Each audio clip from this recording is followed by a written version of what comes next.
He drinks a whiskey drink, he drinks a vodka drink. There's a similar line from a different song. One drink, Crevassier. Two drink, vodka straight. Third drink, I'm in the sink, throwing up on my brand new mink coat. Like, I don't know, it's a funny line. It's about Dirt Nasty. Oh, shit, that was the wrong window to do that in.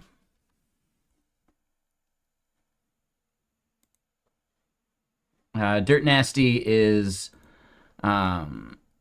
George from Scary Movie 3, right? Like the rapper in that movie.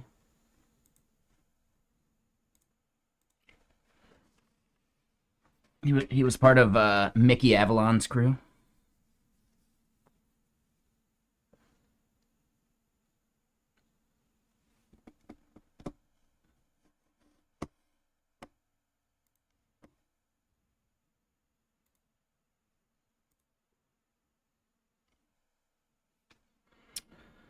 And okay.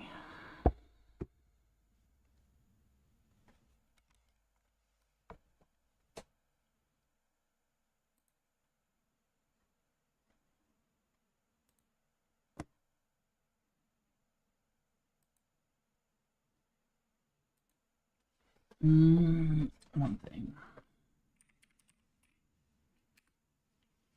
There we go.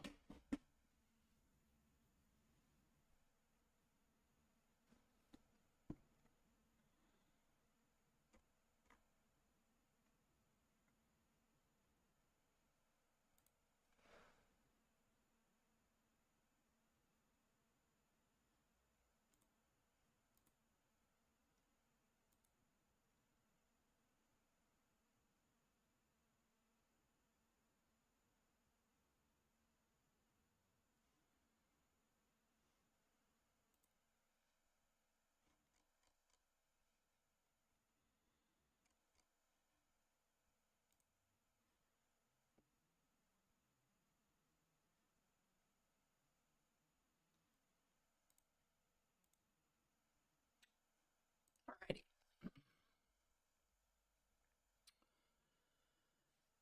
Let's make sure I've got all this stuff in view.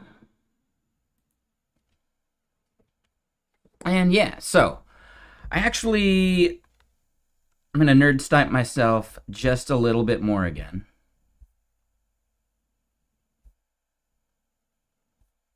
Because I think, yeah, there's some like fun stuff I want to do for Tection.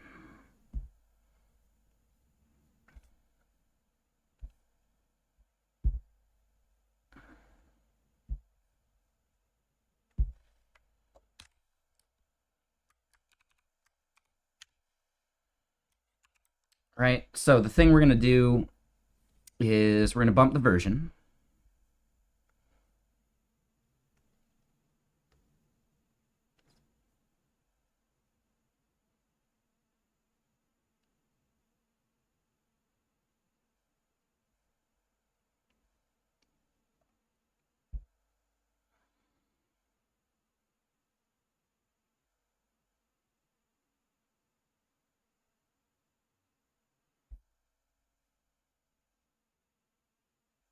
And one thing I want to do just real quick is prototype it over here.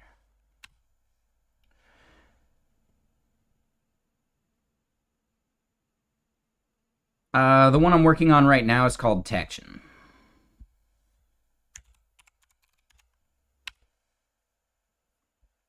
Oh.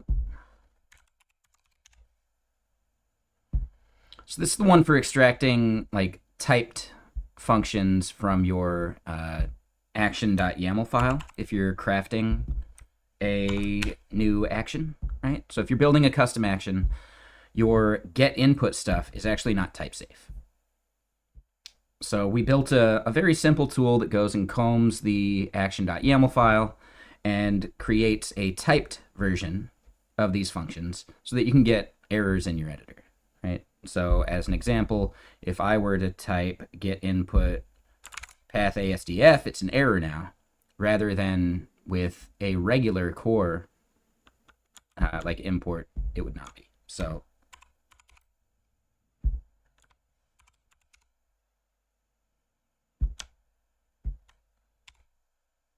right, so notice how core with the get input there doesn't give us any kind of error, whereas our typed core does.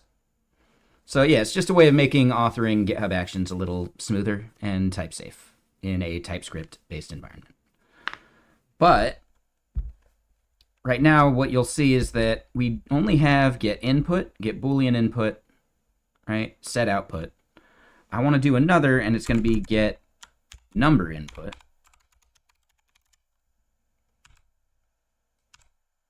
But get number input is not a thing. And instead, if we just do parse float, does this do what we're looking for?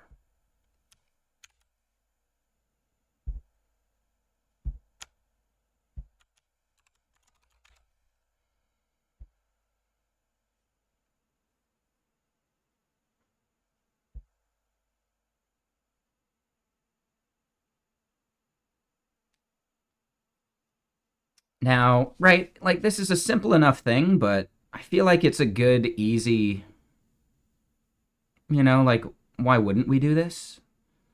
Like give the user a utility function for it. Oh, and you know what I just realized? Hold on. I don't have ligatures turned on.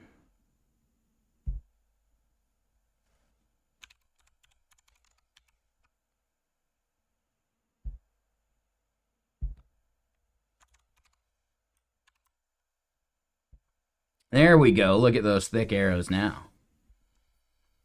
And what was your question? Sorry, do I work in Microsoft? You've only seen Git workflows use these YAML files. First question came to mind, why YAML, not JSON? It's YAML because GitHub Actions decided so. That's it. Deal with it. Right? Sometimes you don't need to know why. You just have to accept that it is the way it is. I think that's a big problem a lot of people end up having in school in general. If they just simply accept something as fact, they can figure out why later. But trying to understand why is actually getting in the way of them being productive. Now, I'm not saying don't question things for why, but recognize that sometimes it doesn't matter. You can't change it, so deal with it.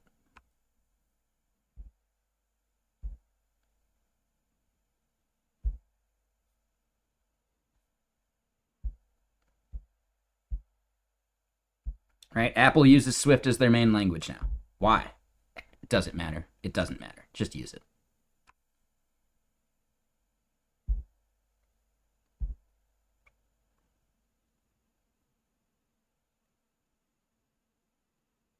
Right? Why does Pythagorean theorem work? I mean, you can go through the proof if you want, or you can just accept it. Why is gravity the speed that it is? You can figure it out and you can understand why, or you can just accept it.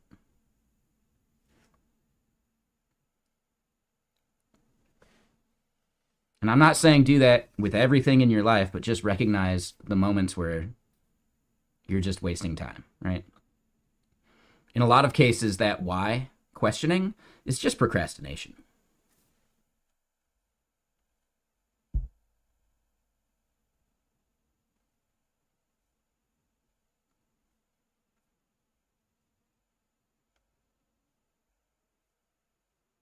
But no, I don't work for Microsoft.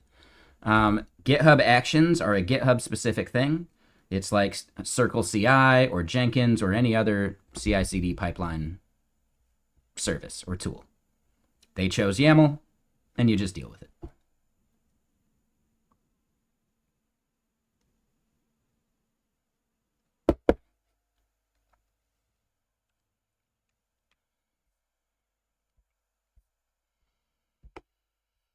Now, let me just double check something here.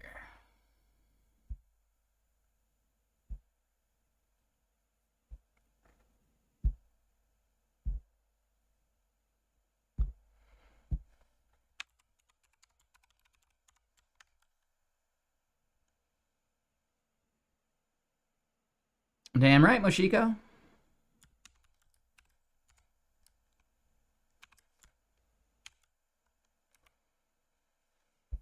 Yeah, so I think we can default to just parse float.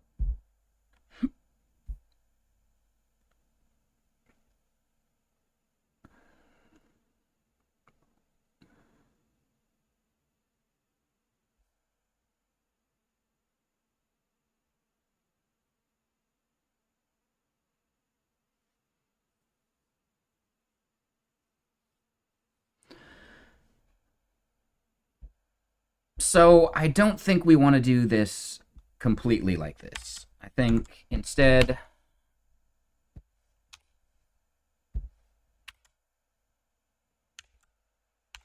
right, we can do this.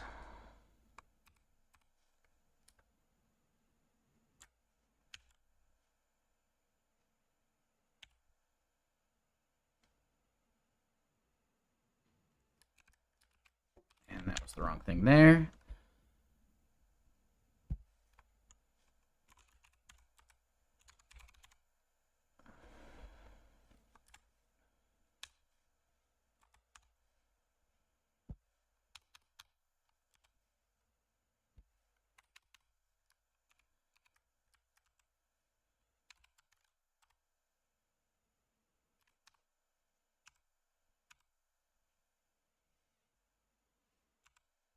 Cool. So I'm going to say that is good enough, right? We're going to do a get number input.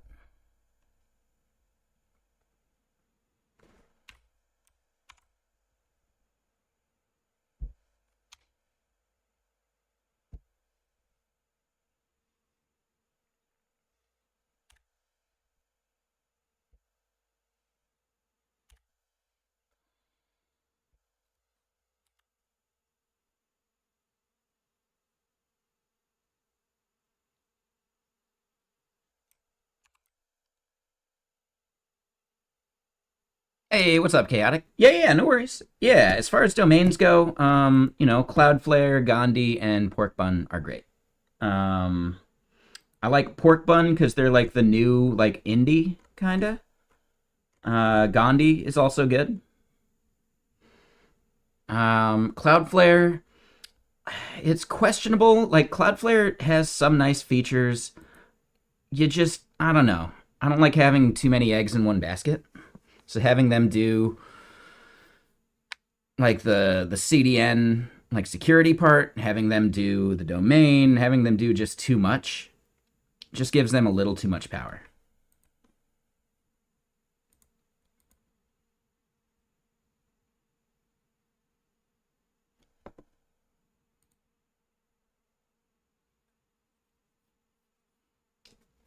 So yeah, just it depends, Do it however you like.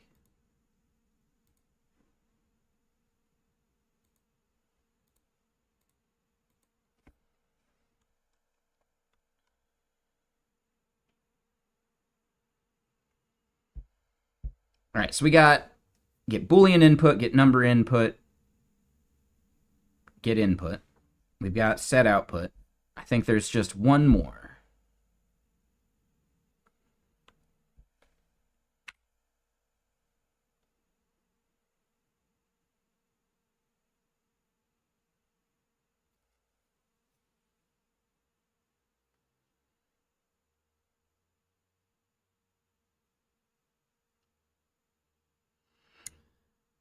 No, because GitHub Actions don't support that. The only thing they support otherwise is a choice input.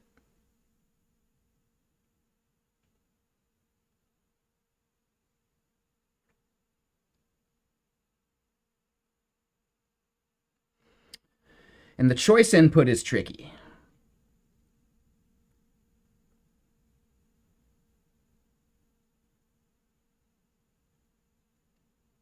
Because each choice input can have its own options, right? So we want that to be a union type, like we're doing for string, boolean, etc.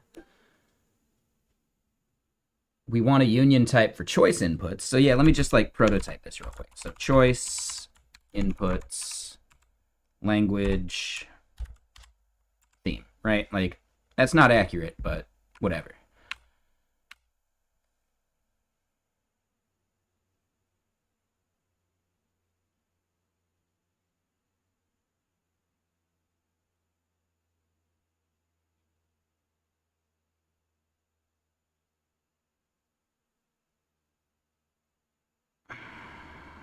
the tricky part is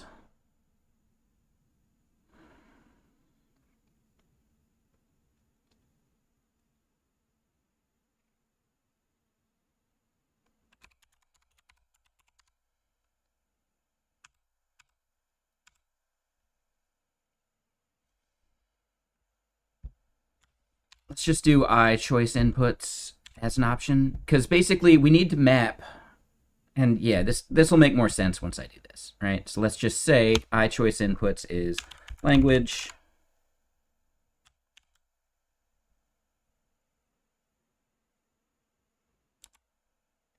and the languages could be, let's just say, oh, and they were even doing it, TypeScript or JavaScript, sure. Theme, dark or light, right? We have these as the type.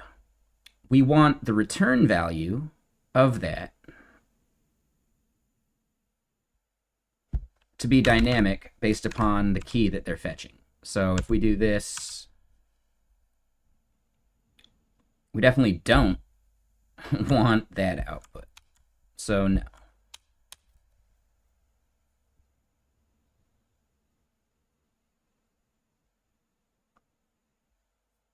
So input name is key of choice inputs.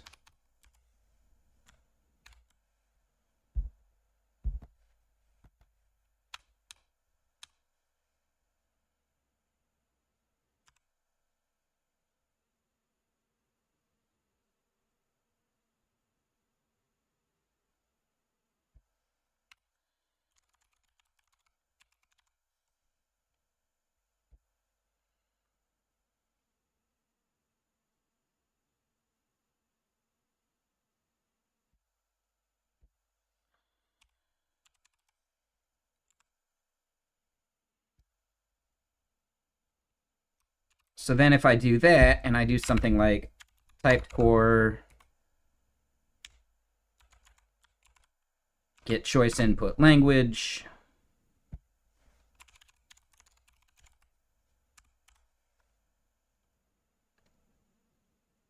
yeah, it's merging those.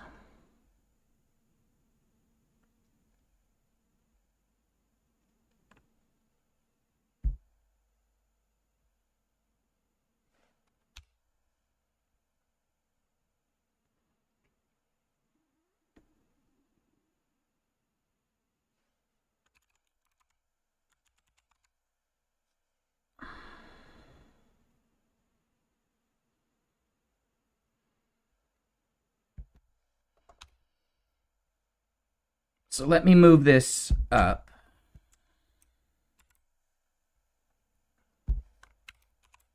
So we can kind of see these together.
Oop.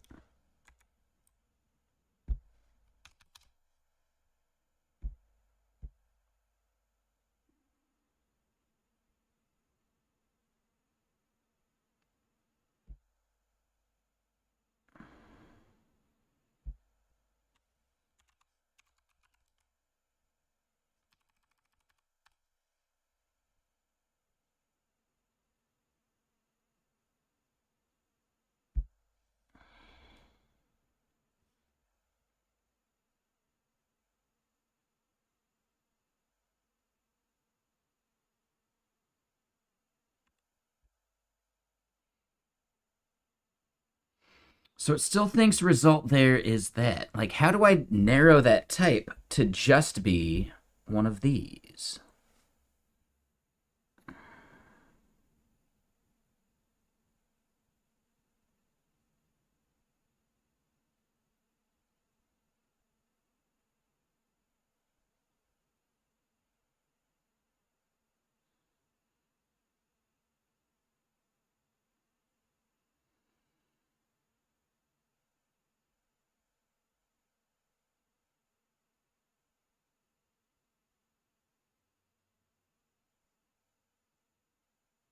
Hmm.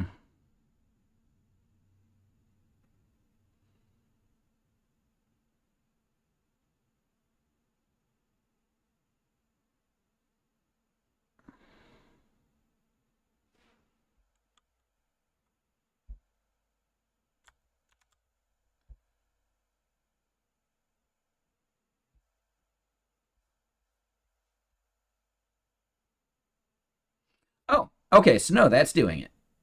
Okay.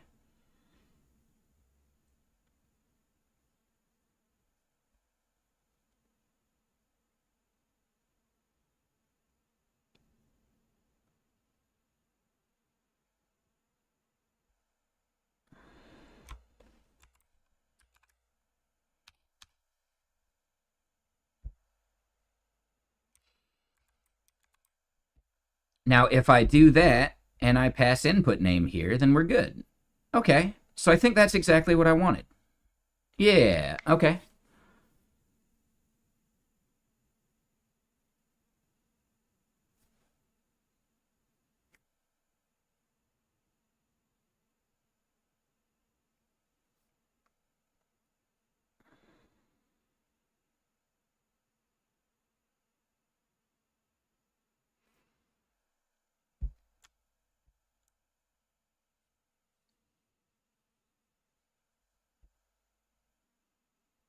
That's exactly what I want. Okay. Cool.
Oh, so this part gets tricky. So number choice input, we'll wait on.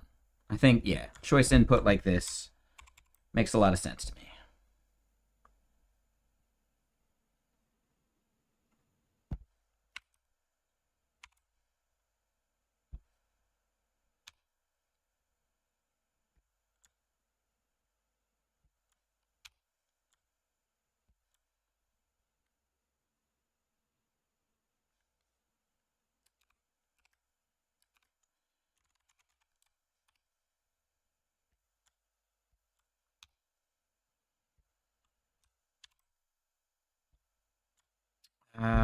Let me make sure that is still correct. Yep. Yep.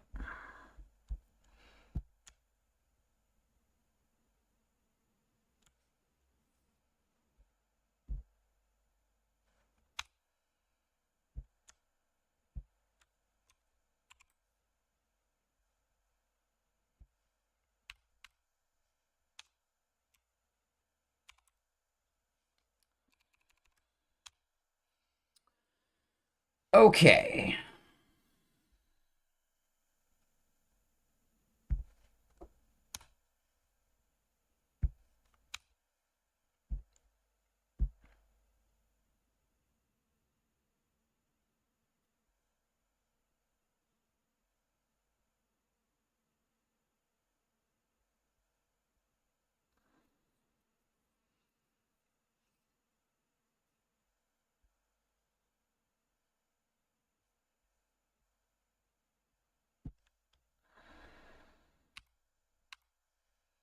Now, let's double check the GitHub docs real quick.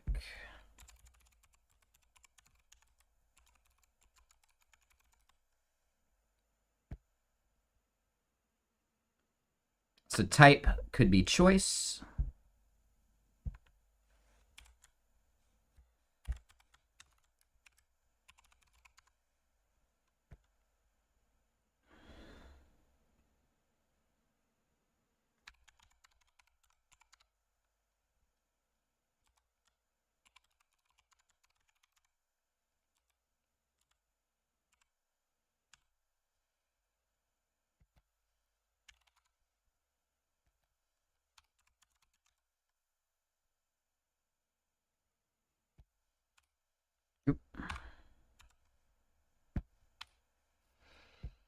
All right, so the choice input has a name and it has options, and then we're going to jam those options together into our formatting.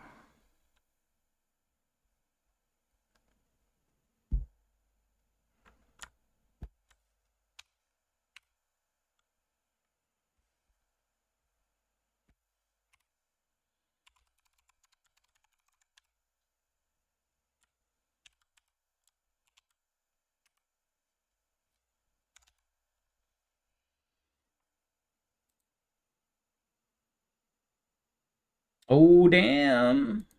All right. Yeah, my kicker, he's putting in work. 11 points, eh?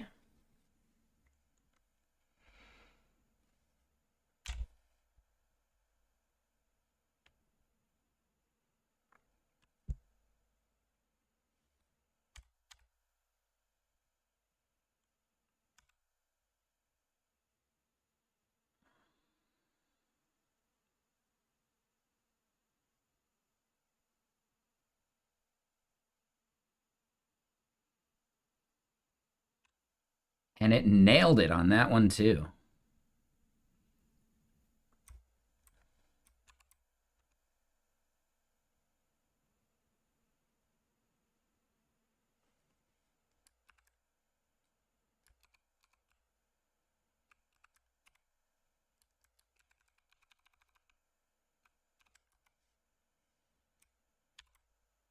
Yeah, we'll let it auto-format that.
Yeah, so this type.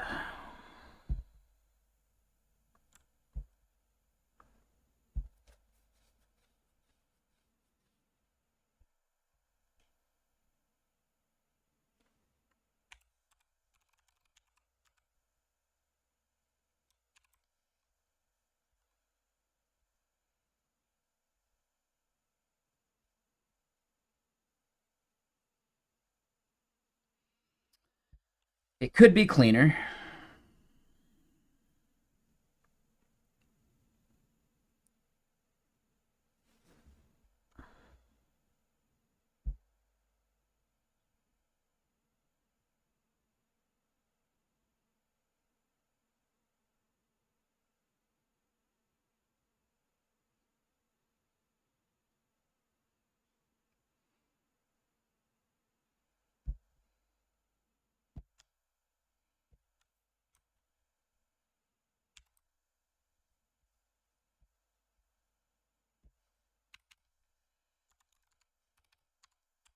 Right, so this is, let's say it's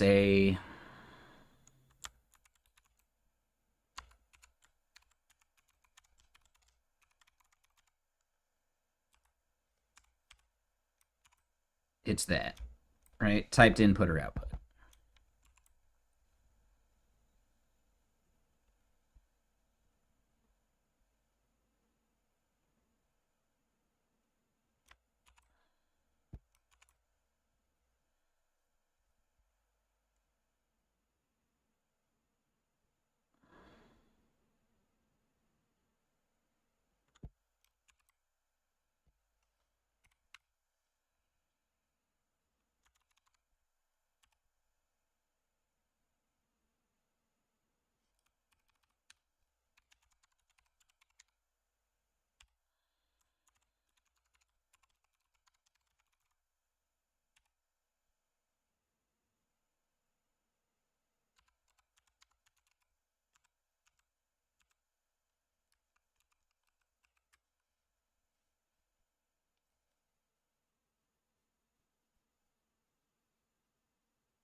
Oh.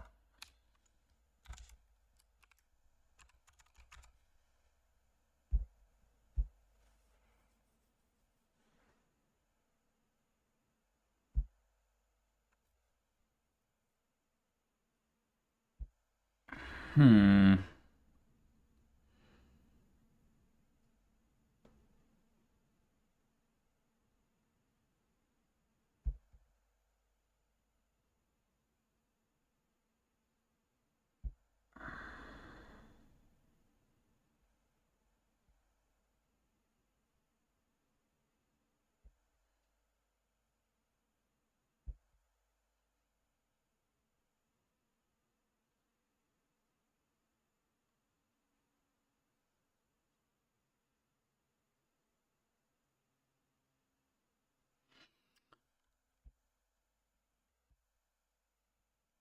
Right. Okay, so instead of typed input or output,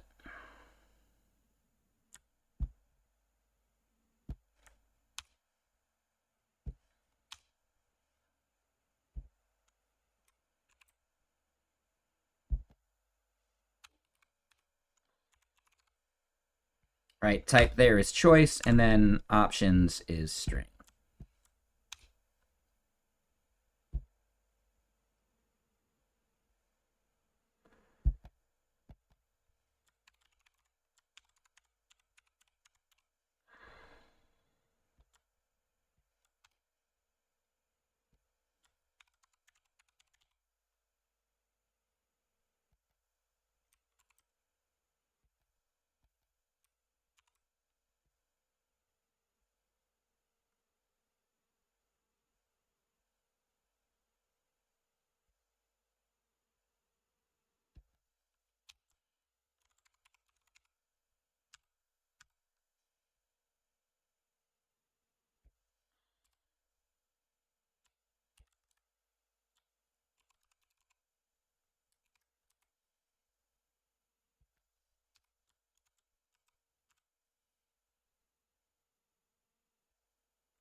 So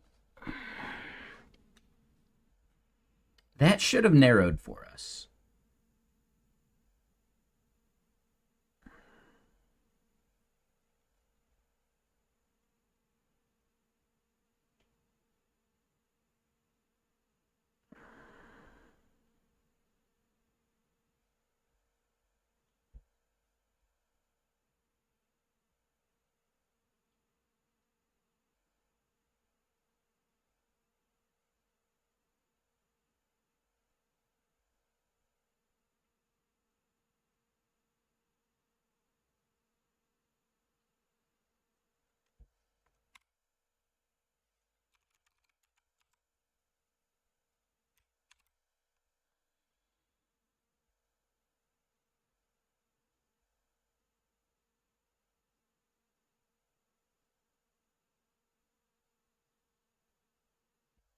That really doesn't help us. We could have just left options on there.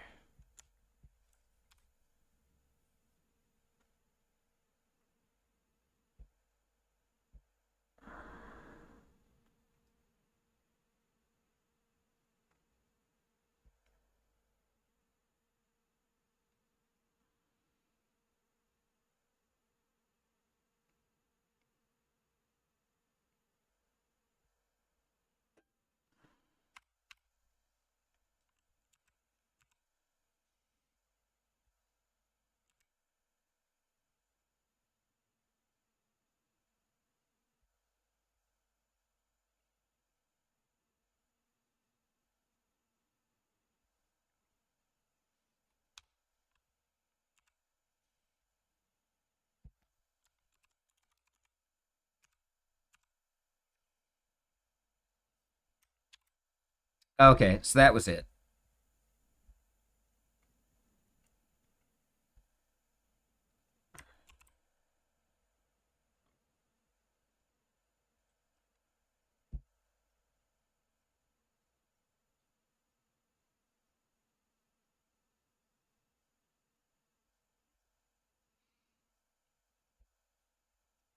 I would say it's not perfect, but it's not bad.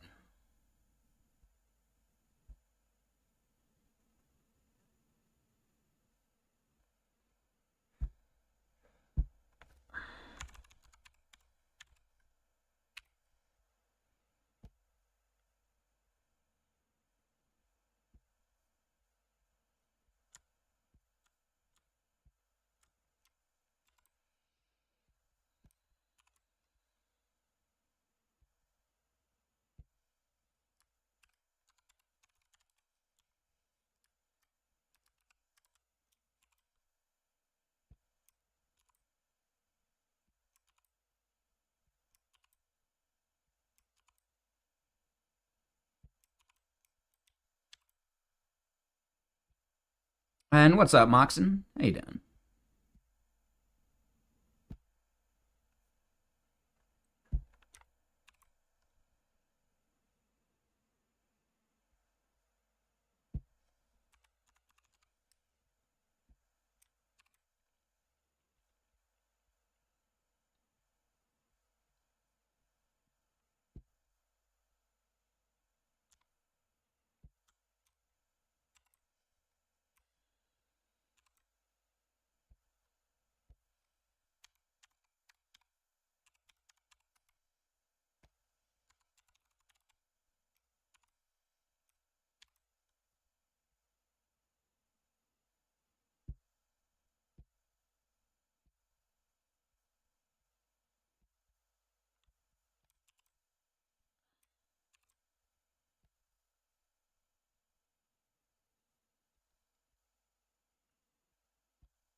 Yeah. All right. Cool. I'm gonna call that good now.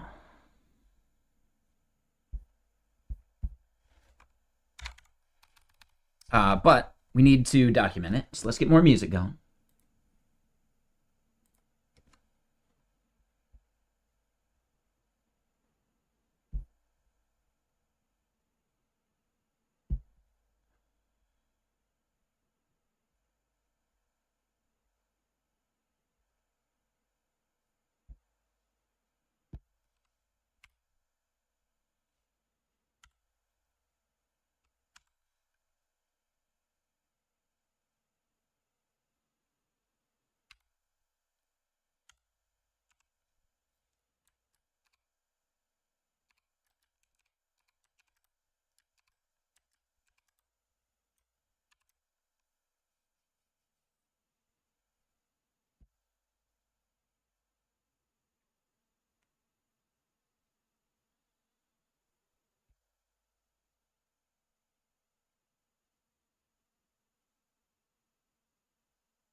Yeah, I'll call that good.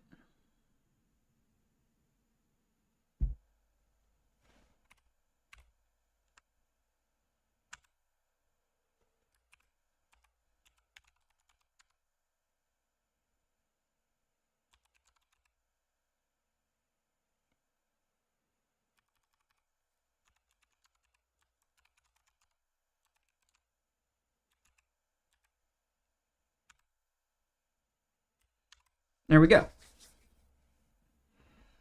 I'd say that's good.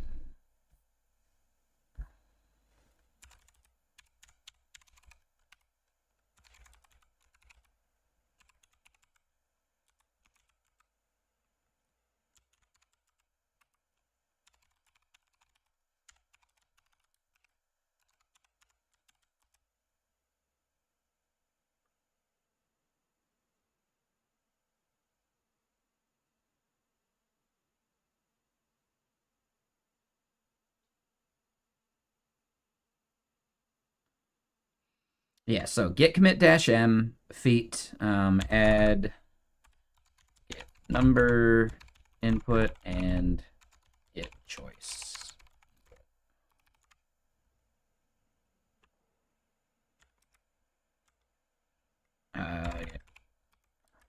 Git commit amend.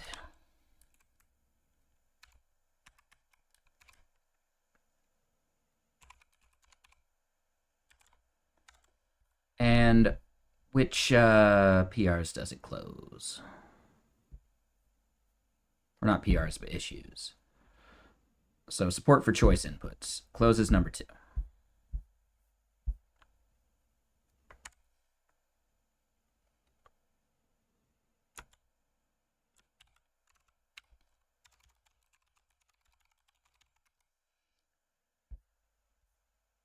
Does that auto close this? It does. Oh, that's nice. So it just needs to be in the commit message. It doesn't even need to be a PR. Cool. Just want to double check that. Okay, so if I want to deploy that, we should do this real quick.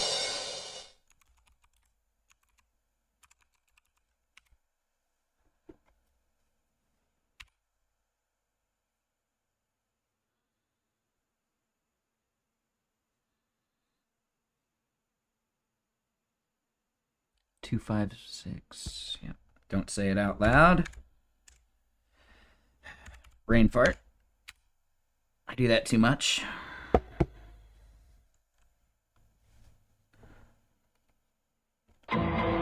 Okay, cool.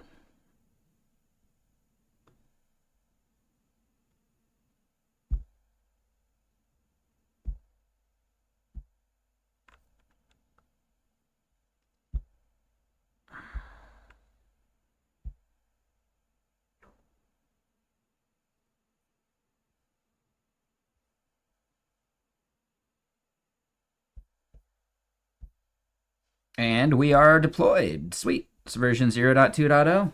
Up there. Nailed it.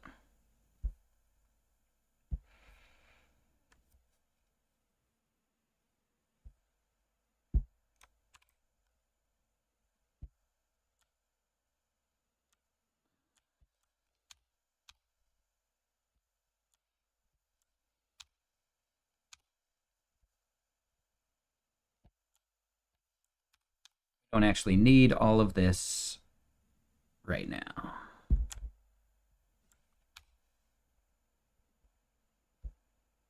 Oh. But this actually just ends up being empty string. Okay. And yeah, we don't even need number there. So this is all going to be generated anyway. Just let it get regenerated on its own.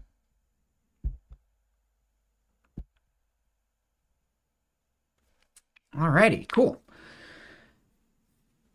Yeah, that was something I was like thinking about all night, basically.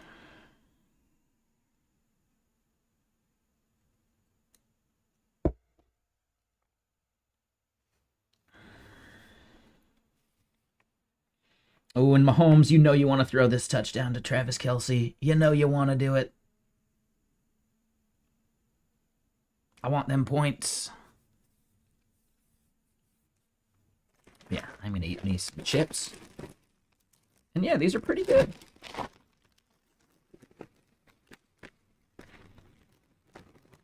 So yeah, how's everyone's Black Friday going?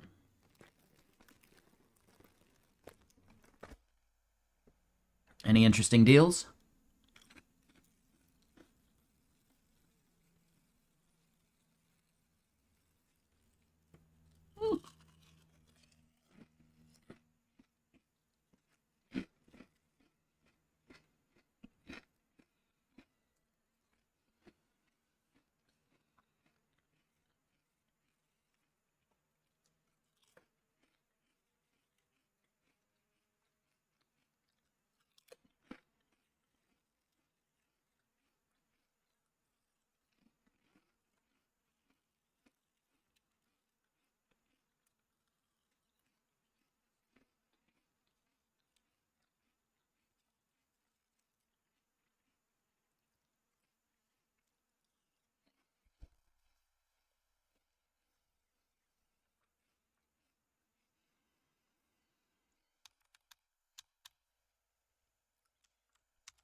Okay. And that's like the base model, right? Which might be totally worth it.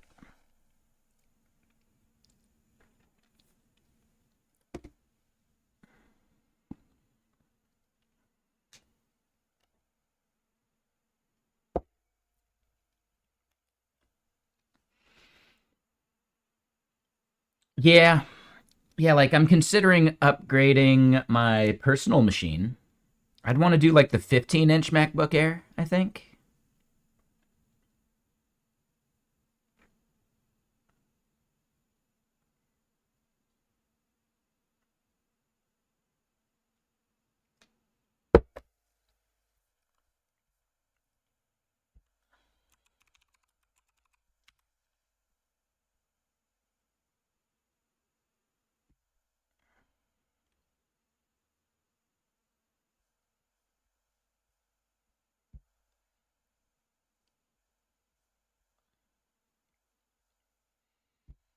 Yeah, I mean, I wouldn't be doing that much dev with it. Like I would do dev with it while I'm like on the road,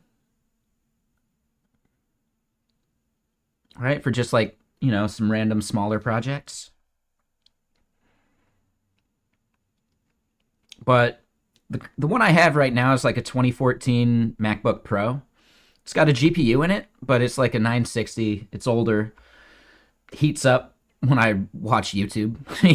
Like I hear the fans kick in.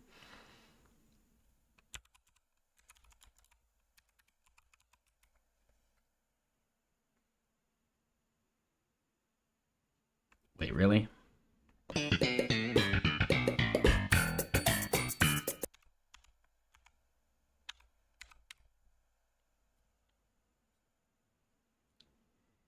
Oh, it's because I'm not logged in at all.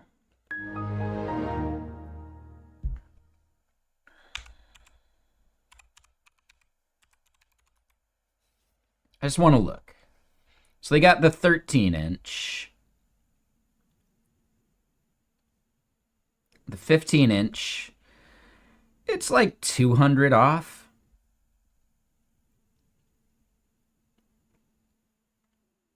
This one's like only 200 off. So yeah, I don't know. It's not the craziest thing. And I'd want to upgrade it anyway.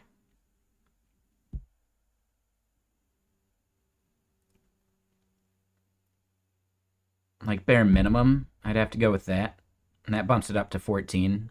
So yeah, I don't think it's worth it to me yet. And if we consider there's only the three here, right? I'd want this one. So that's the 13. Oh, this is the 15. All right, hold on. Did I miss the 15? Oh, here it is.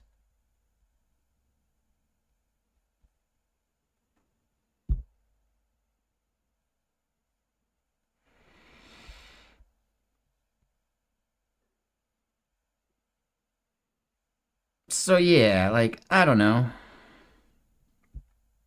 $200. Nah, it's not worth that right now to me. No, not even close.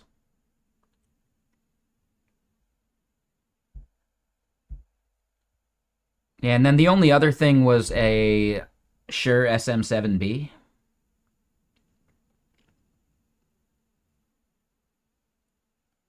I'm heavily considering getting that because I've been wanting to get one for a while anyway.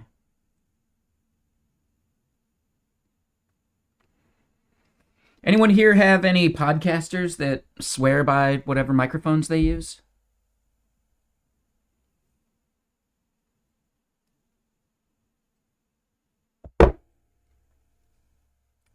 I would want to get it for podcasting as well as uh, like voiceover work. Why the SM7B versus the MV7? Quality? I don't know.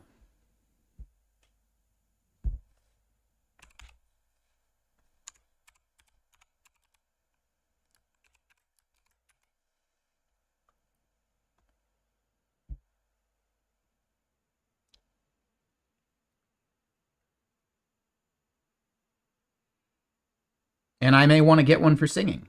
Yeah, that's what I'm getting at. Like, if I'm going to buy a microphone that is that expensive, yeah, I may want to record for music.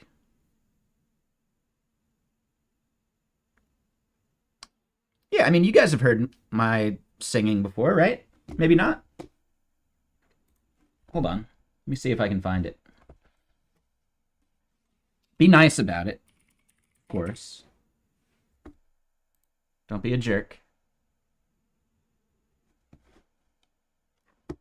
It's a little loud. Hold on.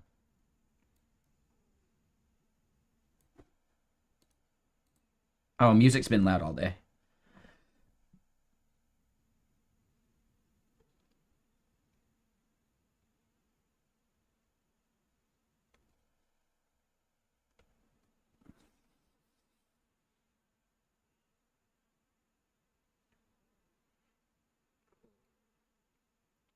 This was recorded with an AT2020.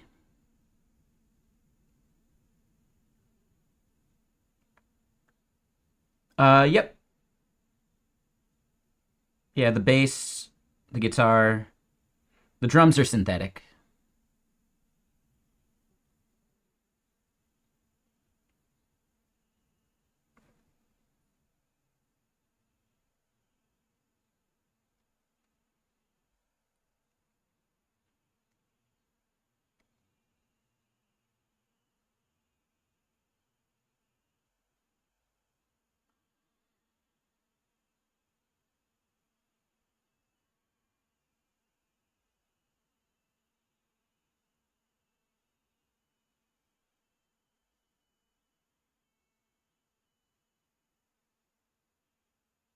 Now, that said, like, you know, when would I actually do some more, like, vocal recording?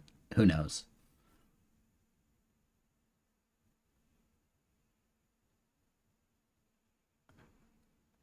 Right? But having the option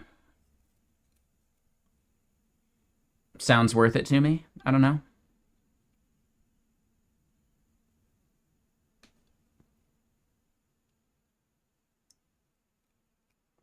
What's up, Fallen? How you doing?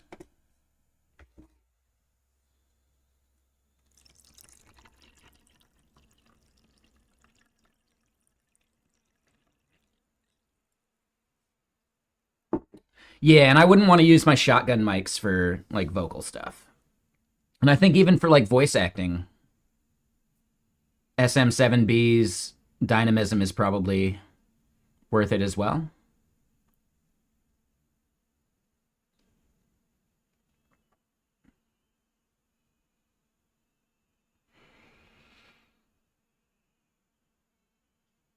Yeah, I think I'd be okay with the gain from my interfaces.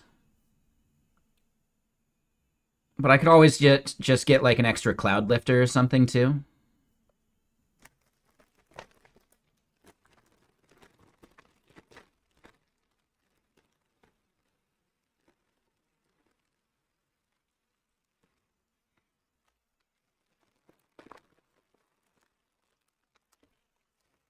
What is that?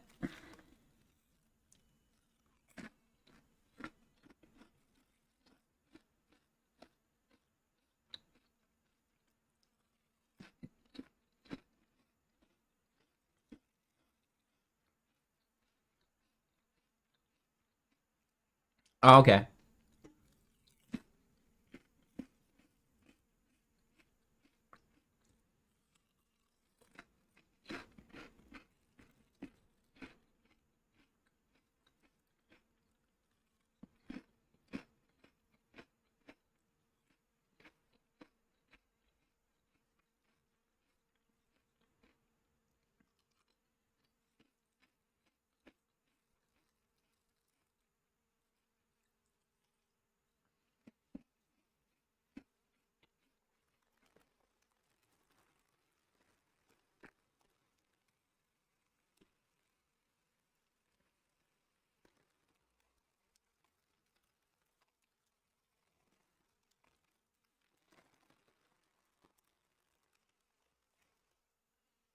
Yeah, if I really want to get into voice acting, I do need to up my microphone game.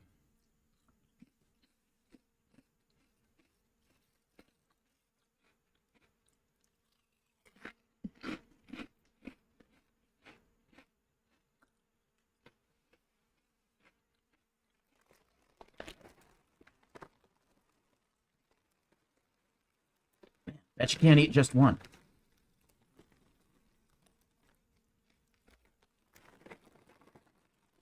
All right, I'm gonna stop. That's the last of the chips I need right now. But yeah, so you know, I do make some music. I wouldn't say it's necessarily good, but I like making it.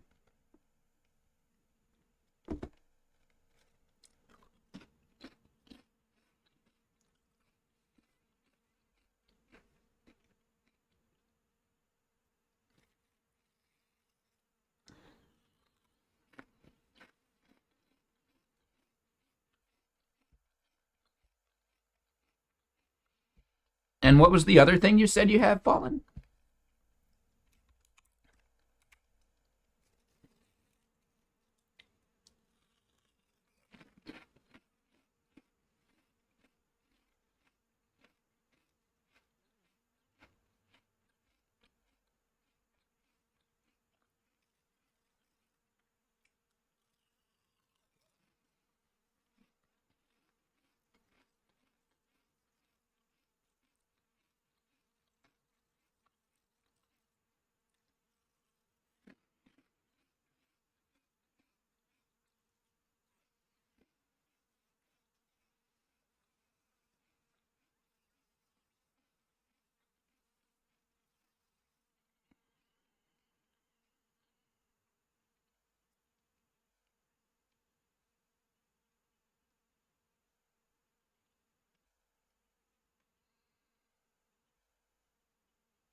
Yeah, let me scroll up. You have an RCP? What is an RCP?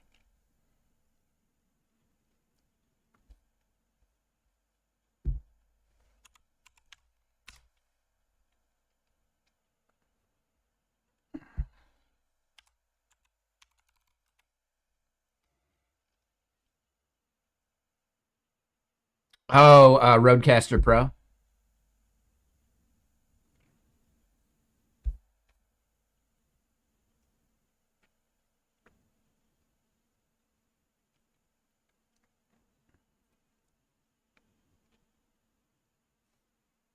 No, no, that's fine.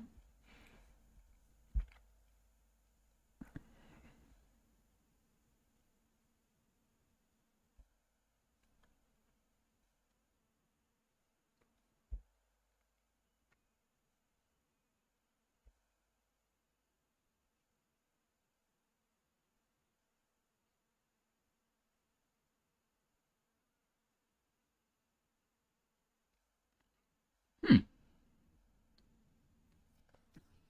Yeah, so I currently have a Euphoria UMC 22. I feel like that would be strong enough to drive the SM7B.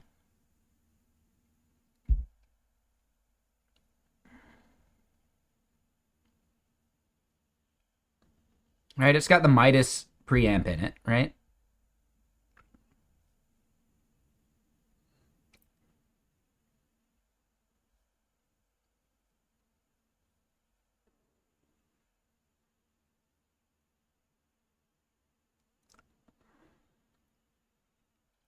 I also have this, what is it?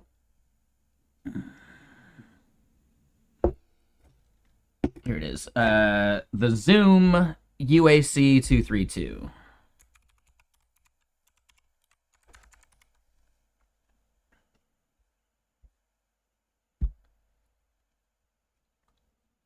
And I quite like this one.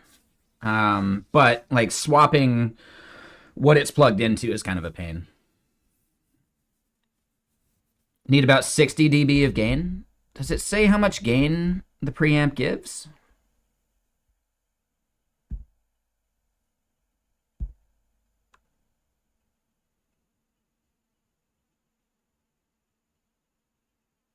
Hmm.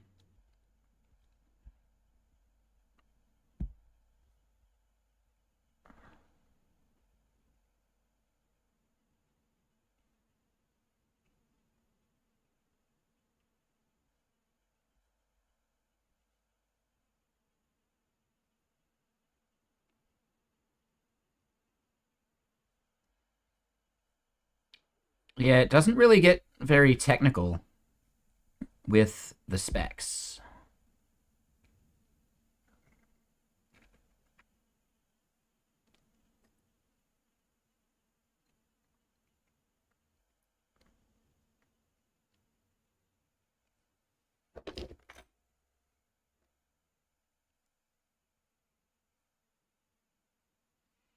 Hmm. So yeah, getting like a cloud lifter or the Fat Head would be worthwhile, right?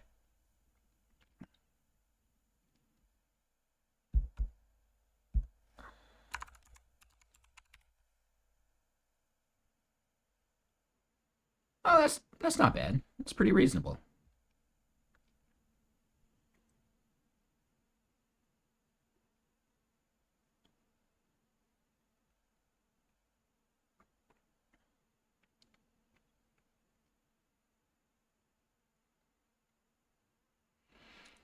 So I guess here's the thing. This only offers plus 28 dB of gain.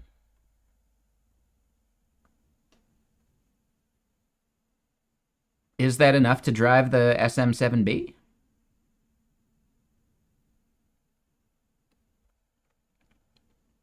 It is? Okay.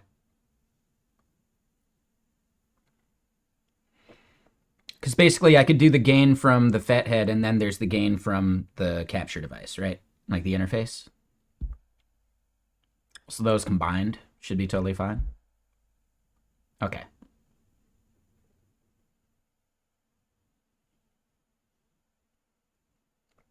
What's the big difference between these three?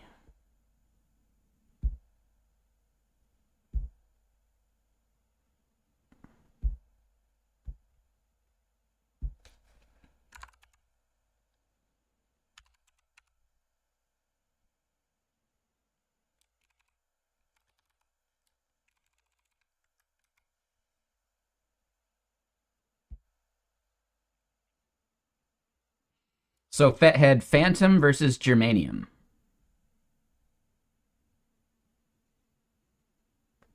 Okay, so Phantom is just for condenser mics, I guess.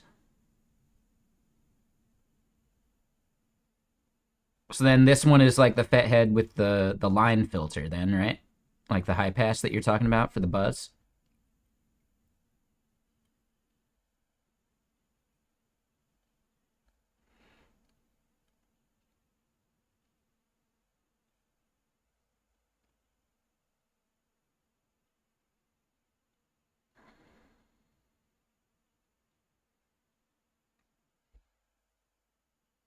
I mean, what is this one for?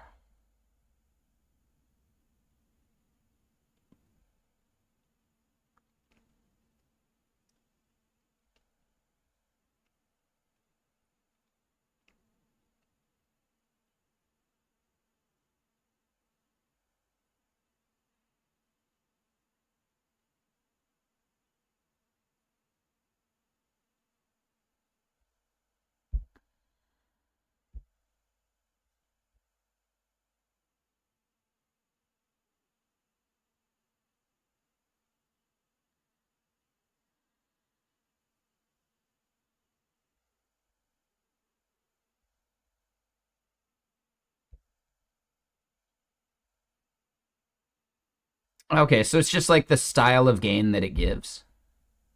And a lot of this stuff you could probably end up just compensating for with EQ.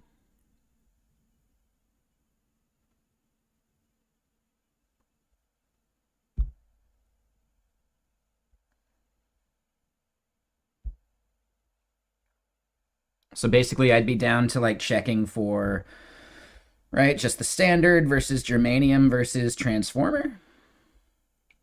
And maybe even just like switching them based upon what I'm doing. Right. So for podcast stuff, I might use transformer. For like vocals, I might use germanium.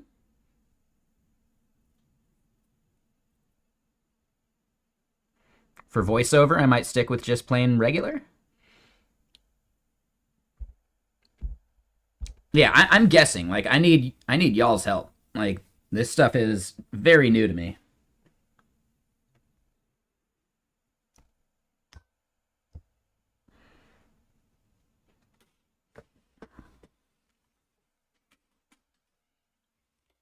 And yeah, we'll get back to our code here in a second. I just, debating whether it's worth pulling the trigger on an SM7B yet. It is like $200 cheaper.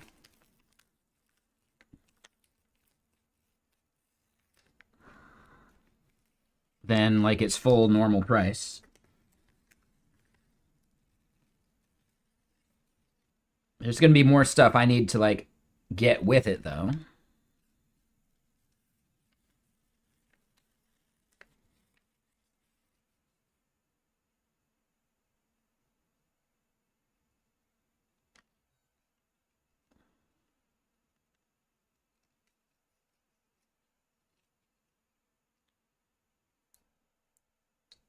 Yeah, let's get some fresh tea going.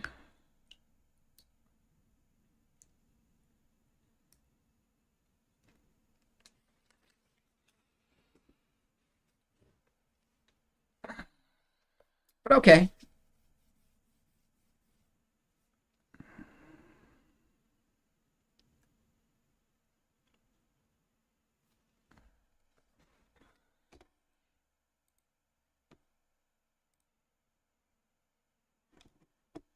Let me just look over here one more time.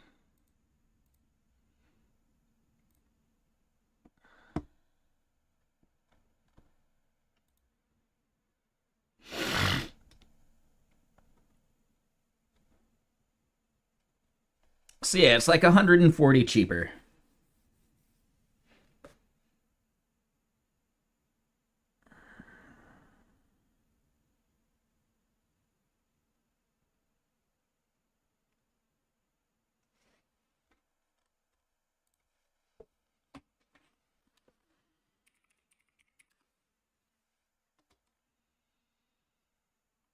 And yeah, none of the fat heads are on a Black Friday deal.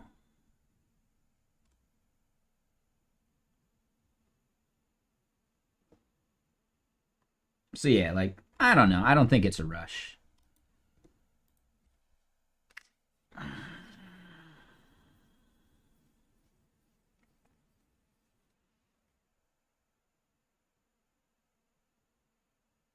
140 is 140. Yeah. I'll get the SM70. I think it's worth it.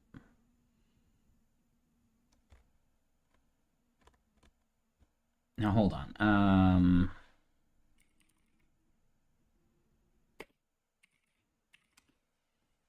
Are any of these on a deal?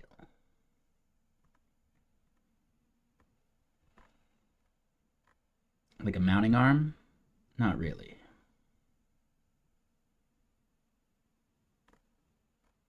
Yeah, so I could take my time on a mounting.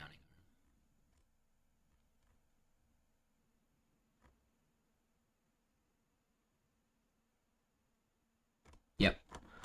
Okay. Yeah, I think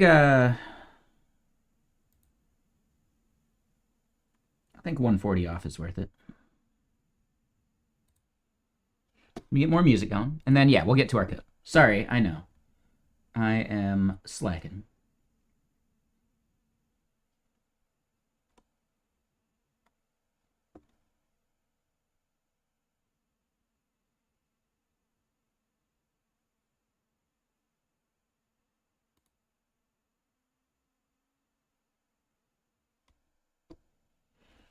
And yeah, I can take my time to think about some of the other like booster things like this. Okay, let me get music going.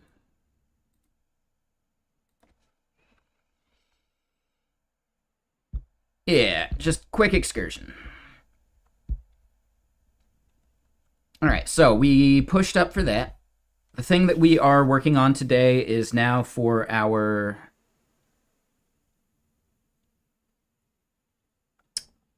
right, like taction. I think we're good on. We just pushed up.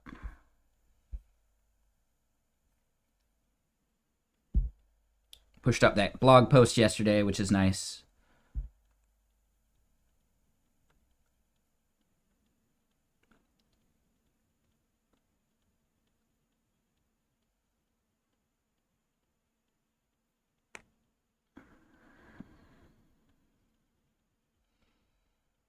So the Mermaider CLI.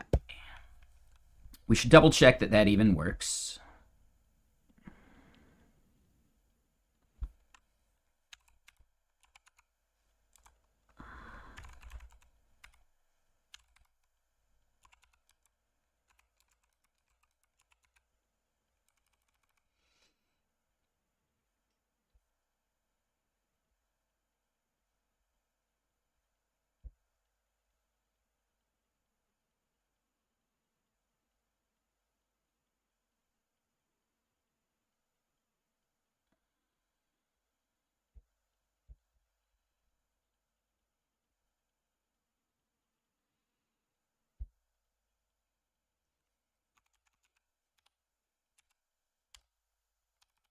PNPM DLX at Mermaider. Have we done that yet? Nope. /CLI. And the path to parse is directory.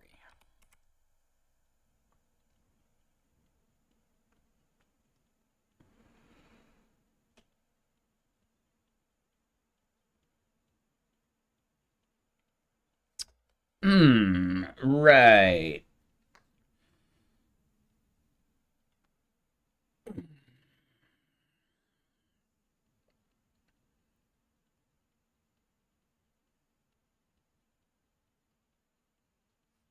So why did PNPM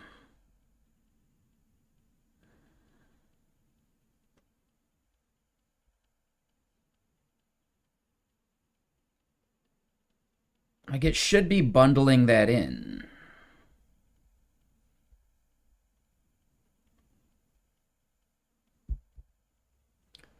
So if we look at how we're building this, yeah, I guess it's not going to include our node modules folder. So that's part of the problem.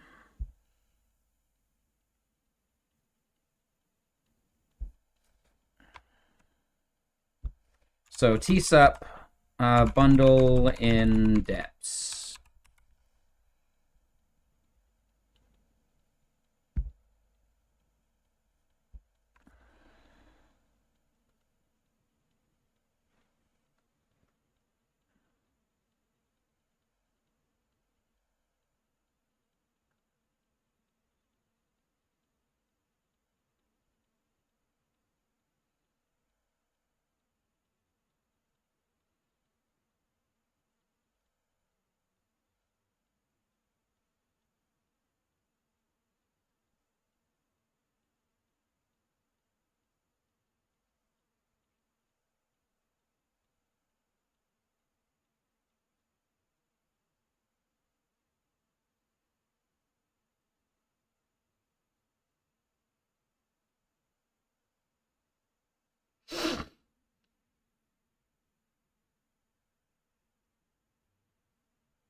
Ah, okay, so that could be it.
Hmm.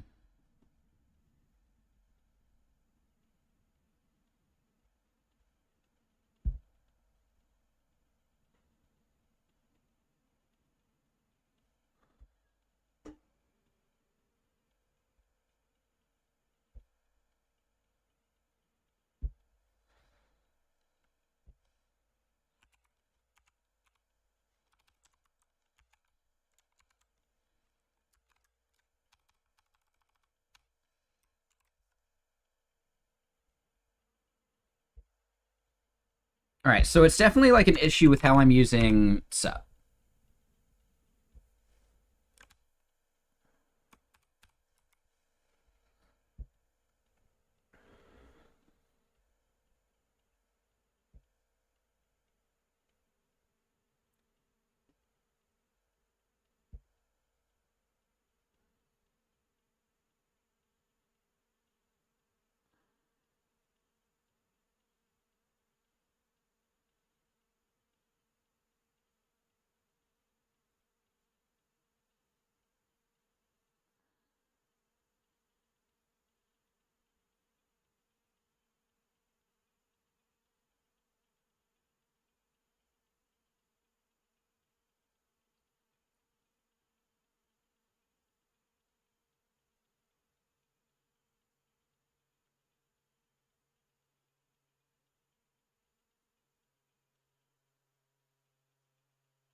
All right, so I probably want to do a no external.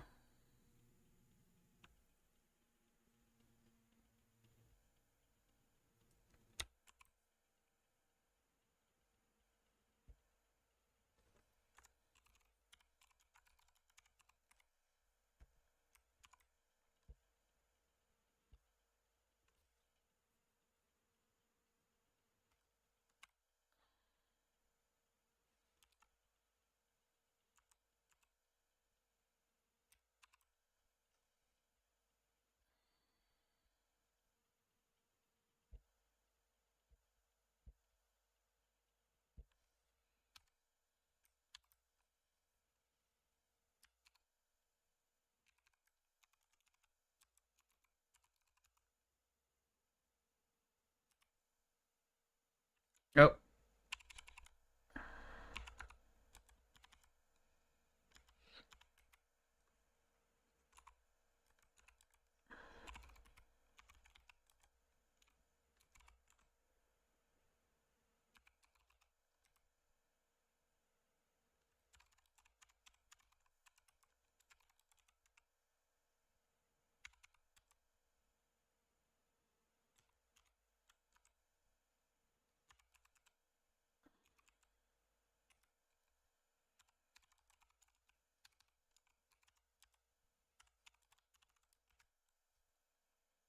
okay. So then this is a fix.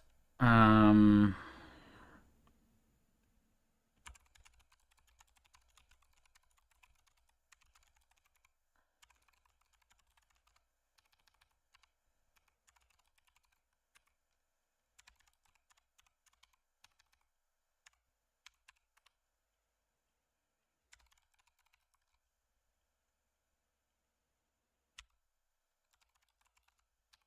And we can just ignore that.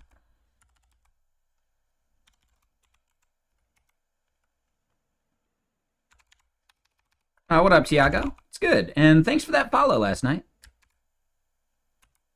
Were you trying to sneak that one in so I wouldn't notice that you weren't following? Or that you accidentally undid it? Talk to the hand.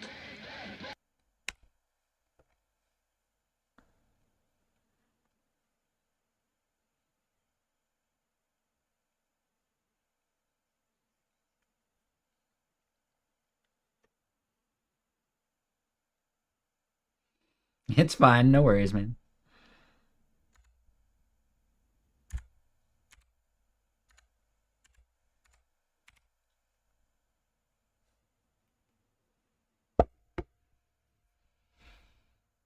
Okay, so version 1.02 is now published.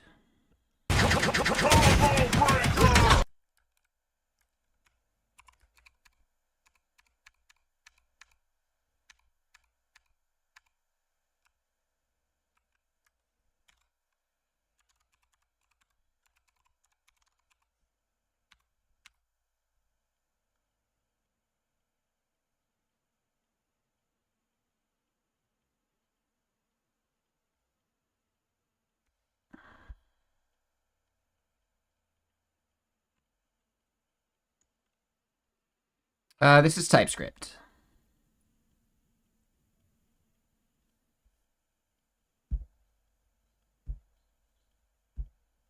We need to specify it using the config.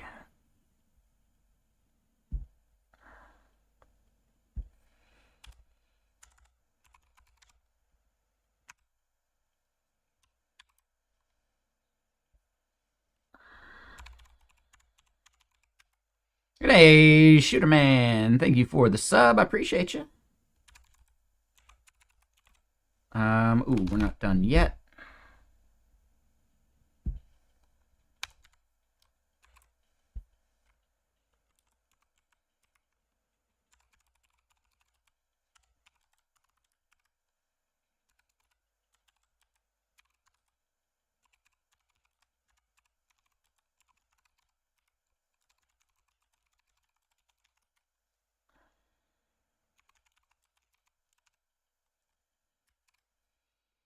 Gotta do this again.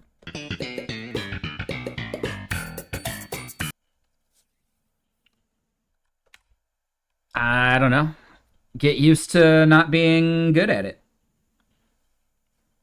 You'll never stop learning.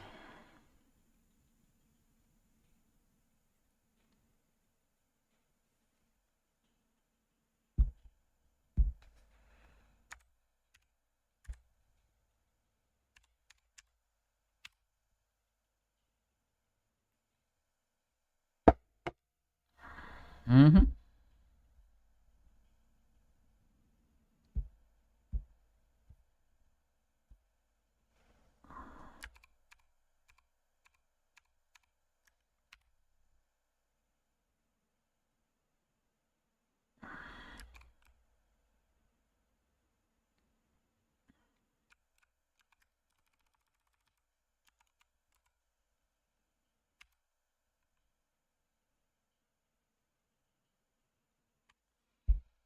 Oh, so could not determine executable. Yep. That's because I didn't do that, right?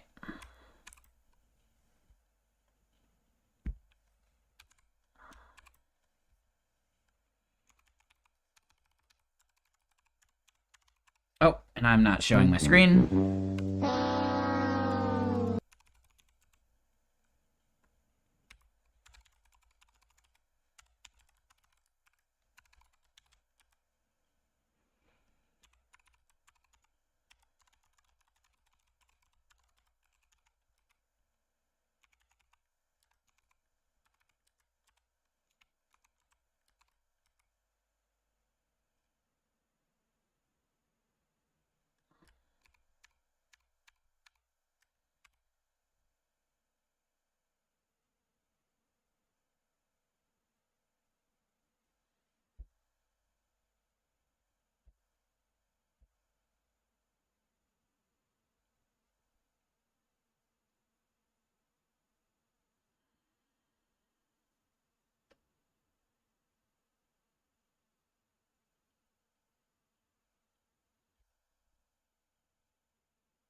Well, hold on. We spelled that wrong, so that was never going to work. But it's not going to work anyway because we're getting Mermaider command not found.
Hmm.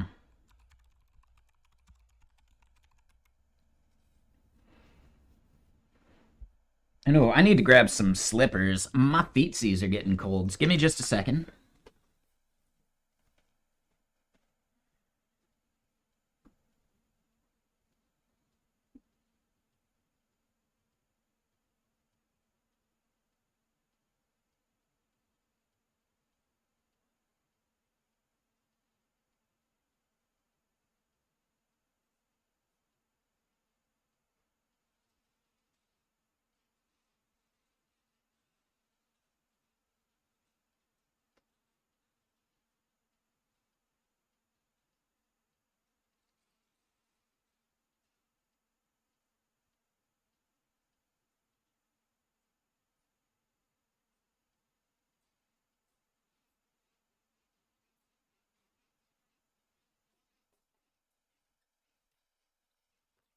Hmm.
Swing. Wish they could give you a little bit longer of a time frame for this.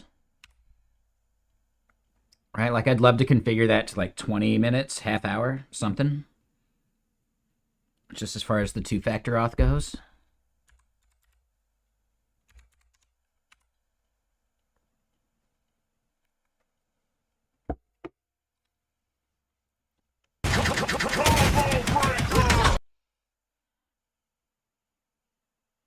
Oh.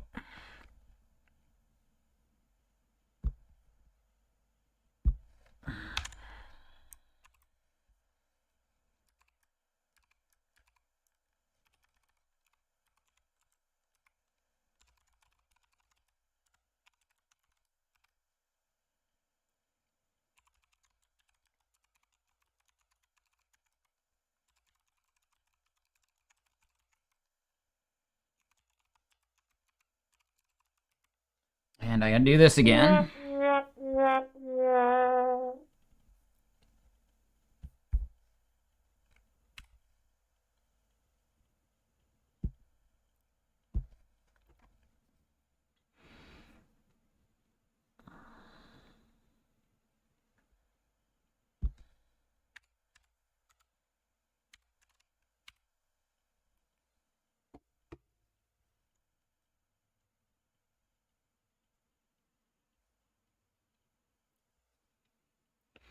Alright, so I don't think this actually fixes everything.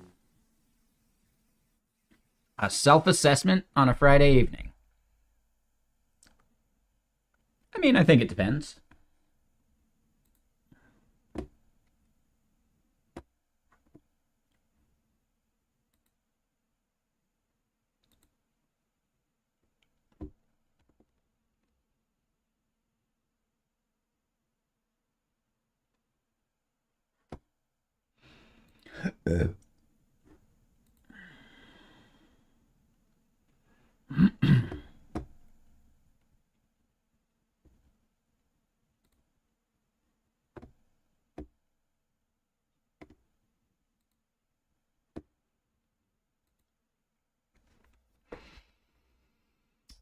So yeah, I don't think this actually fixed it.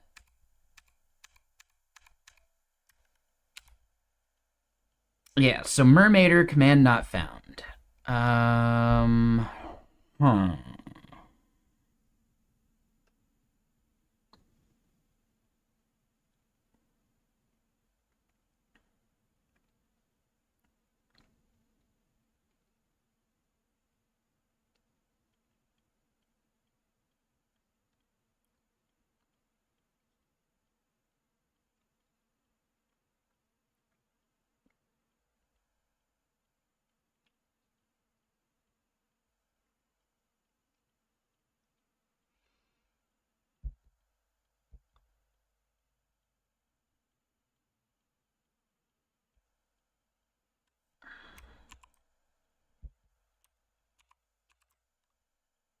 Wonder if that's what I need to do.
Okay, so yeah, the slash was no good. We just name it Mermaider. Um,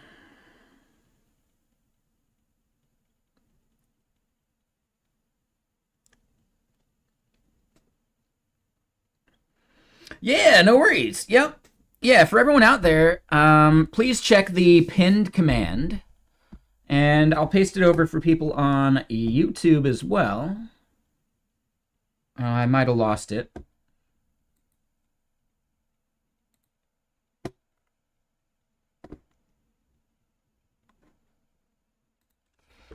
But yeah, how's it going, Ranok?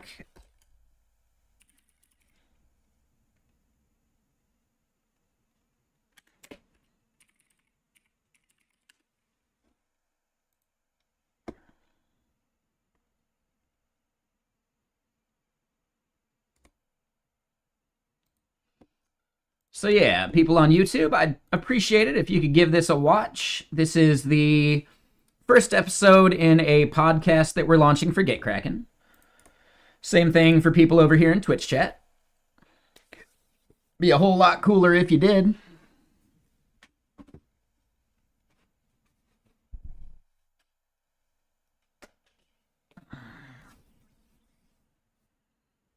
The music is going hard. It's a little loud right now, too. Let me fix that. There we go.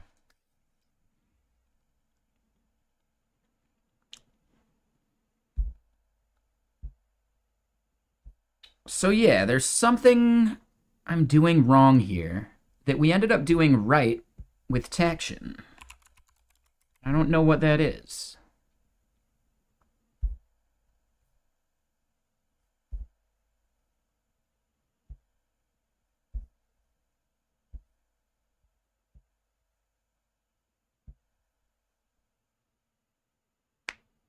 So I guess one part is that the name is the same as the bin.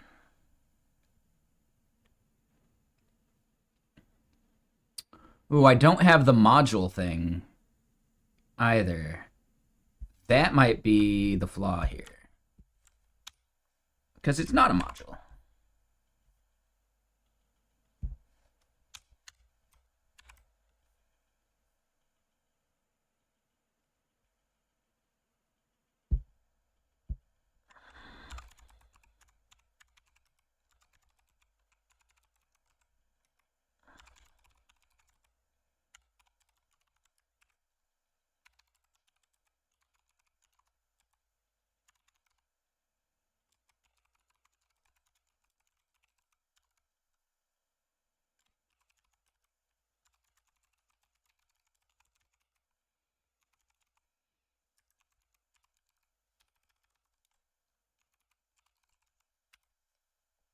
Toasty! Oh.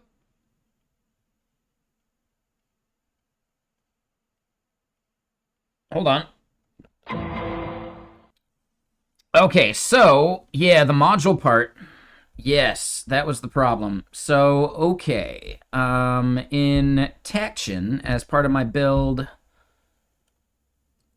it's actually part of my TS config, we do that.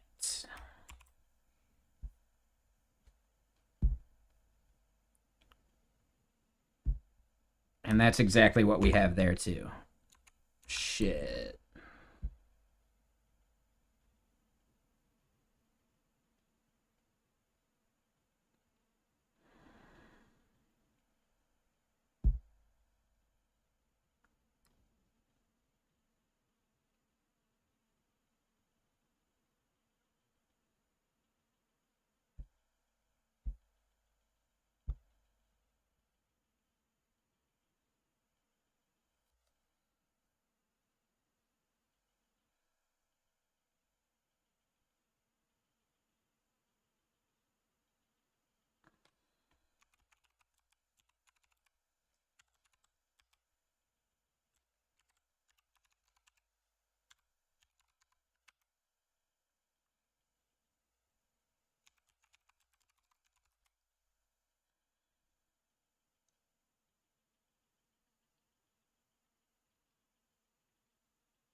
Okay, so we're a little closer, and it's the DTS part of the build that's the issue.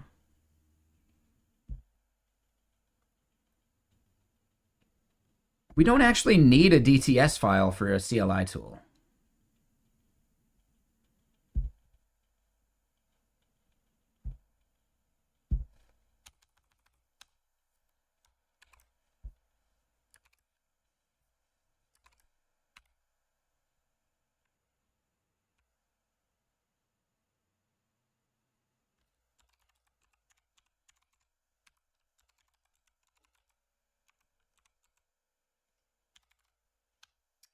Hold on. I'm gonna bump the version.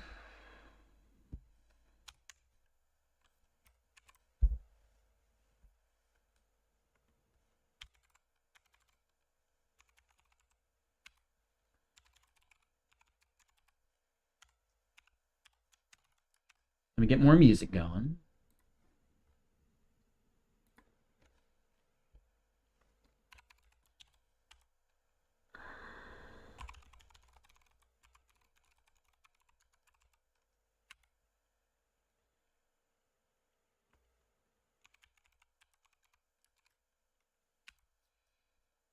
All right, so then we do this again.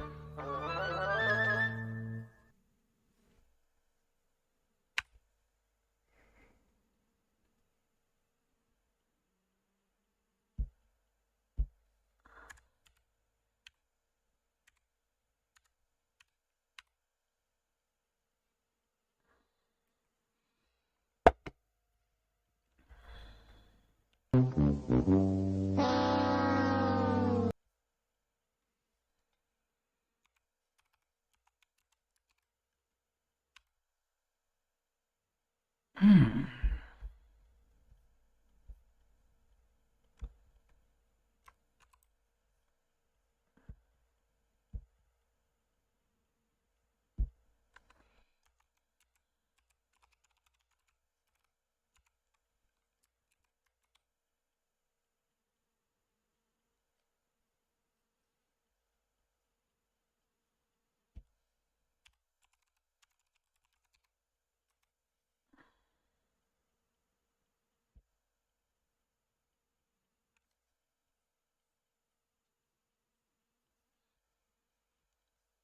Yes, that's about NPX not being there.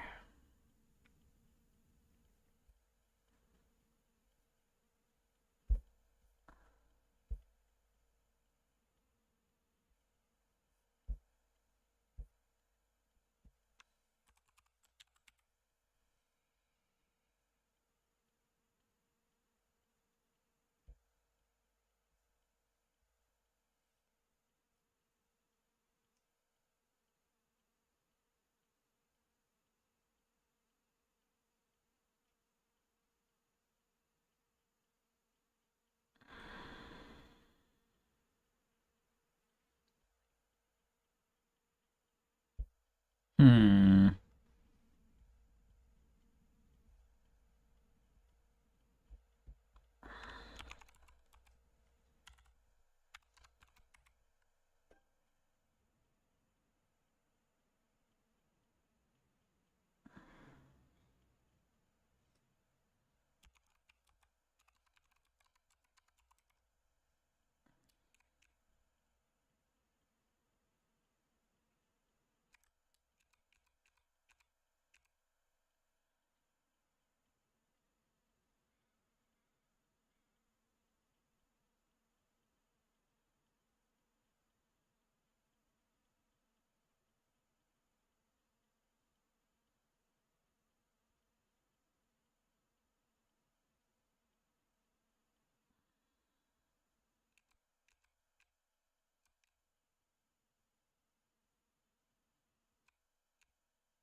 Interesting. All right. So we don't see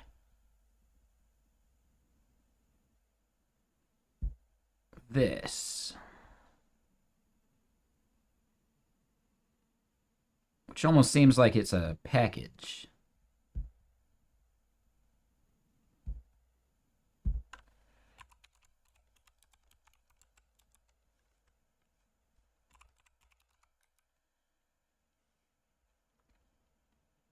Yeah, see, it is a package.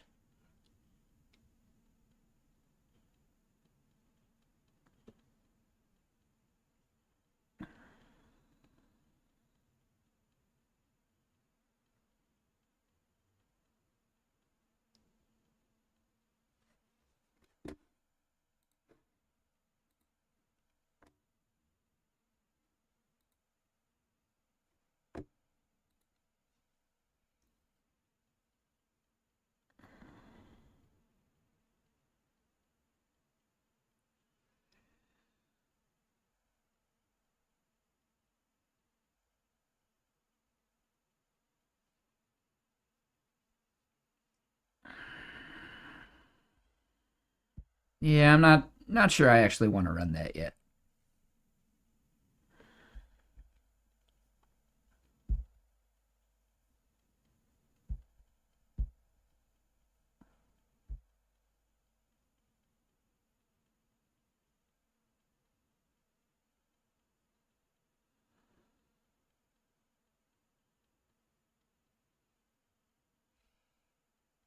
Oh, so hold on.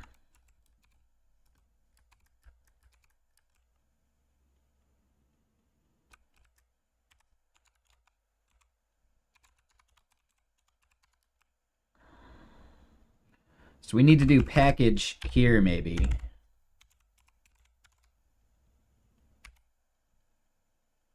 Now, Mermaider command not found.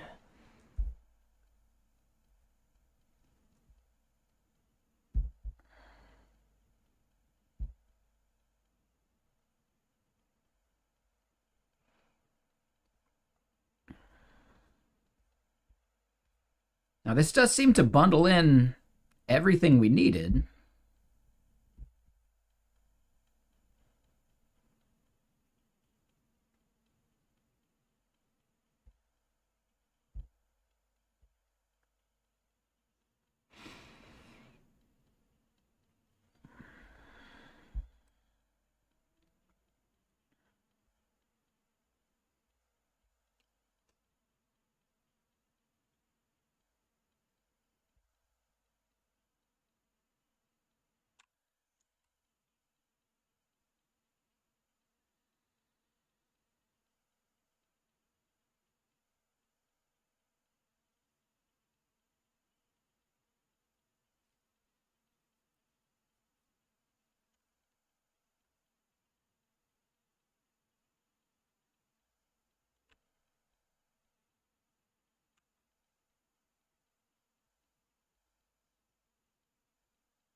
Yeah, so something's up. It can't seem to find the CLI command I created.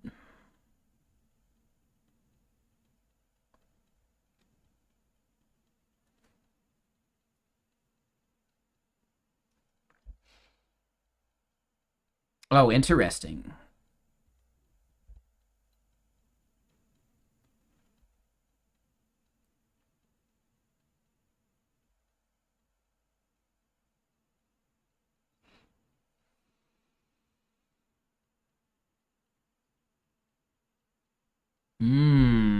Okay, so what if I do it in some other folder?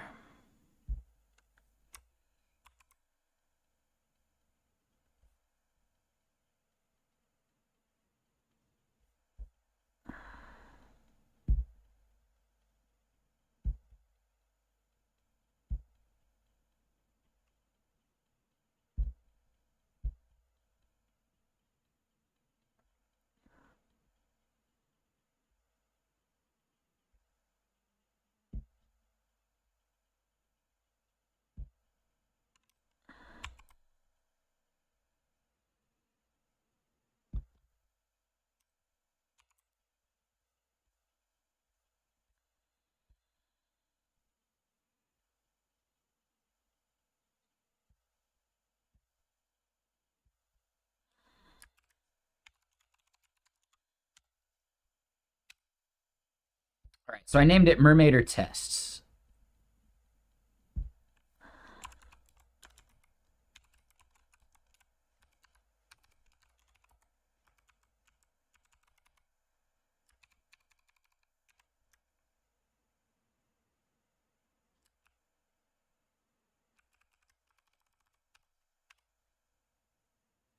Ah ha ha. Okay, hold on. So that's part of it.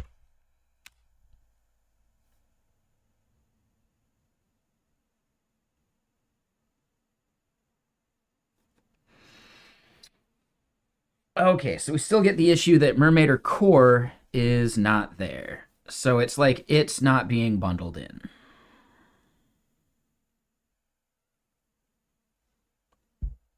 Even though we definitely do have it as a no external in here.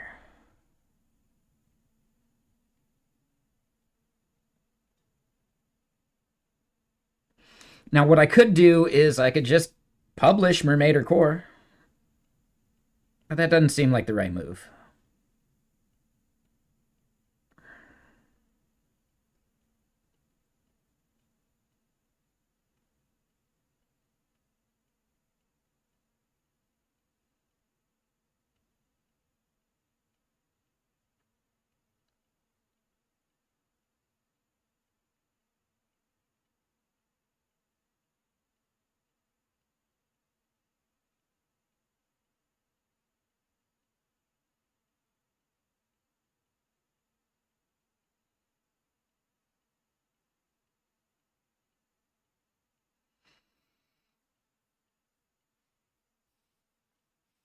We could just publish it anyway. Fuck it. Why not?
And it definitely does need the DTS.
Yeah, I kind of like the idea of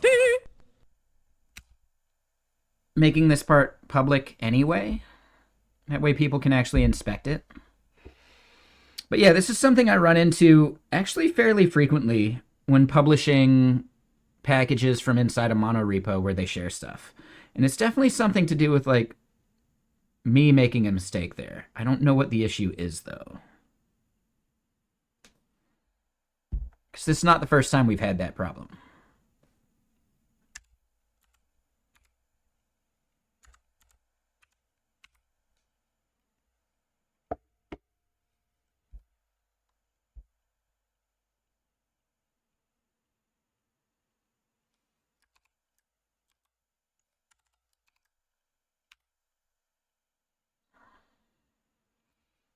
Okay. Talk to the hand. So then over here, if we try this again.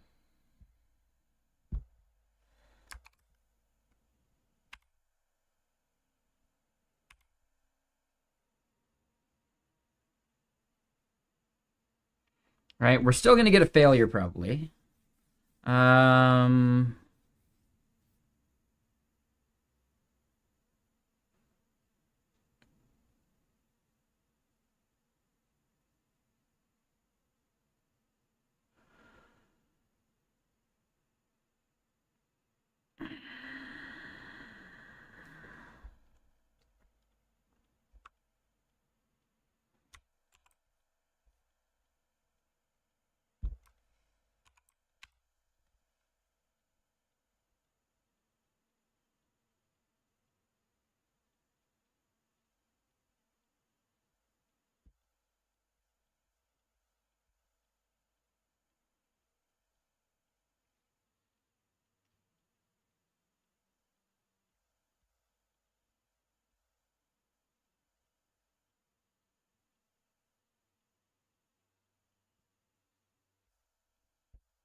All right, so we get the same issue if we try and run it that way.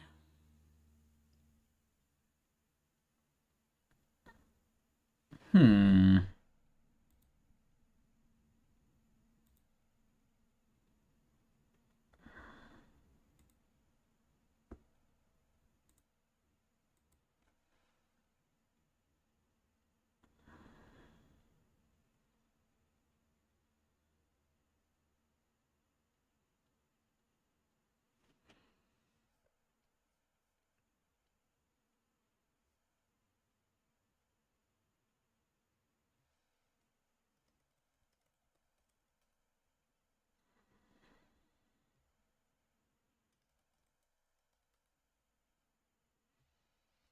Let me do one thing here real quick. Now I'll post that later.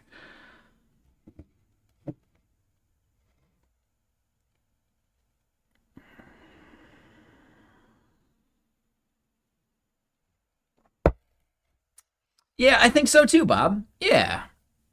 Yeah, Corbin was a great first guest. The next one is Robin Hines from Infinite Red, and I think that one's going to be good too. Like, we've already recorded it, I just need to rewatch it. I need to do some editing for it and all that. But yeah. Yeah, I don't know. I'm into it. I think, you know, podcasts are really bad for like discoverability, but for people that are already like aware of you, it's just good extra like improving the relationship kind of content, you know? So yeah, it's for people that are already part of the funnel, right? Bottom of funnel makes sense, right? But top of funnel, not great for discoverability. But I do think it was fun content to make, and I don't know. I'll keep trying it. We'll have like an episode a month for the next like 5 months after this, so 6 total episodes.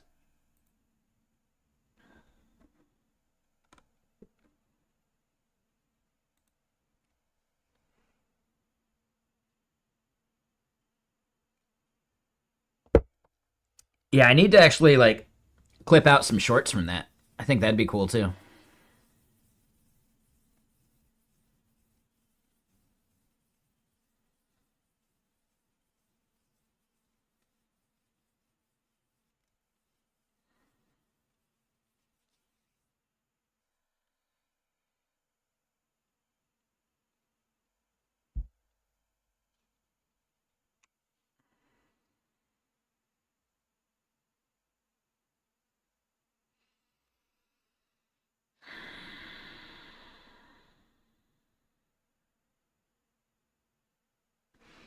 So to me, it seems like the bin should be doing pretty much everything we need.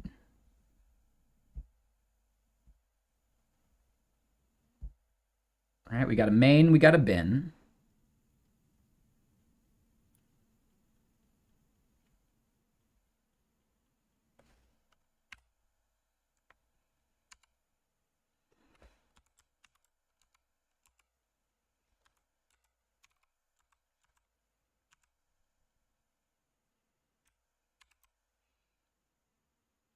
I really don't think that's going to be the fix, though.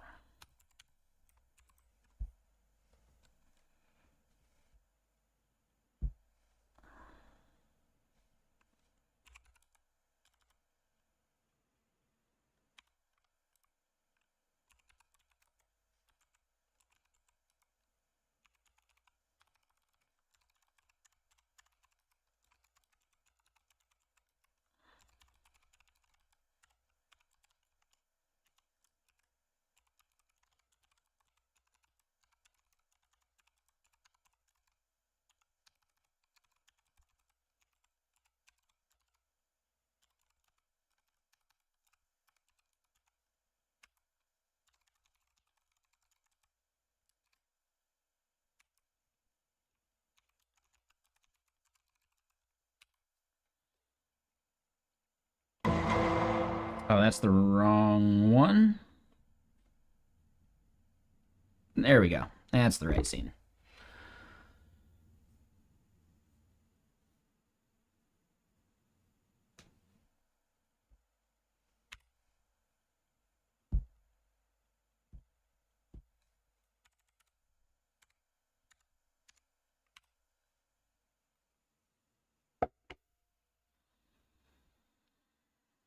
Now, wouldn't you like to be a pepper?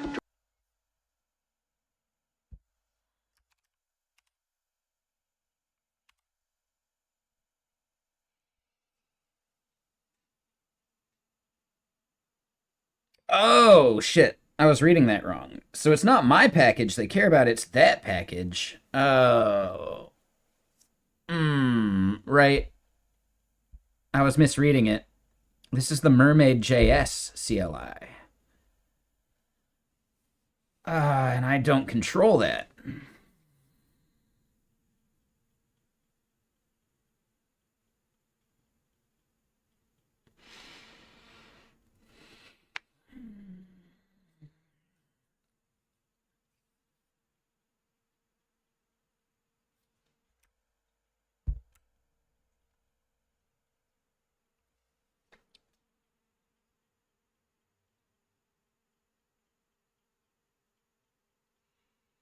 So hold on, we can zoom in a bit.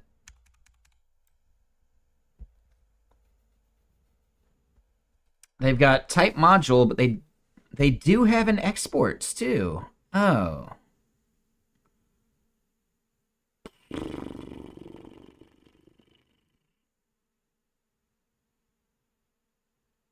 Plot thickens. What the hell, man?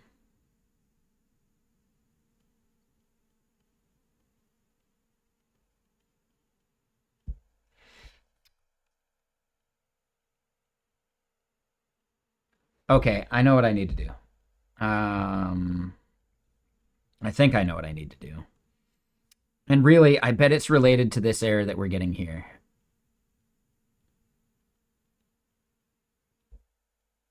Which is strange because it does export types. Like, we just saw that.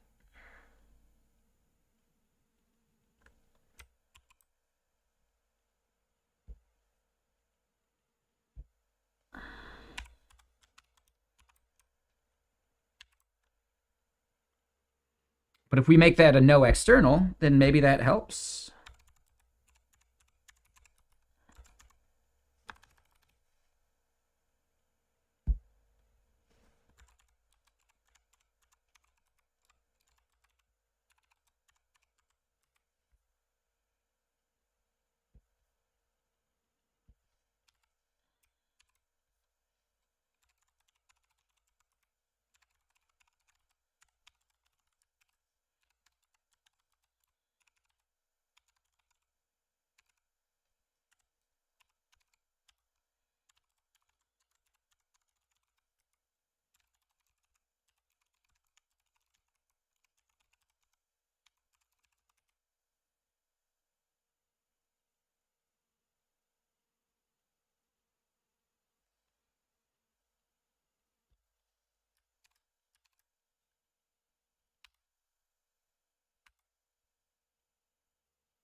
What?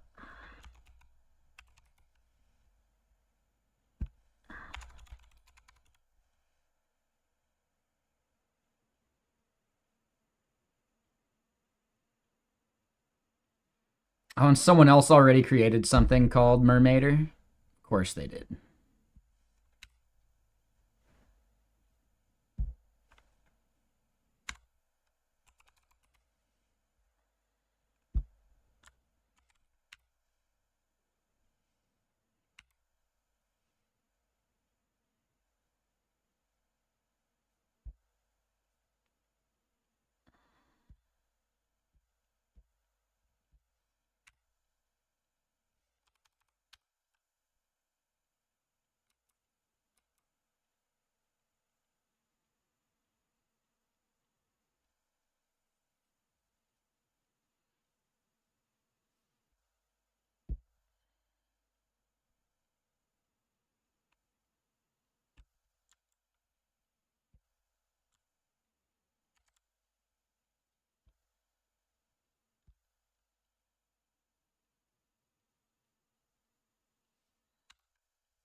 Now, it's weird that it doesn't show up in the search. But we literally have a version 1.0.11.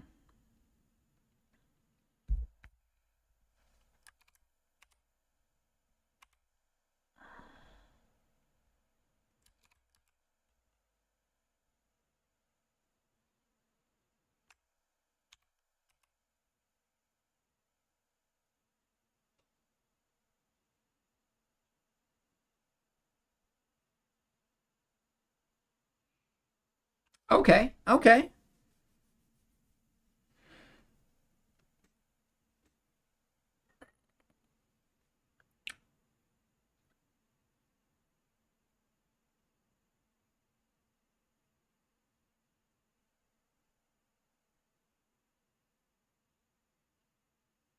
What?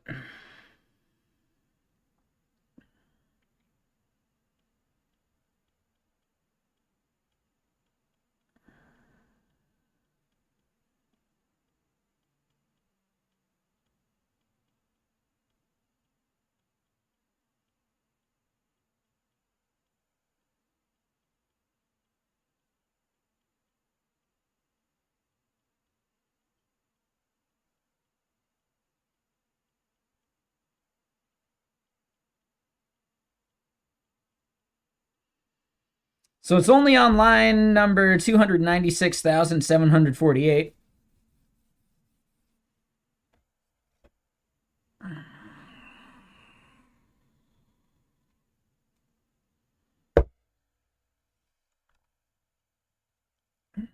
No big deal.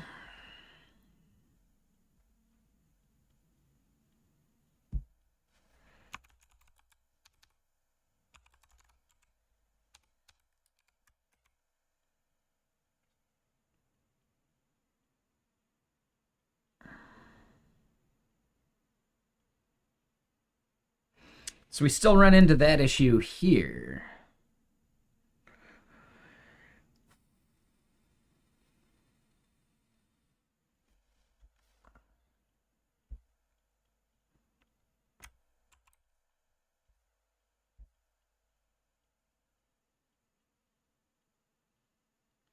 Thing is, we actually had this working at one point.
Wait, what the hell is package roll?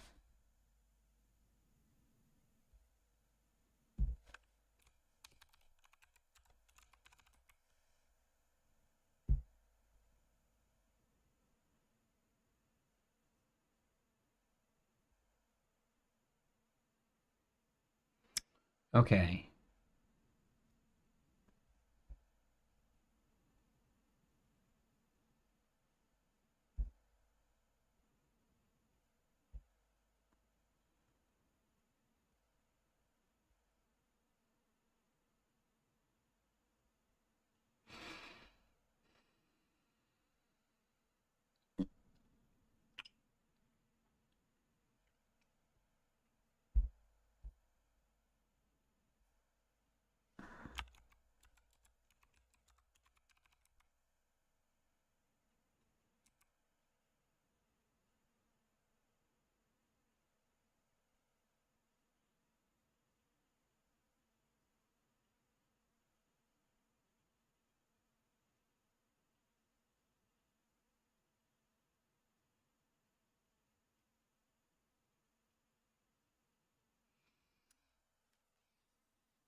Try that again.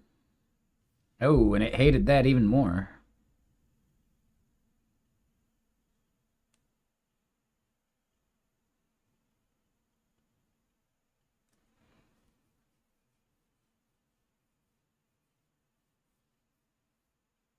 Could not load Puppeteer Core.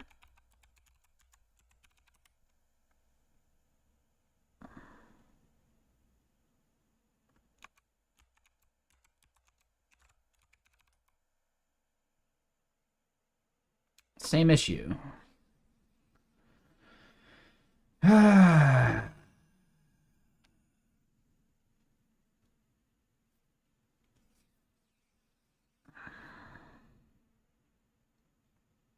This is far more cursed than I was expecting.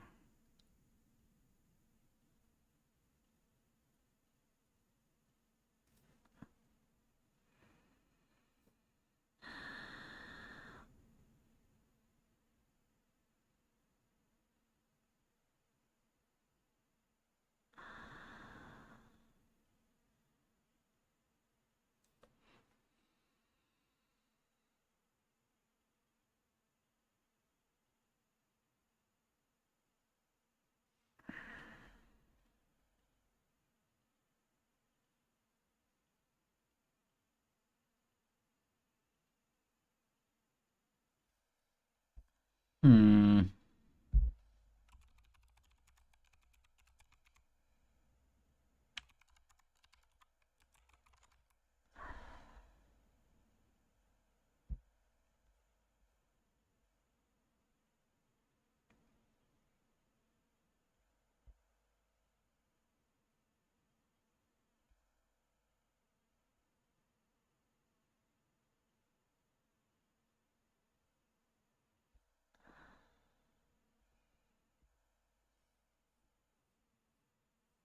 So it's a dependency of the Mermaid CLI.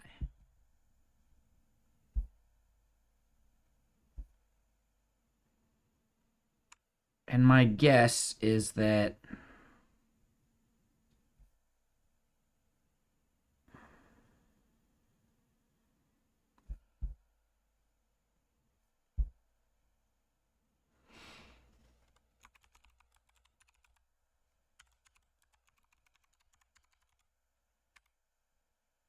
let's just add Puppeteer and see. Same issue. Can't find it. What version did it add? 23.9. So that should be working.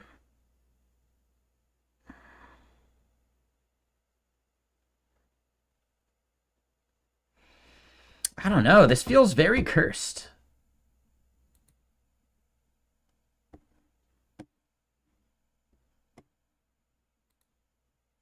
Anyone have any thoughts? Like,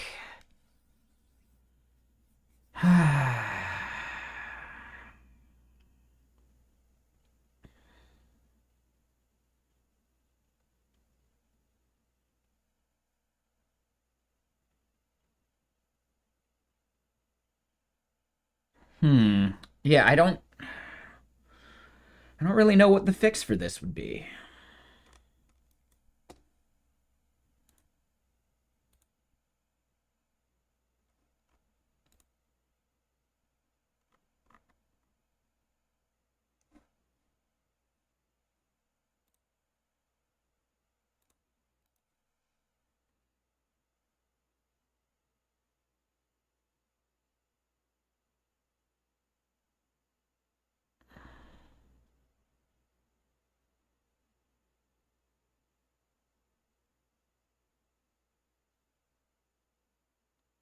Well, I guess we don't need this, so we can get rid of that. Types commander, no longer necessary.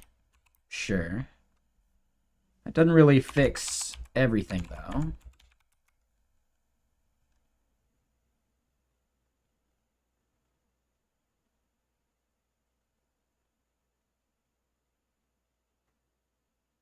Yeah, the action is depending on it now, too, but yeah, we can get rid of that.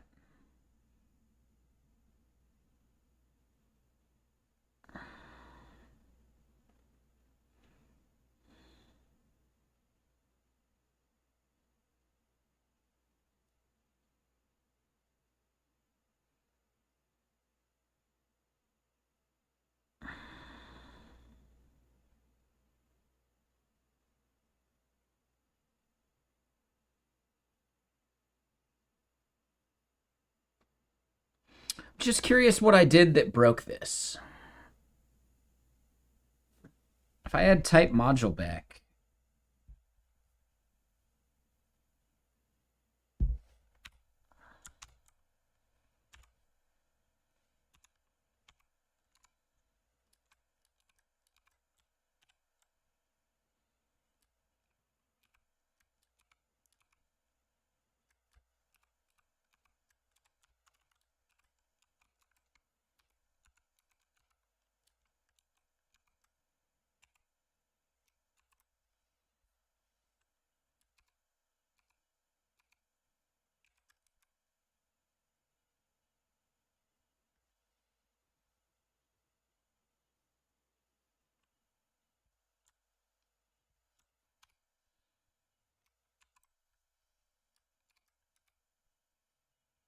Yeah, we still run into that.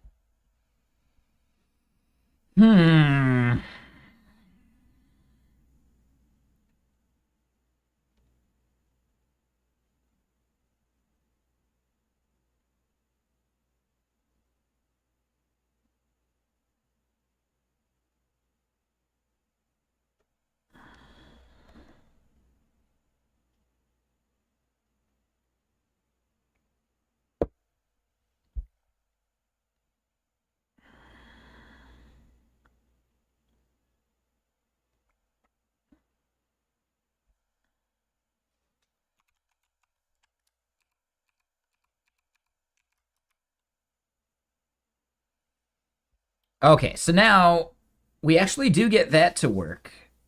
So it's the package roll thing that's broken there, but we actually get this to work again if we turn it back into a module, which I find interesting.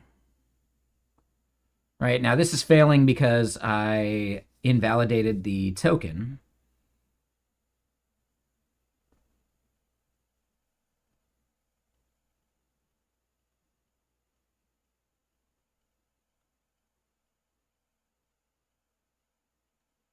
And we could just verify that that works again.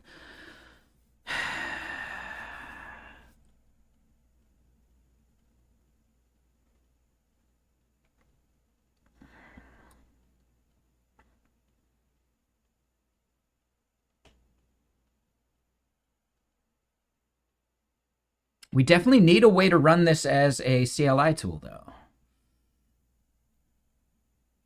And then, like, the next step is the action, right? But, like, the first step would be generating these things by default.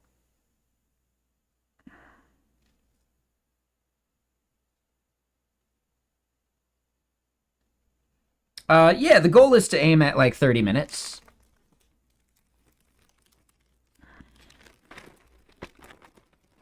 Like, how long are other podcasts? I'll admit, I didn't actually look at that many.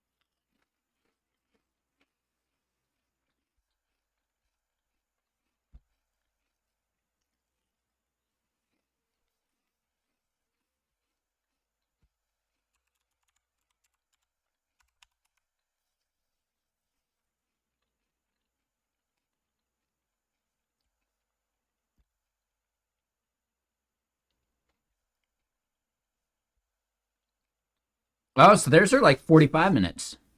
Interesting.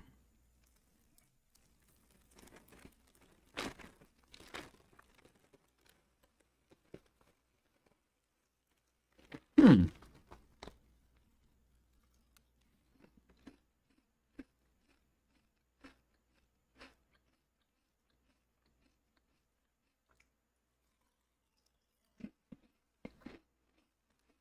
Mm-hmm.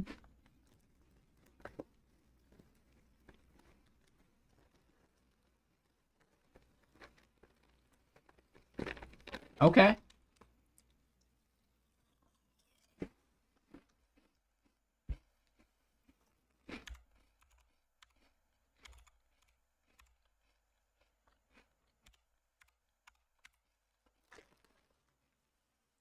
Yeah, theirs are around an hour too. Okay. Interesting.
Yeah. So I just reached out to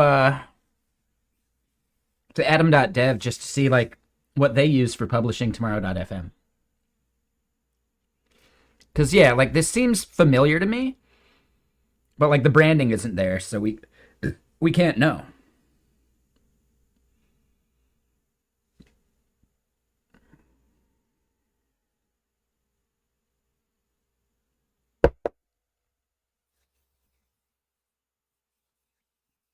So yeah, 30 to 45 minutes is ideal. Um, right? Basically, gym sessions aren't longer than an hour. Okay.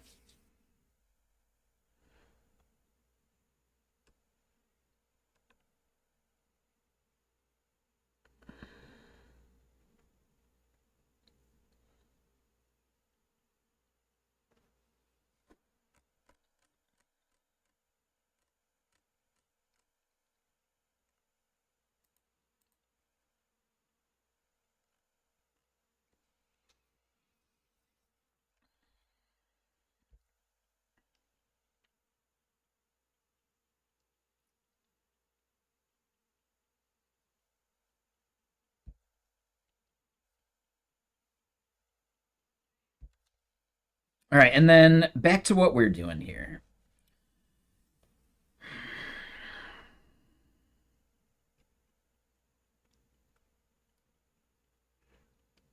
I think I'm going to do a quick pivot because there's something that I've been meaning to do for a while, and that is on cmgriffing.com. I want to shuffle some of these around a bit.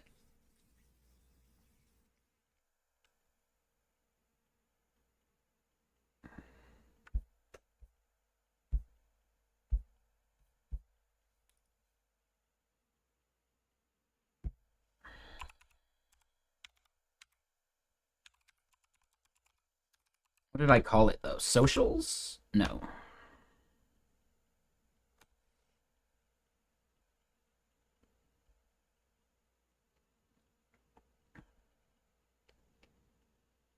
This is going to be tricky. I don't remember what I called my link tree thing. Hey, what's up, Gregor? How you doing?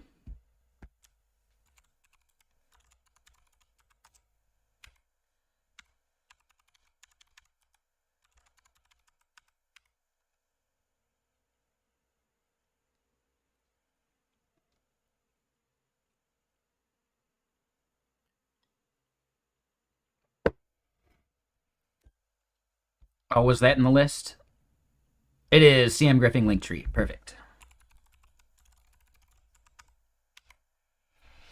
But yeah, what were you up to? So it looks like you were doing some rag stuff with semantic kernel? I don't know what semantic kernel is.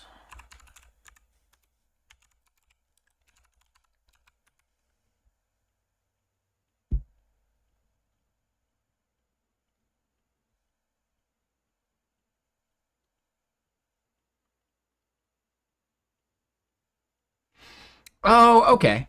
So it almost seems very similar to like the Vercel AI tool as well. Right? So it's just like a wrapper so that you have a consistent interface for a bunch of different like LLMs.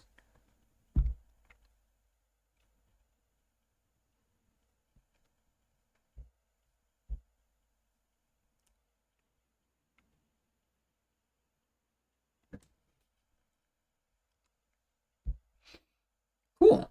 Well, yeah, welcome Raiders.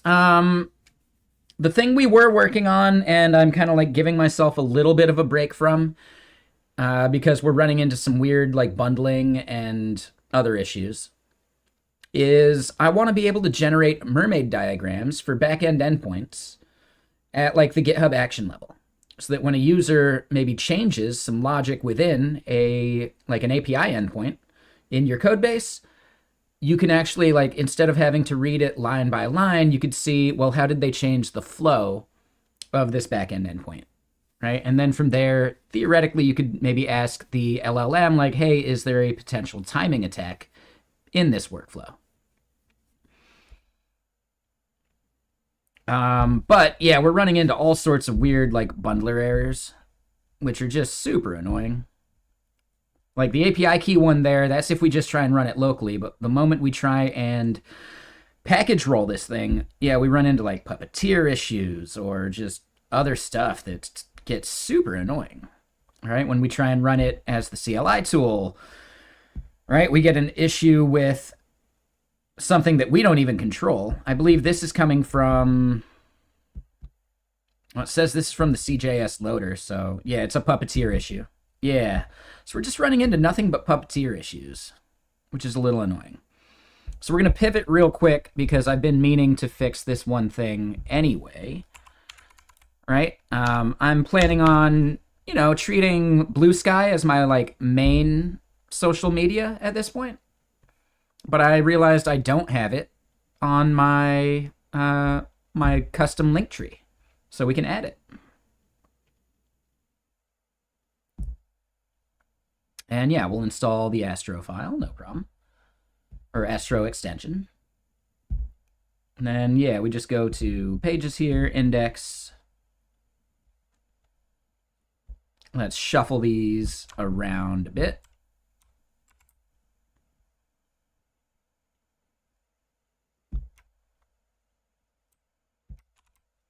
Put Twitter at the bottom.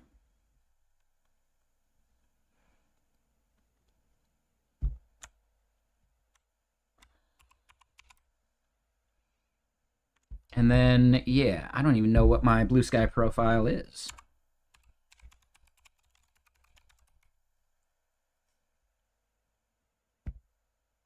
That looks like it. There we go.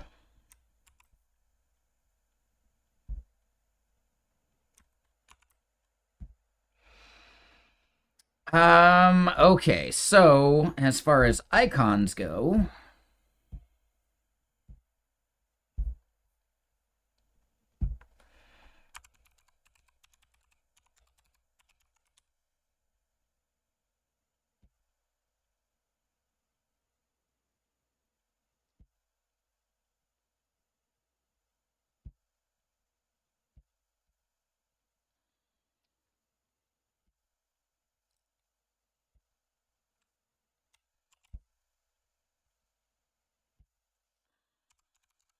Bluesky.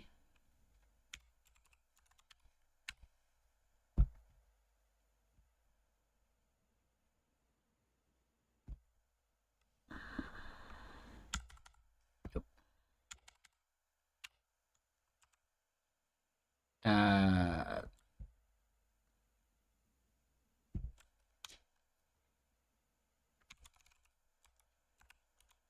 Hold on, wait. It's actually just const props are equal to astro props.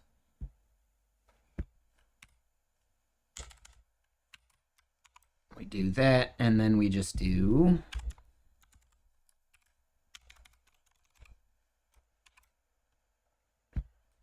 and real quick, I got one more thing to share with all y'all rating in from Gregor's stream. I hope you had a great stream. Hope you're still out there, just chilling, chatting. I built a thing called Giphium. Now, keep in mind that Giphium does end up having a bug that I can't fix yet until the voting has ended in like 2 or 3 days, because I'm doing this for a hackathon, and the hackathon voting is still in progress. If you would like to go vote for it, I would really, really appreciate your help, and thanks there, Chaotic. Right? You just head to the hack.solidjs.submissions website there, and yeah, you can then give it a vote. But the gist is you can generate a GIF from like 2 different states of source code. So then this GIF could be downloaded and socially shared to, you know, Twitter, to LinkedIn, to whatever. You can put it in your slide presentations. You can do whatever with it, right? The version that we haven't published up yet is going to be able to do videos as well. So then you can actually share it to places like Blue Sky, which doesn't support GIFs. So yeah, should be kind of fun. If this seems like something you would use, or something that you like, or if you just want to support me, please go to that SolidJS hackathon website. It's right here in this command. And I would really appreciate that. Thank you.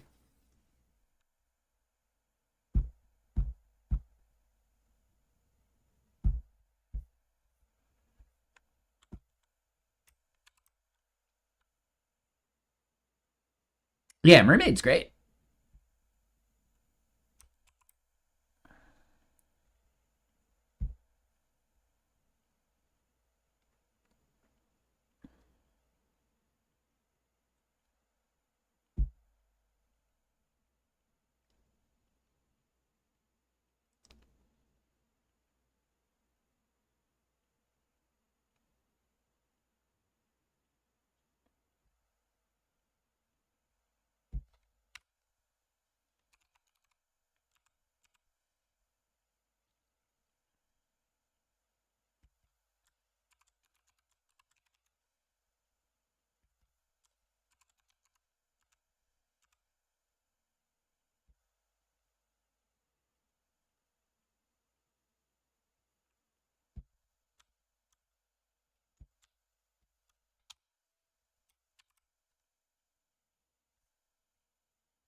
All right, so let's just try this.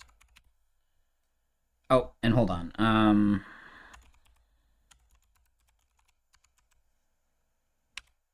Gotta do that.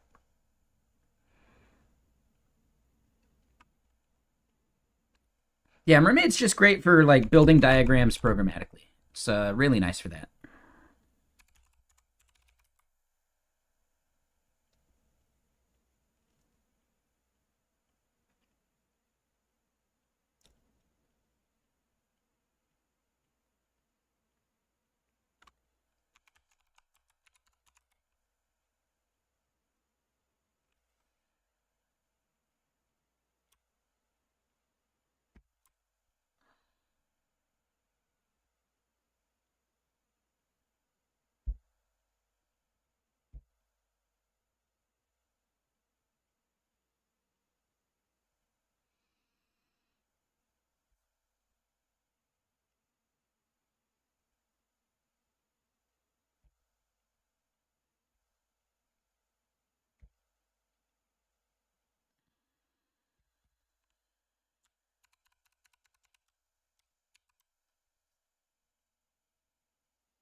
Oof. Hmm.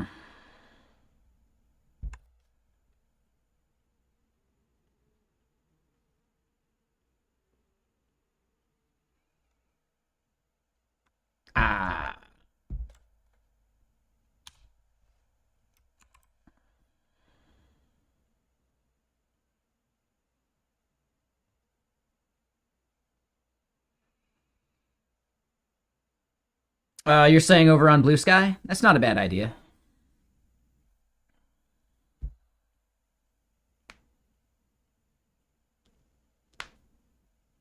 I'm not worried using the official one.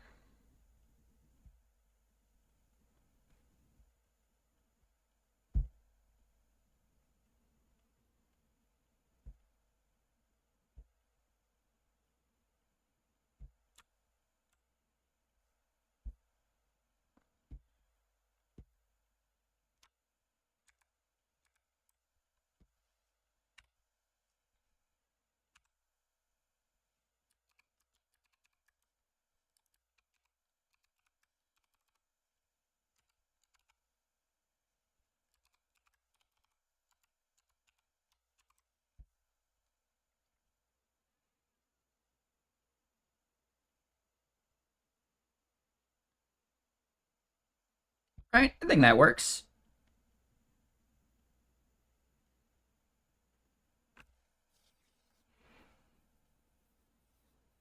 I don't know sorry, Shaka. Like, I haven't used Cursor yet. I am planning on trying it out.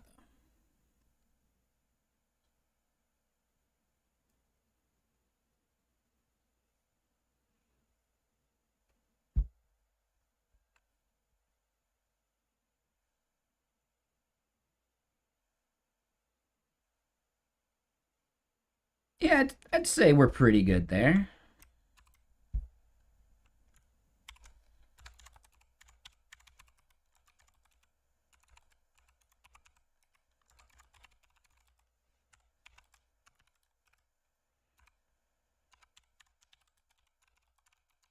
Add Blueski.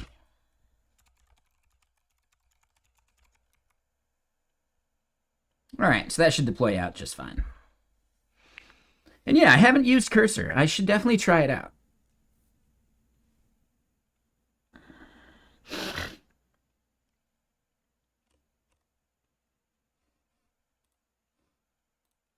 All right, I could also try out Pair because those guys are cool.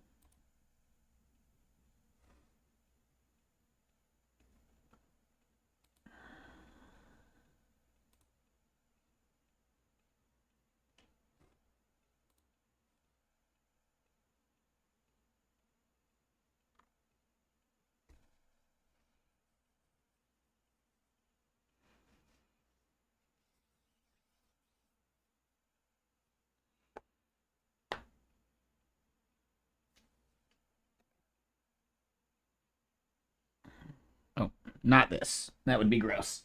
That is some staleness.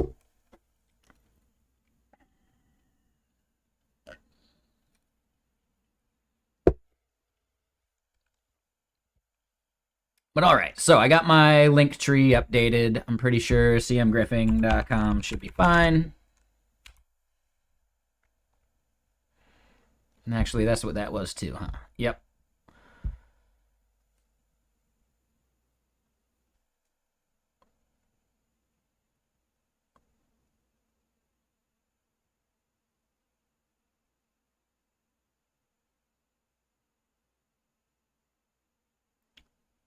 I should change up the favicon, right?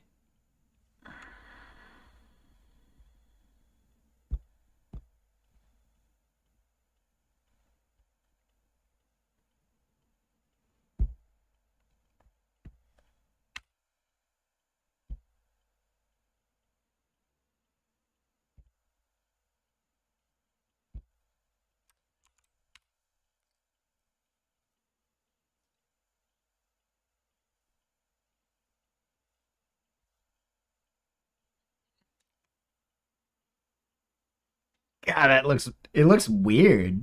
Like it looks like it's warped or something.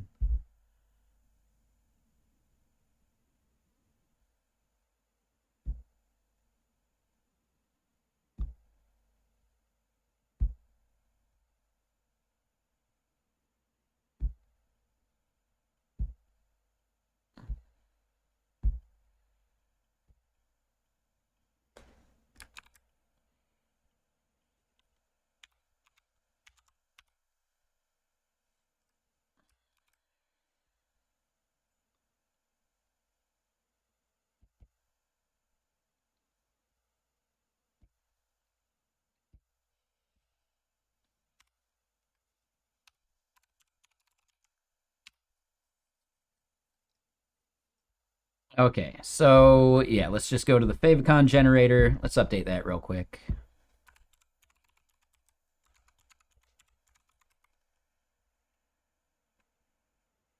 I think this is the one I've used in the past.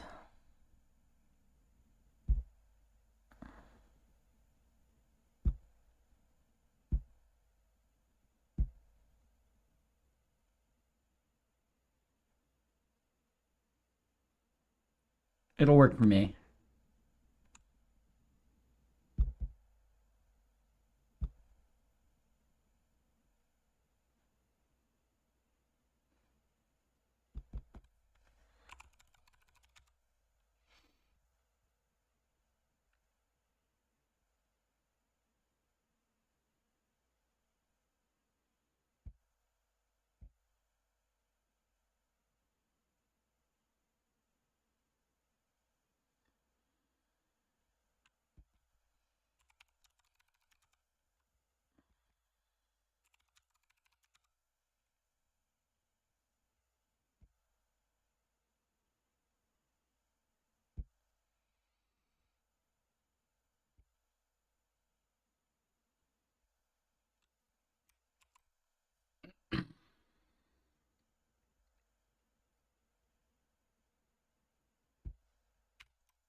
Alrighty. Man, can't believe it's already almost 5. Time flies when you're dealing with bugs.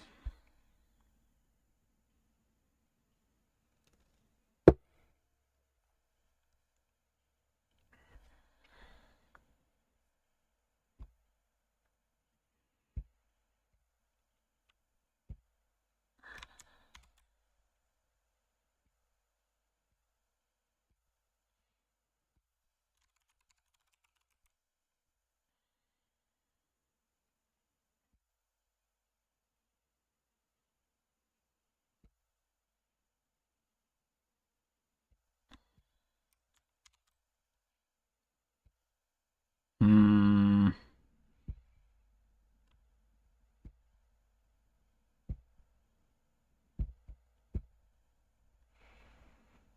All right, so real quick, when y'all go to this site, do you see the favicon of my face, or do you see the Astro favicon?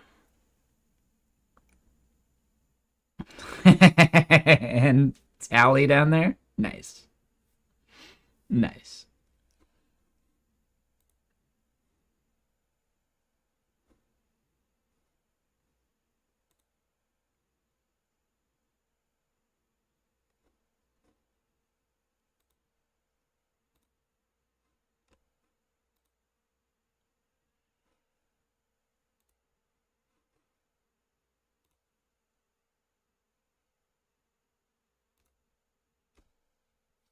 You still see the Astro favicon?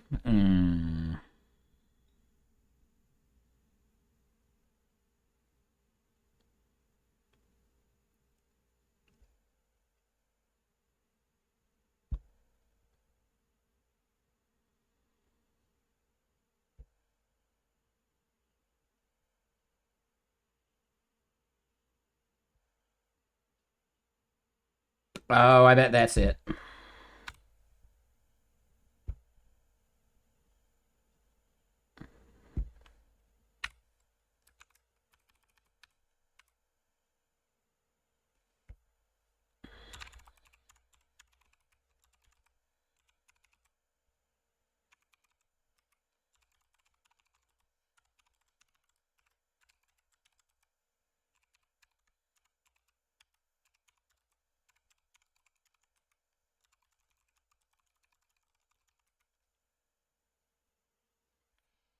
Yeah, I think just the way that it copied.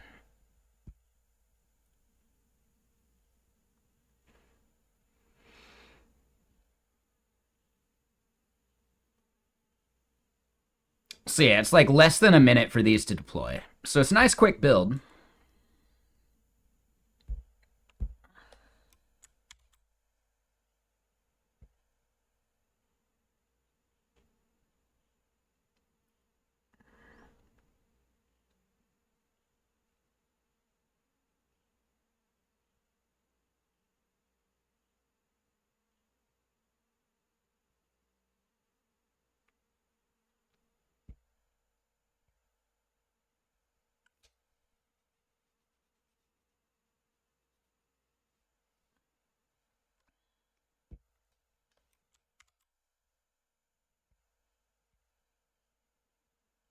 Hmm.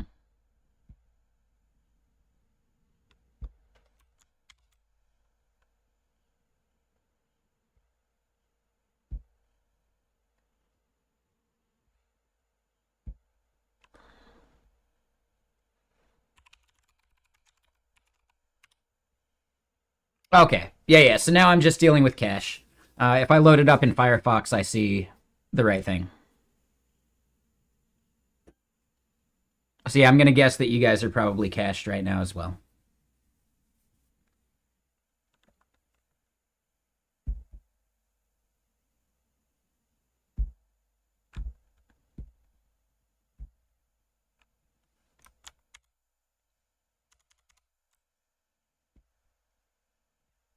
Hey, yep. So that updated it.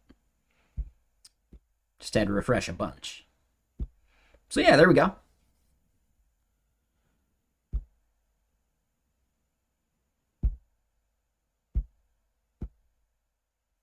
Cool. All right. So we got that working at least. Now let me think about next steps. The Mermaider thing is really annoying.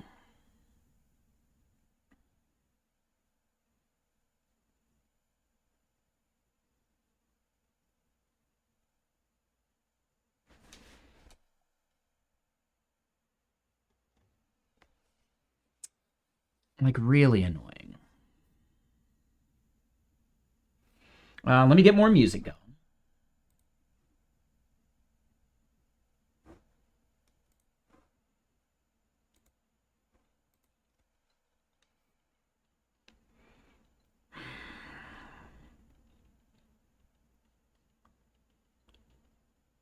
And yeah, honestly, Mermaider.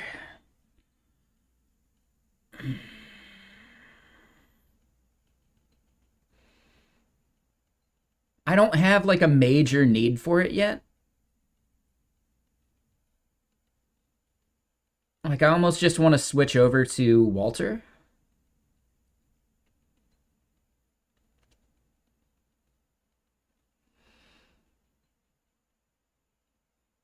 And we can always like, switch back to Mermaider because I want to start doing like 1 day a week as like open source day, right? Where we go and make sure a bunch of like the open source stuff that we built isn't just dying on the vine. Right? Those will be days where we add to Githium and just like all the other stuff we build. But the main thing we work on is going to be like the larger like software as a service kind of stuff. So I'm thinking I want to start and pivot back to Walter and try and launch an actual software as a service. Because I don't do that nearly enough. And Walter is basically a bottleneck for a bunch of other things I want to build too. Because, yeah, usage-based billing and like quota-based billing and all that kind of stuff, like, yeah, every software as a service needs that.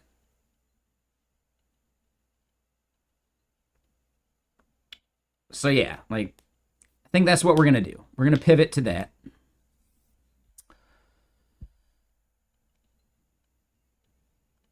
I think in the process of building Mermaider, the fact that we were inspired to build Taction is actually pretty cool. Because I think Taction actually has like way more utility. Anyone building a GitHub action could benefit from it. as long as they're using TypeScript.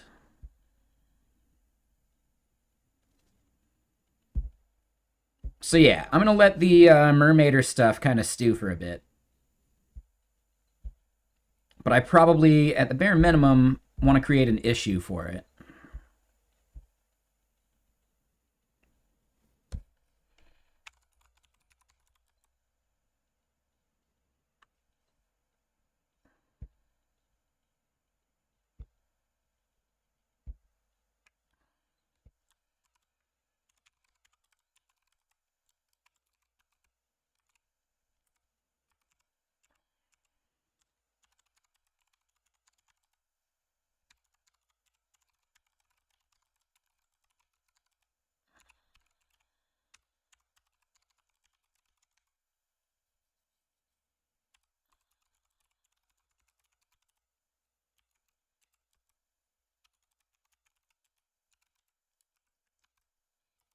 Right? So we'll at least get these issues out there.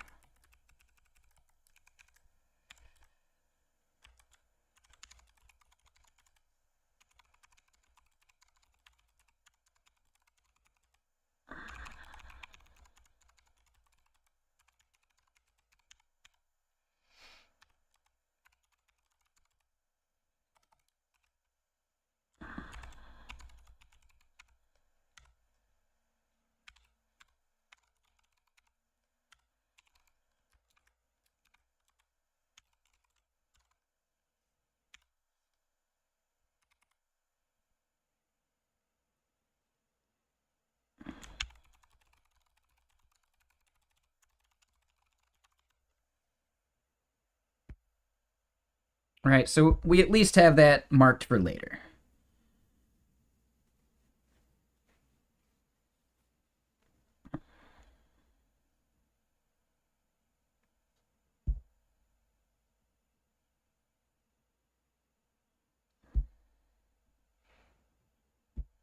So yeah, I think we just switch to Walter now.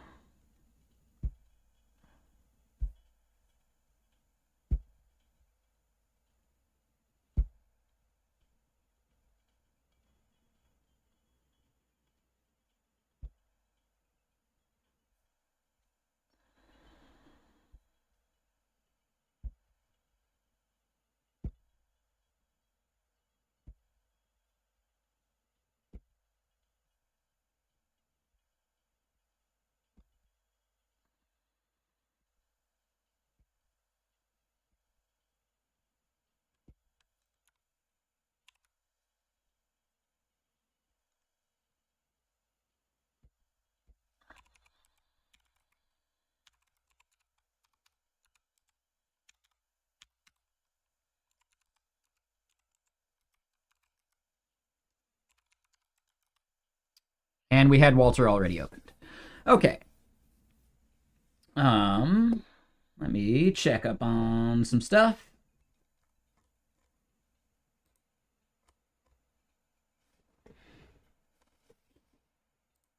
Oh, nice.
Okay. So, one thing I'm going to do, I'm going to go rinse out this glass, and we're going to pour a beverage. We're going to use up the rest of the Coca-Cola, which isn't much.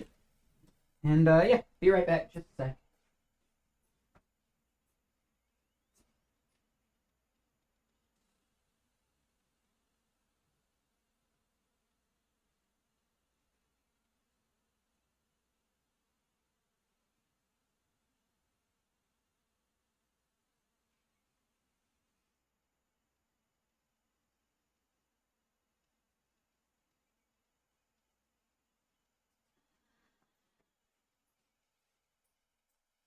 Okay. And yeah, we're gonna take it easy. We overdid it yesterday and the day before, because holidays, you know. Today's less of a holiday, but, you know, we're adults. So yeah. And man, yeah, I put a dent in this bottle yesterday. It was too much.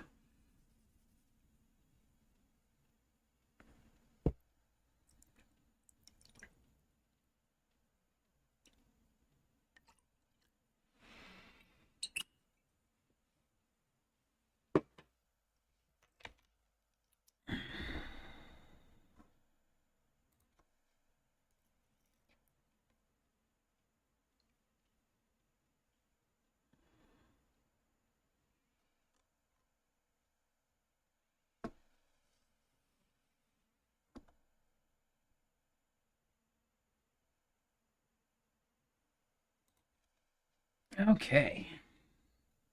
God, I wish I had more Coca-Cola. But I don't need the calories. Especially considering I just mashed a bunch of potato chips.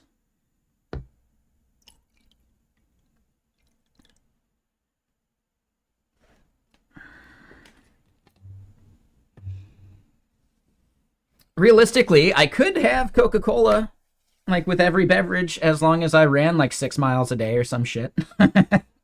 Which I think we all know is not going to happen.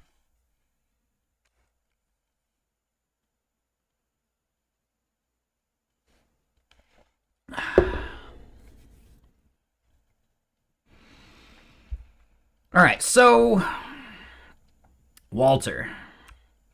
Walter is a lot.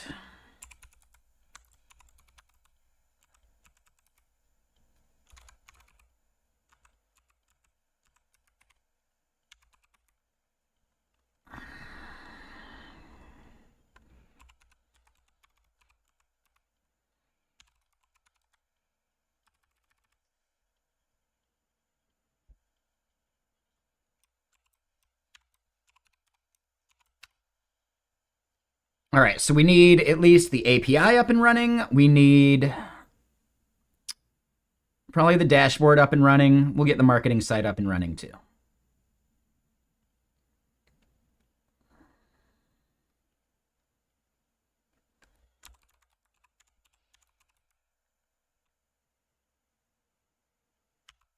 Oh, and there's a bunch that we haven't committed yet.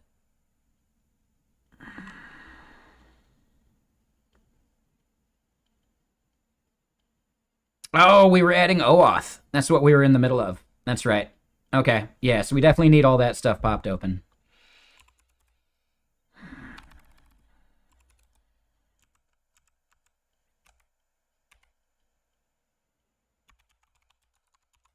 All right, so yeah. Hold on. And from the top level of Walter, we'll just remove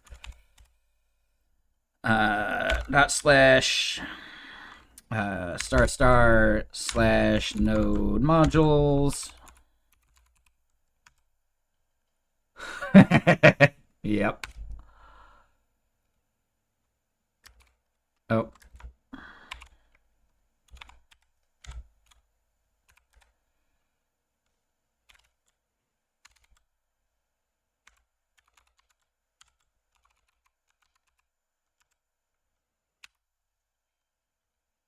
And then, yeah, we got to reinstall all of it.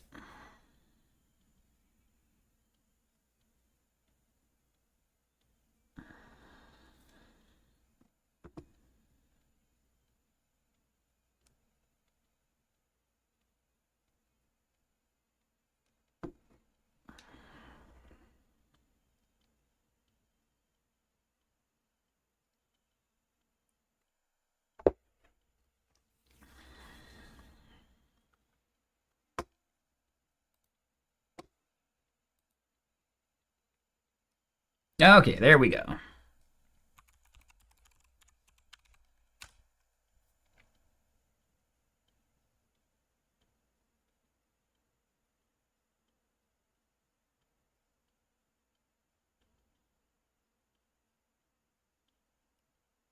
And yeah, that's a lot of packages.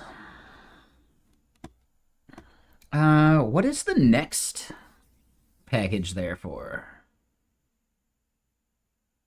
SWC. What is SWC?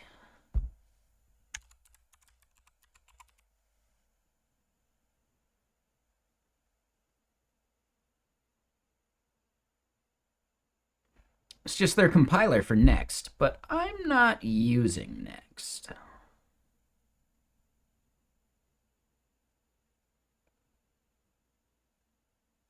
Wait. Yeah, I'm not using Next anymore.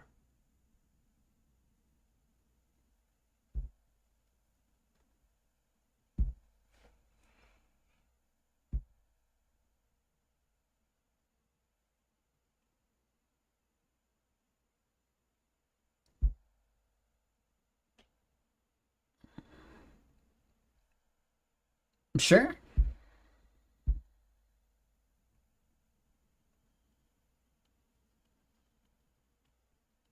Seems cool. I think that's the best way to describe that, right?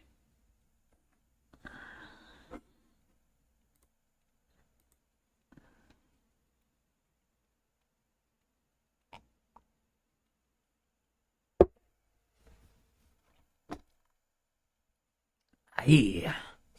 And yeah, for everyone who's here, if you haven't checked it out, please go check out the thing that is like the pinned comment. You should still see it unless you hit it already. I would really appreciate you giving that a watch and giving me any feedback you might have about how I could do the podcast thing a little bit better. Right now, we have not published out to Spotify or Apple or any of those yet. That is in the works. We haven't decided on a platform to do that with yet. There's Transistor, there's Buzzsprout, there's Libsyn, there's a bunch of them. I'm actually thinking I'm currently leaning towards Transistor.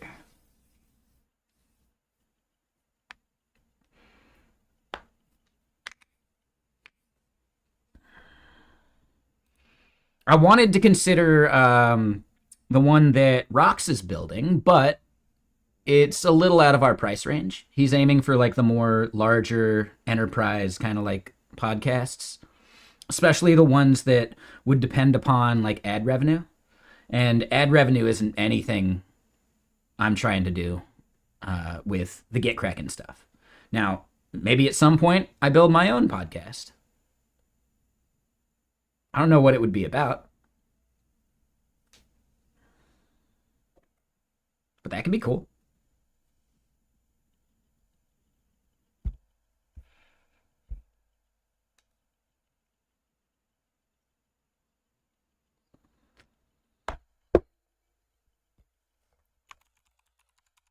All right, so we should be able to launch that up. Sweet.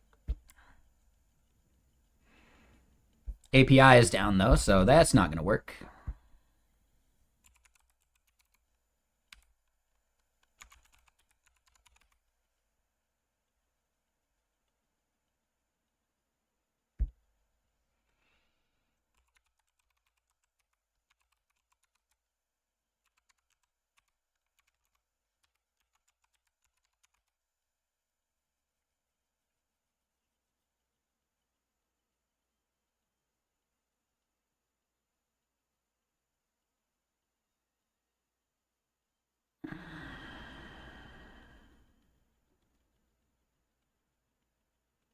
Well, that would be where the Next.js stuff is happening.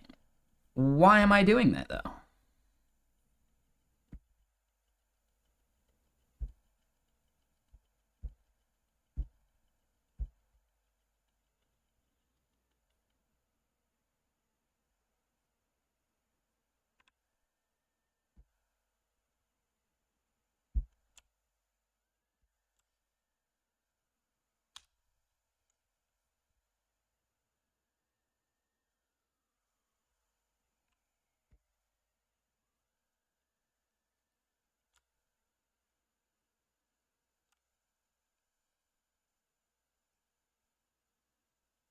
So I didn't finish porting the blog site.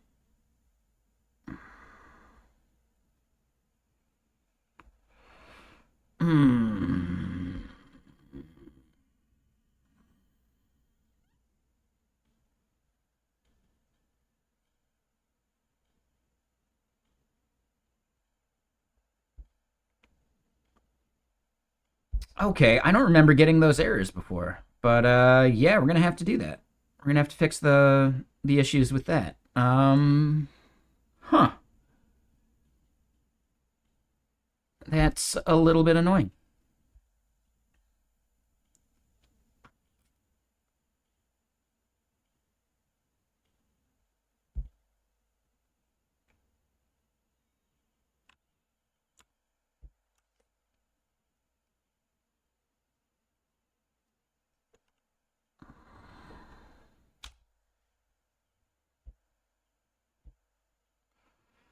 And I think a big part of it is the blog on the Walter site is actually very bare bones. Like, I don't think we actually had anything we were doing with it.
All right, we're gonna do this.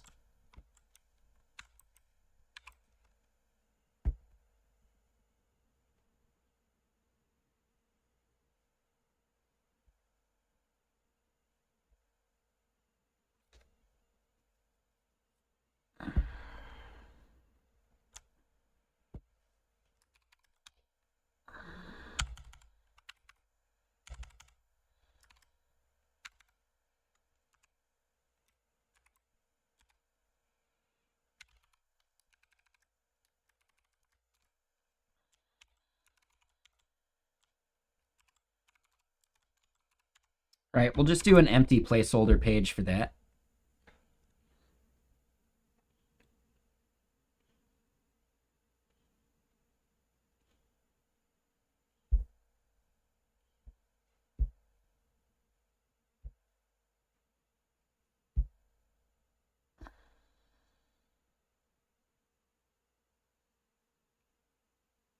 I think, yeah, the tutorials page is not necessary either.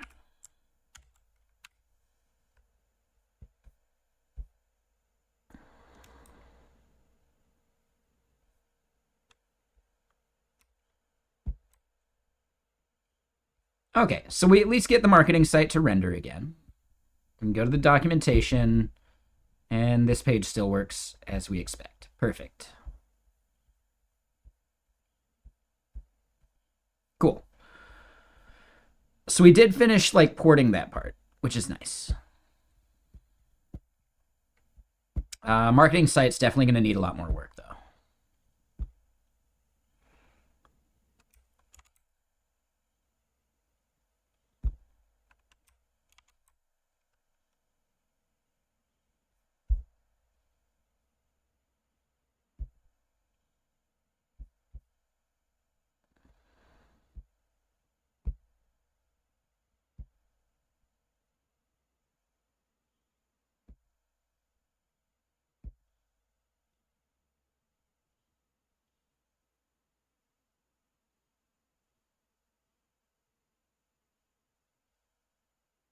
Yeah. Okay.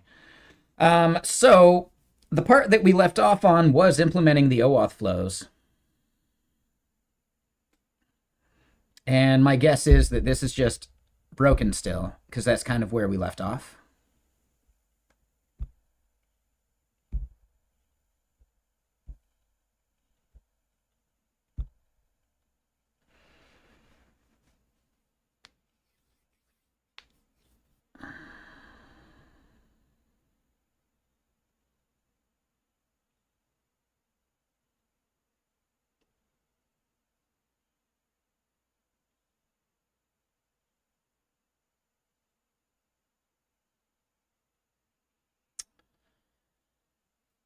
Oh, and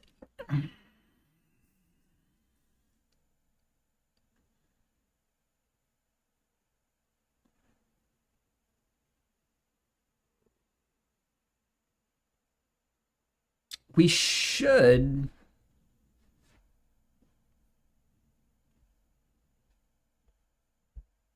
Yeah, so jumping back into a project after not touching it for a few months, not ideal. I wouldn't recommend it.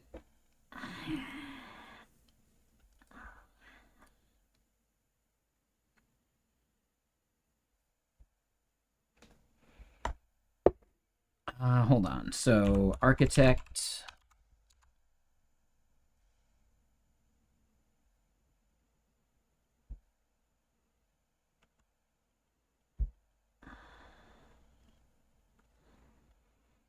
Just trying to think of like all the other extensions and stuff we're going to need.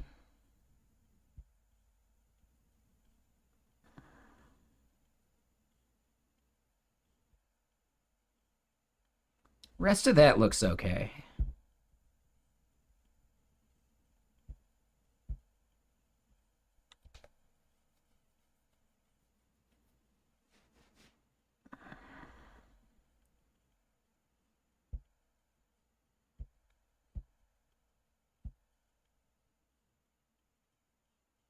And that's what we were doing. Yeah.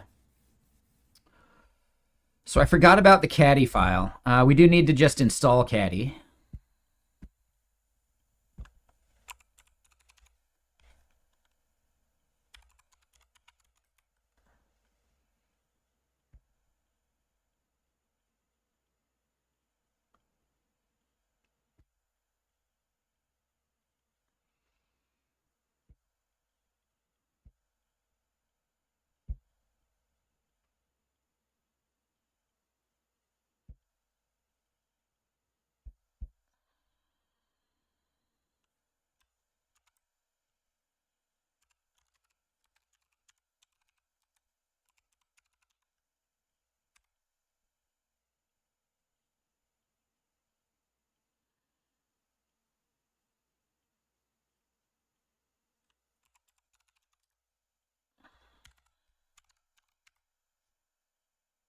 All right.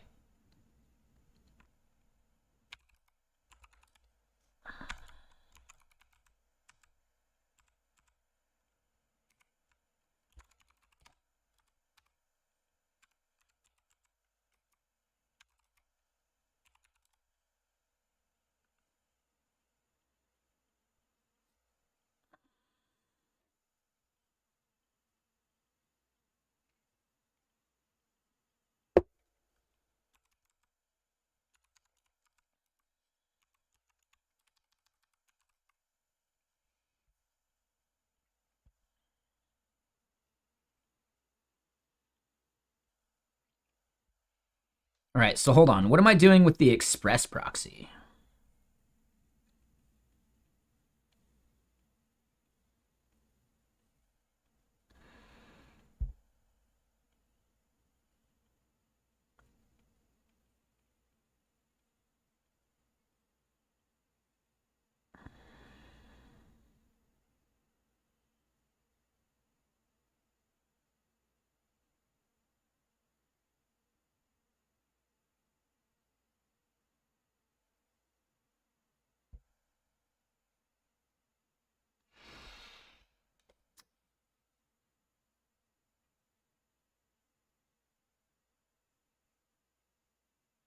Yeah, I think our dev proxy is wrong too.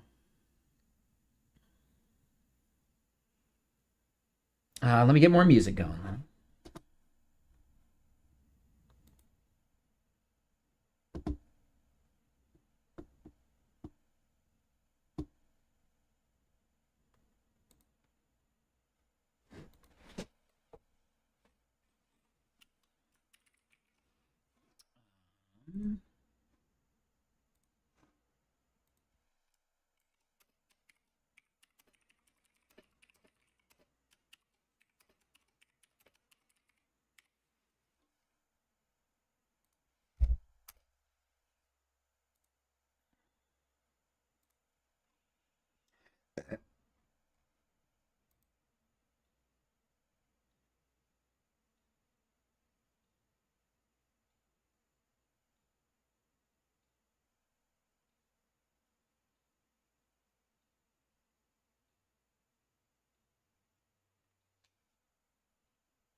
And yeah, what's everyone up to? Anything fun?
So here's something.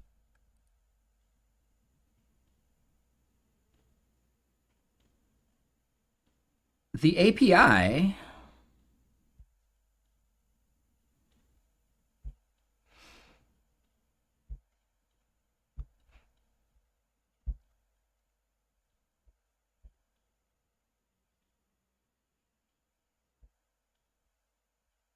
right, we got our provider map.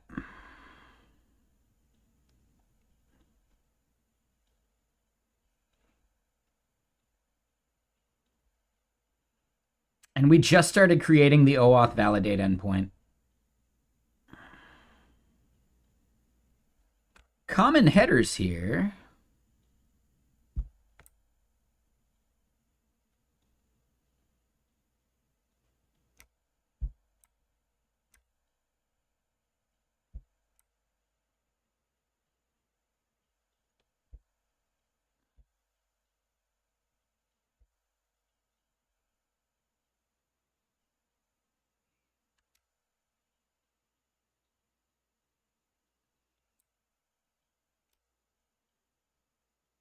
Yeah, that value should actually be working. So I'm curious why we're running into CORS issues at all.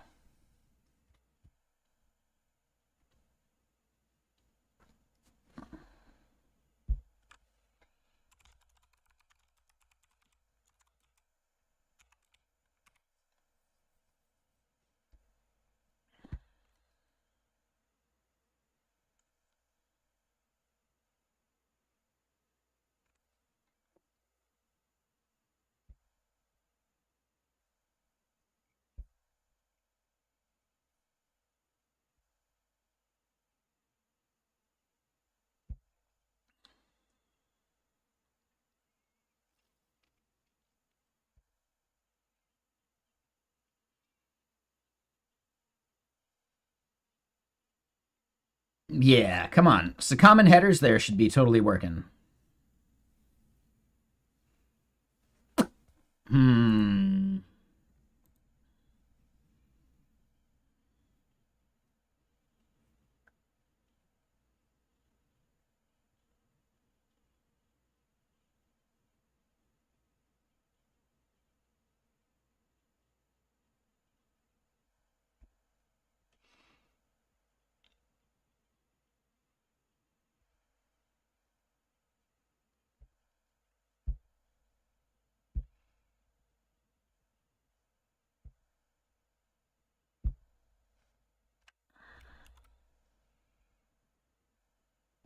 So I think the big issue is that we're getting a 5 hundo, right? It's not actually a cores issue.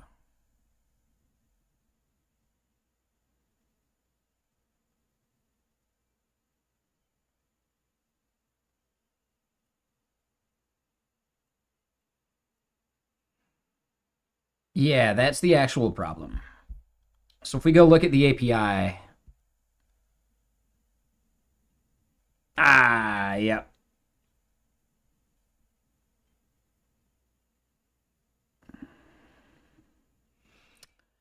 So yeah, bad credentials from GitHub, which is fine, but the way we're querying for that user is broken.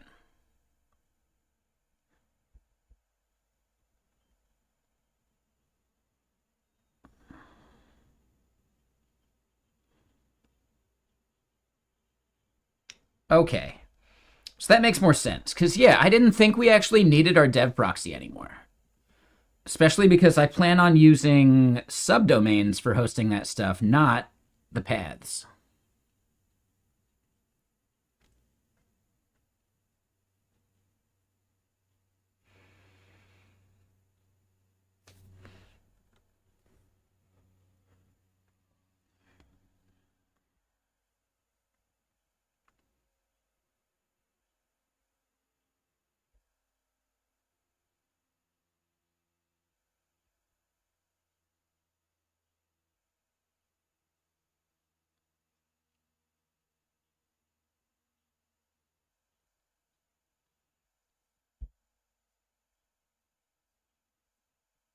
So, here we go.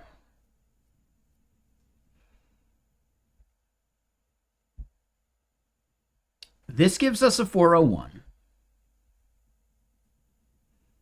But that 401, we don't necessarily want to, like, break everything, right?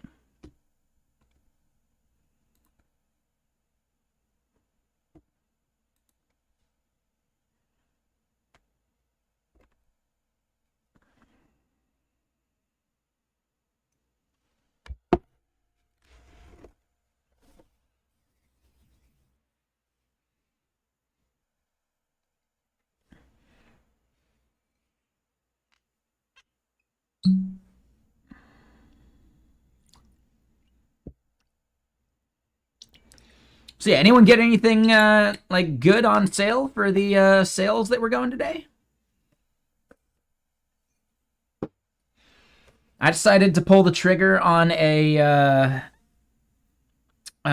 Shure SM7B, just because I think it'll be nice for voiceover work and podcasting stuff, and maybe eventually some singing for some music.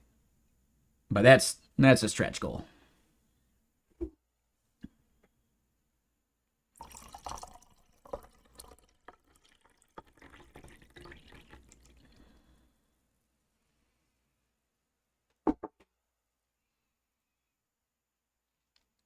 Oh, interesting, Dr. Cudley.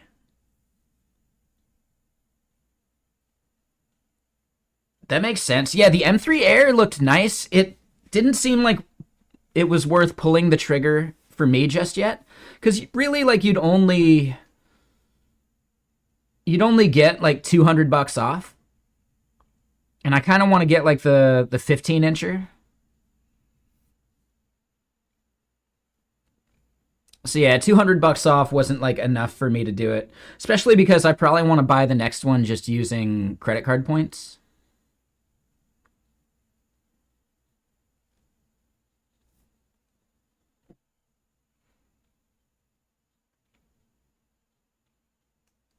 So if I were to like cash out those credit card points to like Amazon, like I'd be taking a 20 to 30% cut anyway.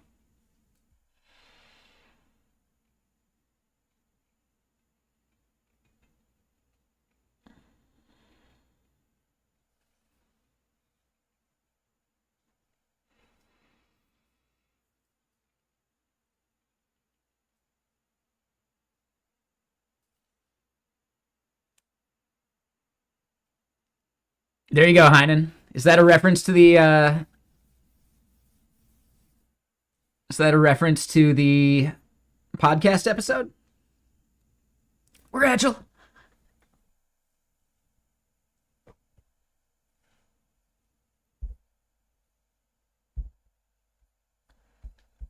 If so, I appreciate that. Thank you for watching. That's just a random like backflip reference, then all right.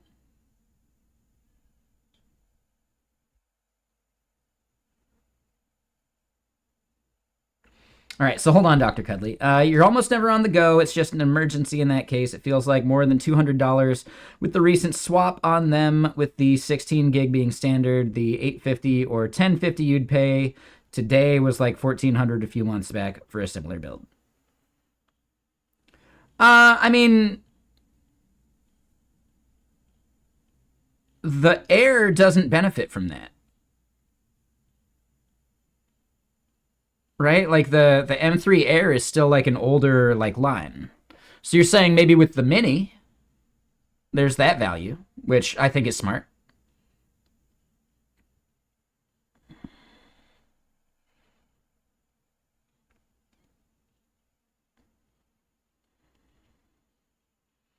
But yeah, I have an M3 like 13-inch Mini for work. And it's not bad, you know? But for a personal machine that I expect to last a bit longer, I'd probably want to go 15-inch. And I'd want to get the 24 gigs of RAM and blah, like, you know, I'd max it out a bit more.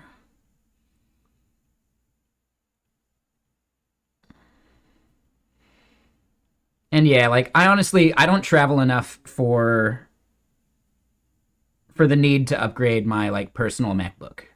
Sure, the battery goes dead pretty quickly, but like most of the places that I'm bringing it have a place that I can plug in anyway, so it's not a big deal, especially like at airports and things like that. So you got an M2 Air that you only use as an Xcode builder, and it just isn't up to par. Hold on, let me read that. They're still offering some trade-ins, so for only another $250, you could grab the baseline M4. There isn't an M4 Air. Oh, okay. The M2 Mini. Yeah. No, the M4 Mini is great. Yeah, I'm really happy with the one I got right now.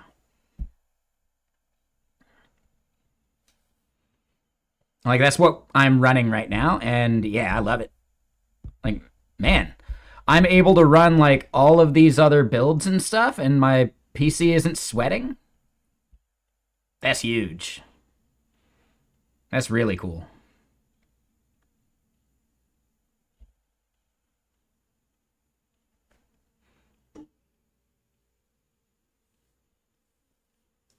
So yeah, I'm pretty sure I'll get easily like another 10 years out of this Mac Mini that I just got. Which is good because, you know, with all the upgrades and bells and whistles and ricketa racketa, it was 24 hundo. It's not exactly cheap. But I'll definitely end up using it, so it's worth it. How much space does a base Mac OS install take these days? Well, keep in mind that I did install some stuff already, but I think that's worth checking.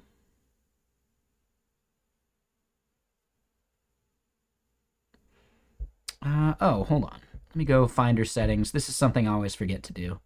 General, maybe, here we go. Hard disks. Oh, show them on the desktop. Sure. In the sidebar, I want to see Chris's Mac Mini. and all hard disks, all external disks. I think the rest is fine.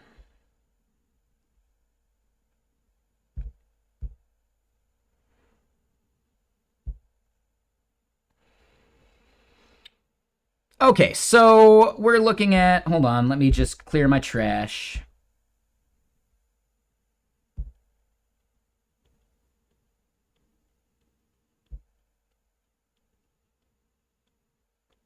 I'm using 50 gigs, right? And that includes some things I've installed already and like, you know, some of that BS.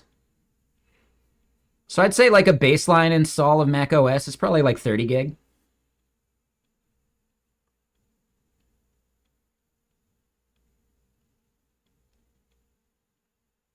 Ooh, so hold on, Dr. Cudley. I want to push back right now and say you need at least 512. I had 256 on my other Mac Mini, and there are certain things that just don't install to external drives easily. Right? If you're a dev, man, like a bunch of that stuff is going to get taken up. Yeah, exactly, Tiago. Yeah, having an external is totally worthwhile. I have all of my like repos on this T7 that you see right here. But when you go and do things like installing Xcode and installing like simulators for it and like all that stuff, you need at least the 512. I opted for the 1 terabyte just because. Now, I still plan on using my external for most things that I care about, but at the end of the day, it sucks running out of space on your main drive. And 10 years ago, 256 gig was fine. But if you're trying to get 10 years out of a Mac Mini, you don't want to go baseline on the drive space. Like, you really, really, really don't.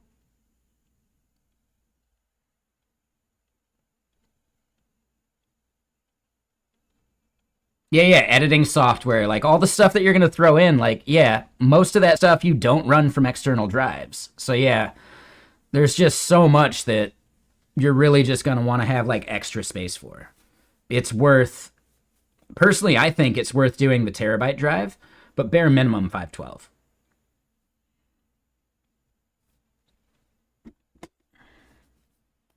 I just simply, like, gotta point out, no matter what, devs out there, right? Like, software will consume the space you have available. And no, you cannot update the size. Now, Koala, you cannot. You cannot upgrade the size of the SD on a Mac Mini later. Not that I know of. So yeah, Tiago, like, you can't do that. You can on the new ones? Wait, really? That is not something I heard. Okay. Well, that's cool. I would still point out the process of doing so sucks. So, yeah, like, just not having to deal with that would be worth it.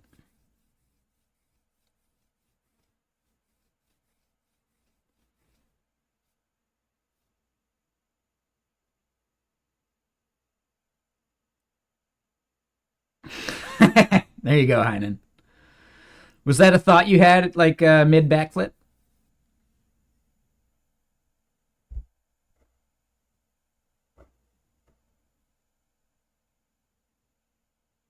If you know how to solder, holy shit, no way in hell I am bringing a soldering iron to my Mac Mini. And you want to know the funny part? If you were to try and upgrade your SSD through Apple, they'd probably just give you a brand new Mac Mini with the larger like storage on it, rather than dealing with the soldering and bullshit. Is it just a screwdriver? All right, well, that's cool.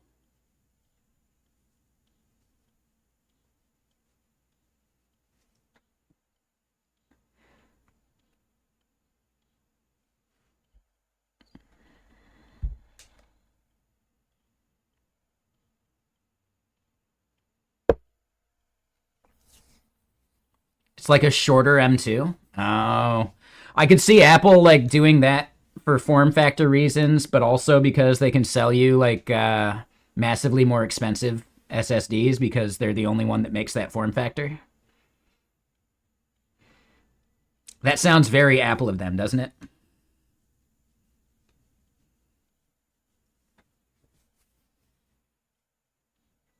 Oh, it's incompatible with NVMe and M2, so it's like their own thing. Oh, God. Yeah, that sounds terrible.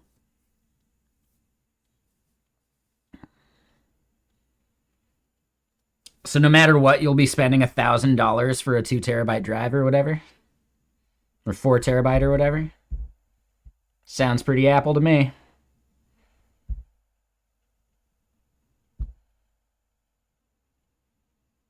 The Mac doesn't fall far from the Apple.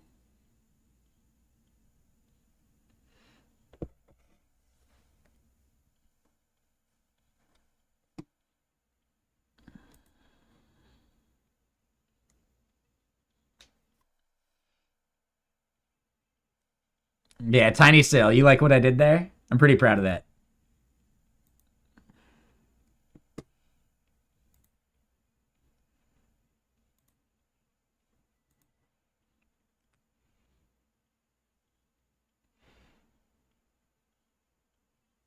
Still cheaper than order a Mac with good SSD size? Maybe.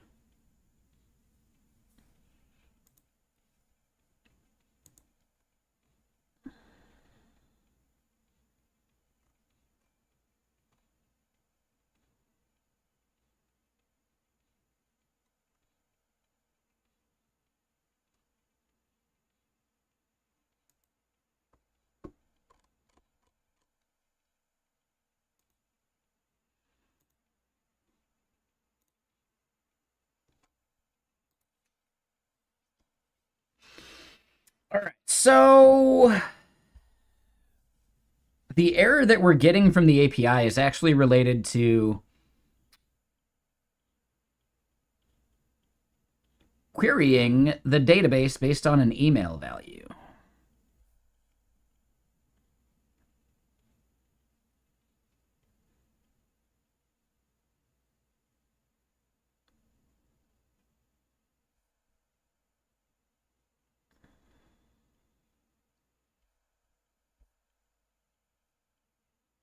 Oh, hold on.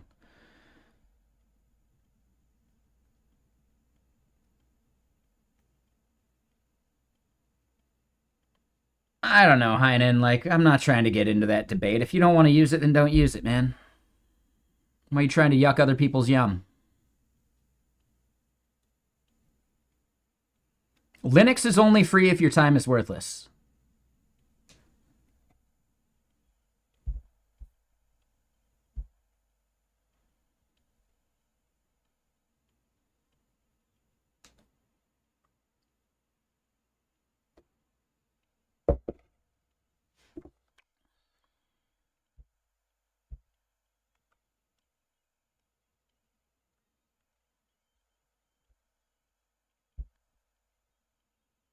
No, like literally, that's what I'm telling you right now, right? Like, if you enjoy modifying and configuring your Linux, go for it, right?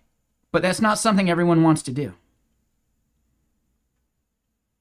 Some people just want their machine to work. Linux is not that. So you need to then put a value on the time it takes to make a Linux machine actually usable. And that's only free if your time is worthless.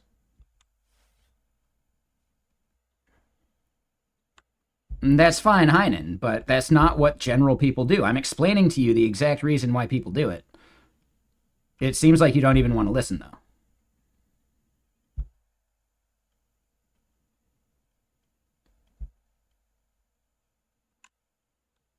All right, so the fact that you're not accepting my explanation for why does kind of hint that you're trying to start a war. No, you don't tell me to chill in my own channel, dude.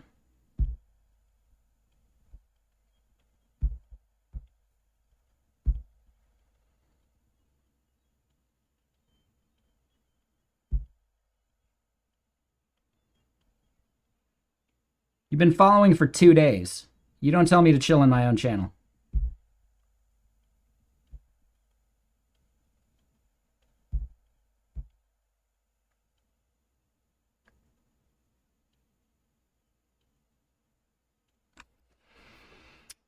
Using Gen 2, it would take hours to compile updates from scratch. Yeah, exactly. Right? Why do people use hosted services instead of spinning up their own servers? Because maintaining a server is time that is only free if your time is worthless.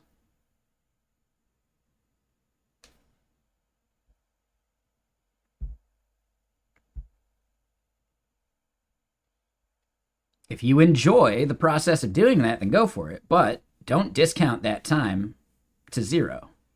Doing so just devalues your time.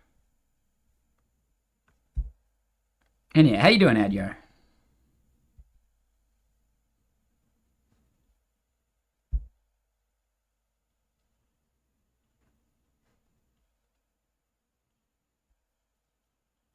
What do I use for gaming? I use a PC, right? Gaming is just easier and better on a Windows machine, right? For the same reasons that I don't want to waste time dealing with compatibility issues when I'm just trying to game.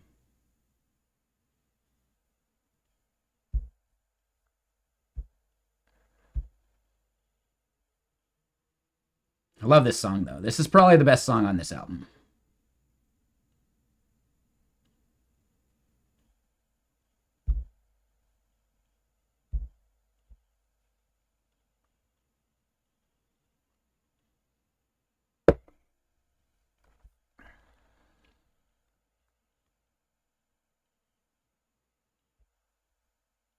Oh, I mean, the bread, if you leave it, then that's when things go really wrong.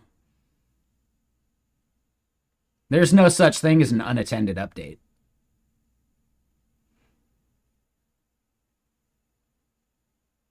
There's an attended update or a failed update.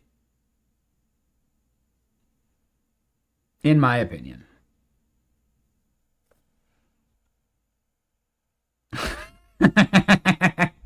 Once. Once. I bet it worked once, the bread.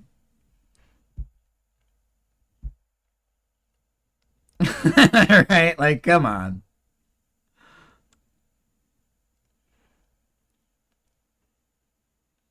Oh, yeah, it's totally worth it, Adyar, right? Like, have a machine for specific cases. I have a stream PC, I have a gaming PC, I have my Mac Mini for dev, right? Never the twain shall meet.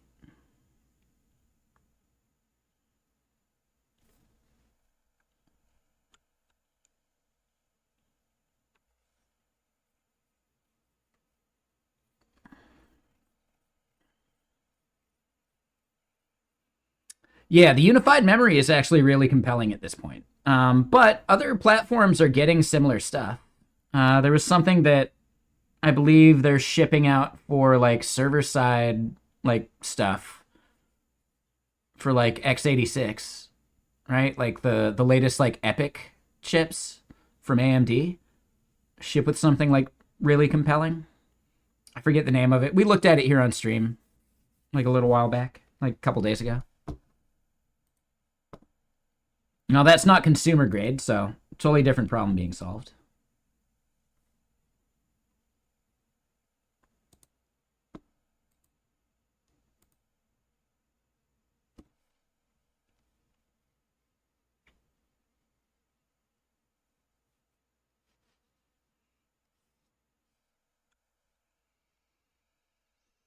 Steam Deck has some unified memory stuff. Yeah, I think it makes sense.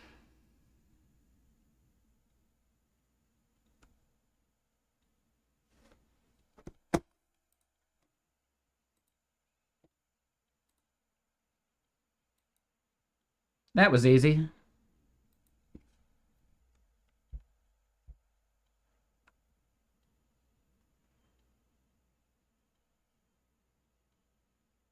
I don't know, I've been coding a while. Are you saying today? I've been live for about 4 hours.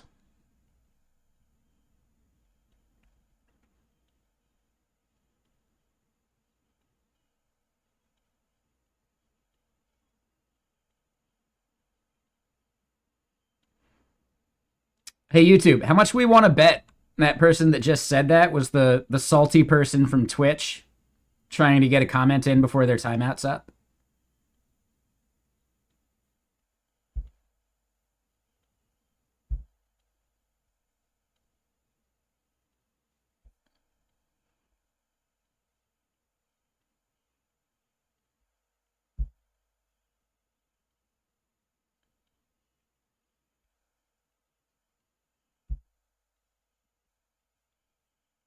Right? I'm not going to bet a lot of money because it's, it's possible it's not them, but I don't know. Pretty suspect.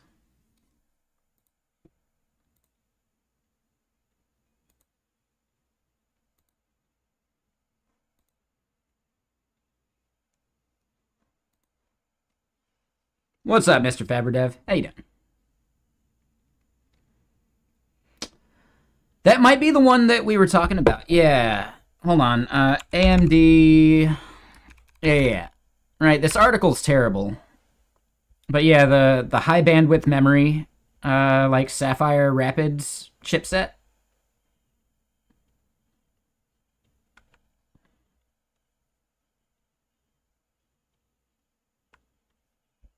Right? 4 to 5x the bandwidth of normal DDR5. Like, whoa.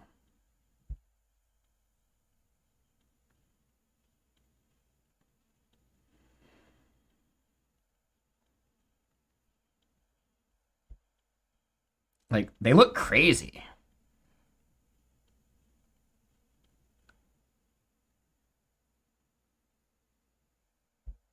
So yeah, you know. Similar tech will make it down to consumer level electronics here eventually.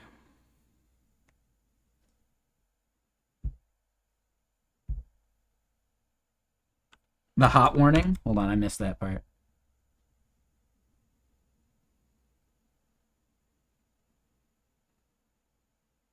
Oh, is that like that symbol right there? It's hard to tell what it is.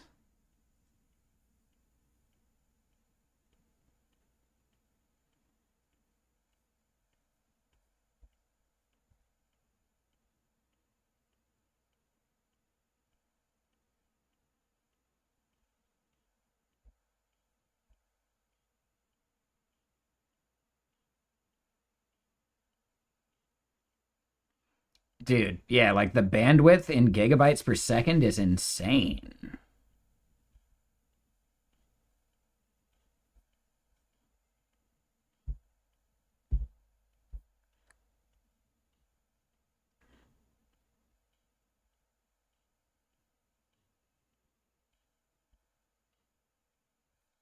Serve the home.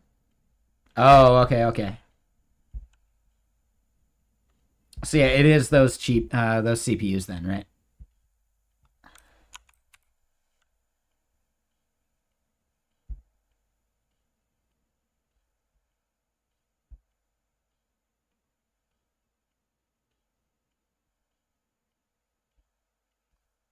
Ah, yeah, yeah, yeah. So those symbols are for heat. Okay. Yeah, these are better photos. This is a much better website.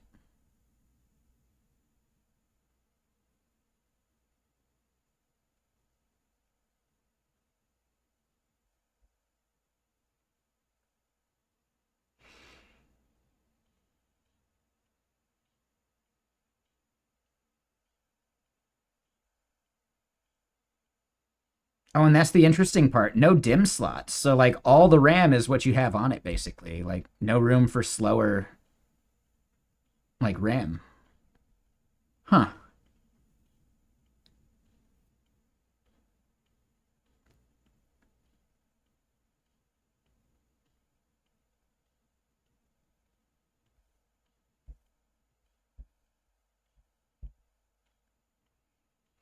I mean, system on a chip stuff has been kind of like the rage for a long time.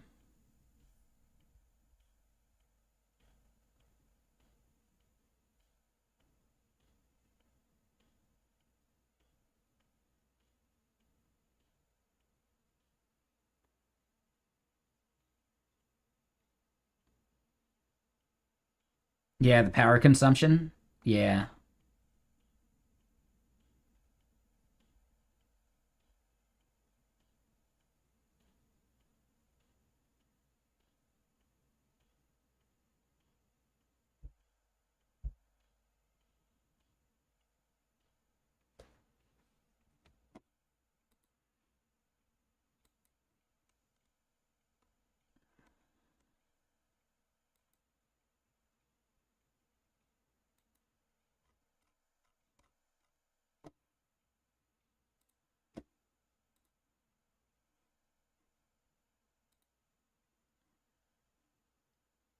right, just double checking on the social media posts. Just to be sure.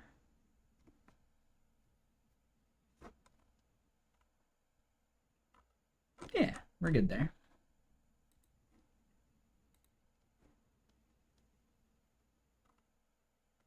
Cool.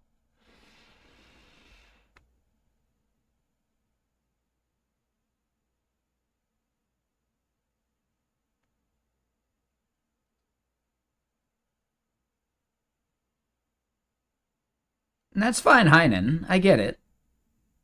But at the end of the day, telling someone to chill on their own channel is really aggressive, and I'm not sure how you thought that would be taken.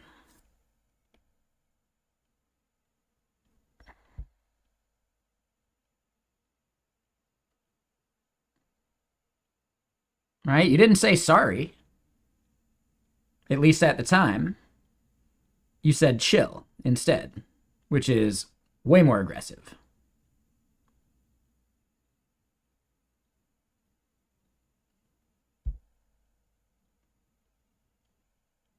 Yeah, as Crafty Sheep is pointing out, in a lot of channels, that's insta-ban, right? The fact that I gave you a chance with a timeout, you should be stoked.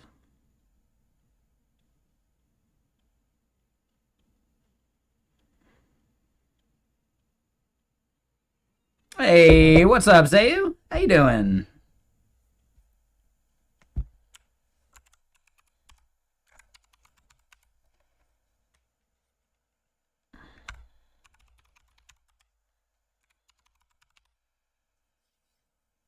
And yeah, how goes the Blue Sky client? Yeah, that sounds awesome. Like, I haven't dug into the protocol nearly as much as I've wanted to. I've looked at it a little bit, which is cool.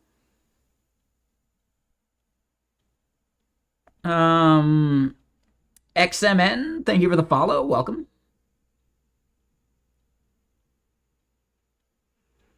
So, Heinen, I appreciate you, at least, you know, coming back in here and not being too trolly. I appreciate that. Thank you. But yeah, so just rendering some embeds. Nice.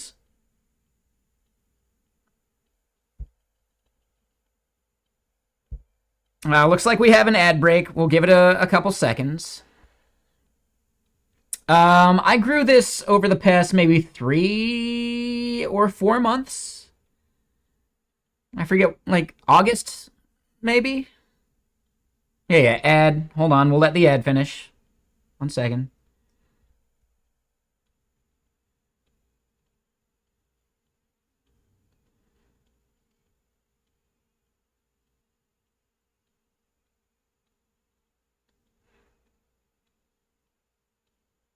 Okay, welcome back. So yeah, the mustache. I started growing it, I believe, in like late August. And it just takes that long for it to show up even. Like, I had it when I was at TwitchCon.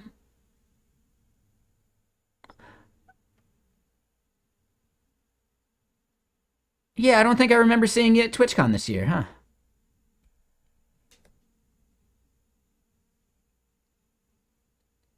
No, you were there. Yeah, I had the mustache while I was at TwitchCon. Yeah, you just forgot. Yeah. No, I totally had it. Yeah, and you were there. Yeah, come on. Now, granted, the amount of whiskey consumed at that rooftop party, you'd be forgiven for forgetting. Let me get more music going.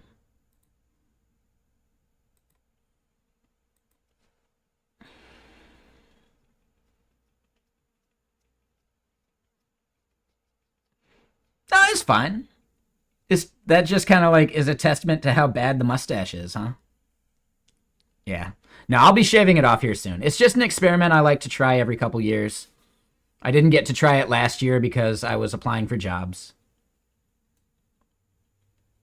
It does blend in. Yeah, it's like skin colored. With like a little bit of gray hair in it.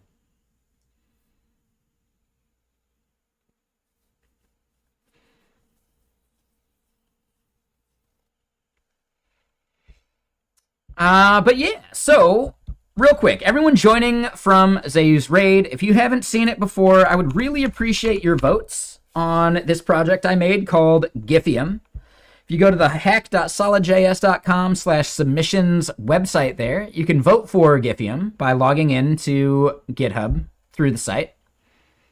Giphium is a way of generating socially shareable diffs.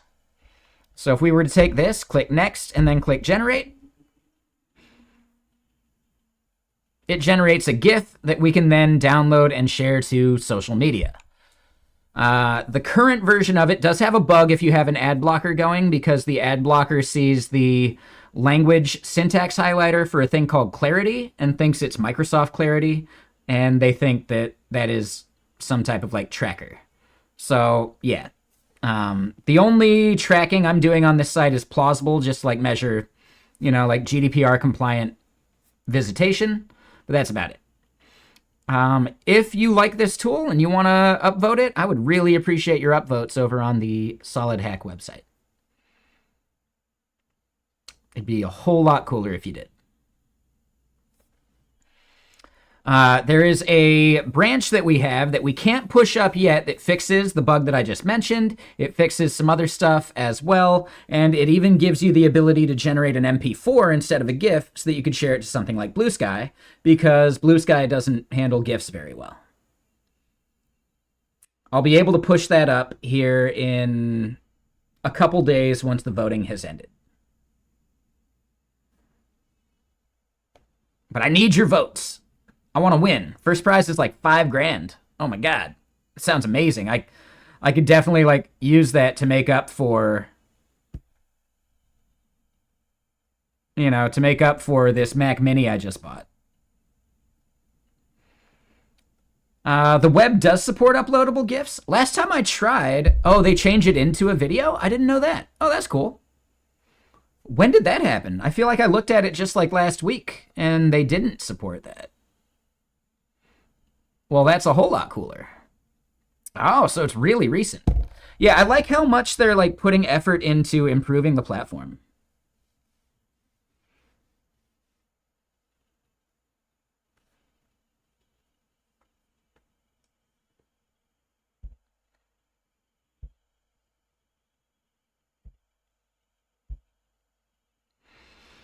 Zayu, hold on. Don't miss out on it. Render ATL and React Miami, their CFP for talks ends on like December 13th.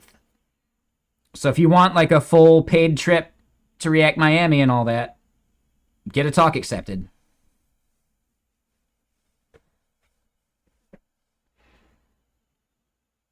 Render ATL as well. Problem with Render ATL is they only allow one submission, so that's a lot tougher. But React Miami, I would say don't do more than 3, just because sometimes people look down upon like too many. But I would say 3 submissions does increase your odds of getting something accepted.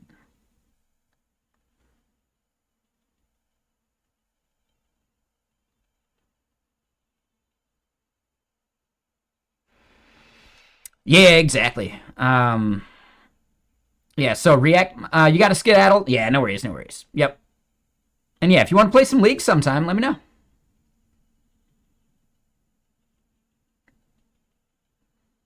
But, yep, thank you for the raid. Welcome everyone from Zayu's stream. I'm currently working on resurrecting this project. Technically, it's not dead, so resurrecting is the wrong term. But I haven't touched it in like 6 weeks-ish since I started Giphium, and since I started doing a bunch of traveling for conferences. In the past like month and a half, I went to SquiggleConf in Boston. I went to GitHub Universe in San Fran. I went to I had to go to Arizona to work at like GitKraken because I'm like emceeing GitCon this year, which is a pre-recorded kind of thing. So there's that. That was like an entire week. Then after that, I went to JS Nation in New York, and I got to see the Terminal.shop Family Feud event, which was great. And then from there, I traveled like a day later to Atlanta for Connect.tech. And then, like a day and a half after that, I traveled to Austin, Texas for an Atlassian Get Kraken event. So I traveled way too much. I booked way too many events too close together. But it was fun. But yeah, basically, I decided to work on Giphium and the solid hack thing, mainly because I didn't want to like be context switching back and forth into this. Like I'd be doing this same like jumping back into Walter after like a week of not touching it, and that context switching would, I don't know, be a source of burnout. For the most part, they consider conference season to be spring and fall. And then there's a few that happen during the summer, and there's very few that happen like during like December, January type area. Like I think a lot of them start to spin back up like March. So yeah, spring and fall are like the big heavy seasons, and then there's a couple like Render ATL and Chain React and some others that happen like during the summer. You'll actually rarely see any happening in Europe during the summer, which is interesting because a lot of people are just on vacation.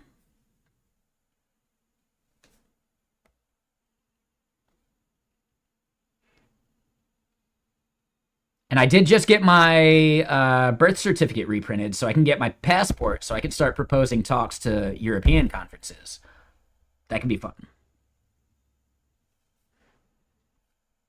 But yeah, basically spring and fall are conference season, and if you want to like submit talks to conferences, pretty much assume that you need to be like looking for their CFP like 9 months ahead of time. Some conferences it's shorter, some conferences it's about 9. It's anywhere between like, I want to say like 5 to 9 months before the conference happens that their CFP would close. And CFP is call for proposals or call for presentations, maybe. I forget. I think it's fuzzy.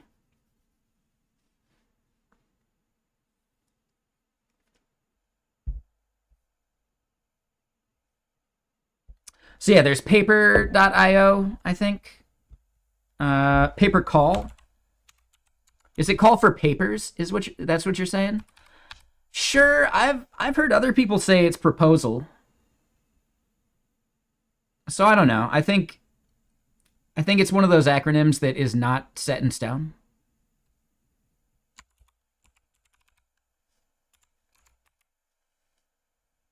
But yeah, if you're looking for conferences, Paper Call is one. I've seen a lot of stuff scheduled through Sessionize. Right? So call for papers, right? There's evidence, right? Paper call is evidence for it. But I've heard other people say that it's like proposals. So, I don't think it matters that much.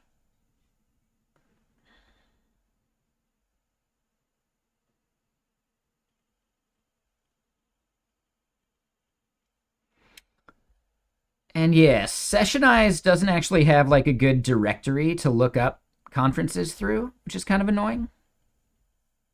Right? They have like a speaker directory, but they don't necessarily have like a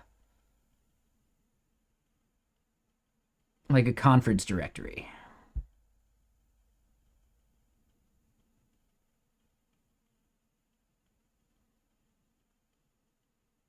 Oh, discover events. So maybe I just need to log in.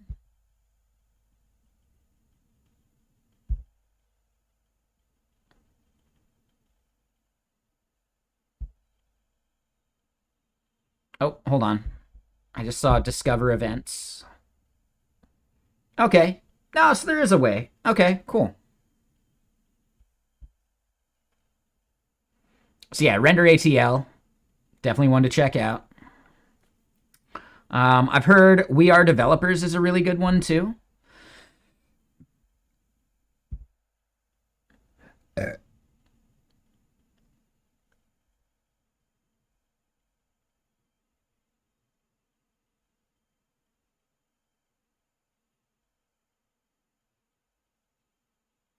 I don't think they end up covering travel, which makes it a little bit tougher.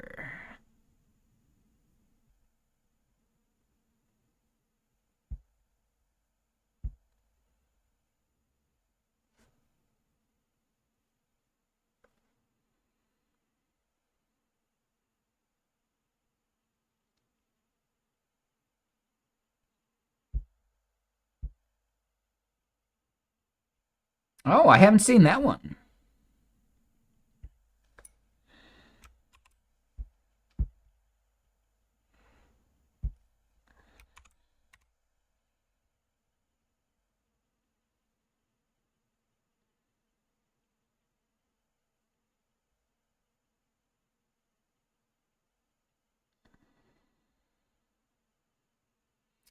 Yeah, and this one seems like a little more like broadly scoped.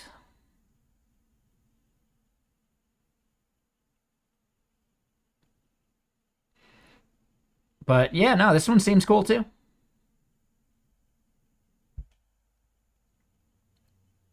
Yeah, I've tended to use, right, like the specific conferences, like, if I know I really want to speak at at React Miami, I'll just go to their website.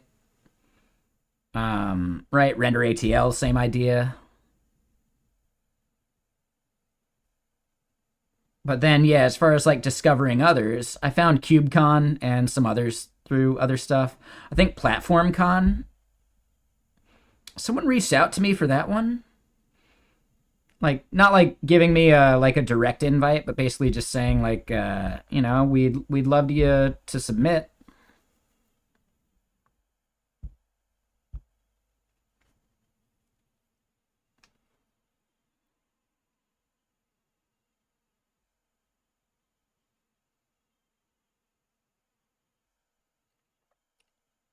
But yeah, platform engineering. See, this one would be tough because that's my birthday. Do I actually want to be out traveling on my birthday? I don't know. I don't know.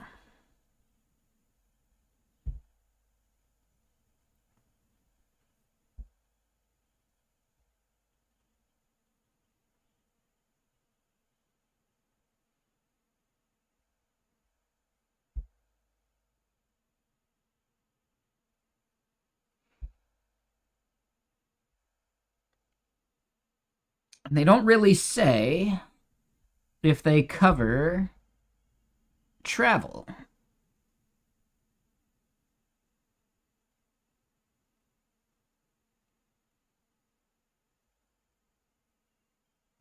Ah, okay. So there's a live day as well.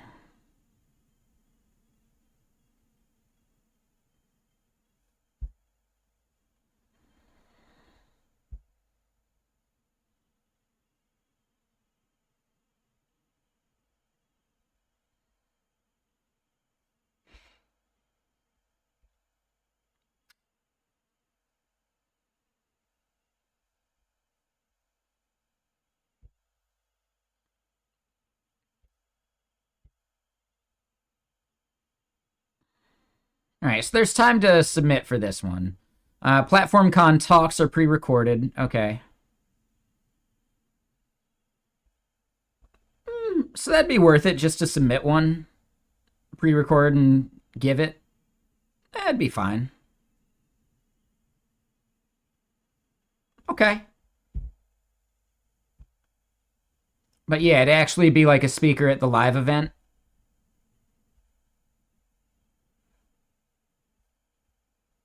I think those are probably invite only.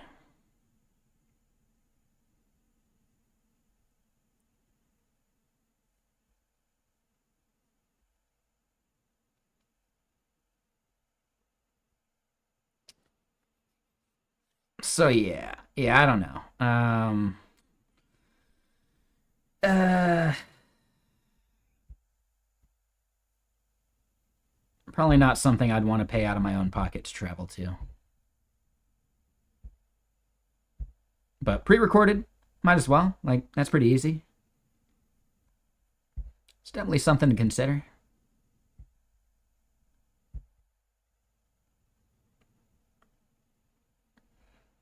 Dynamics Con?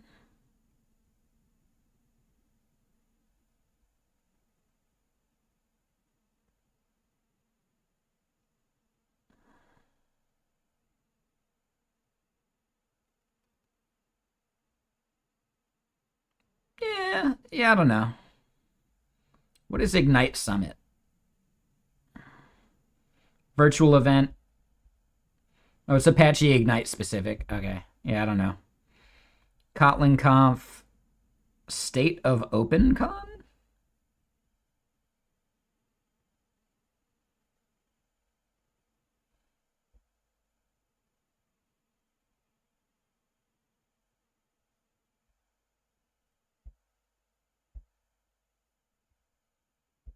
Interesting. Travel support is limited. Okay.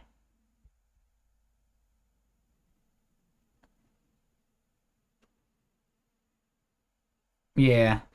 Yeah, I definitely want to try and submit to like some international conferences, but I would need them to help cover travel for sure. Unless it's very, very specific to like get cracking stuff. And that's a lot harder.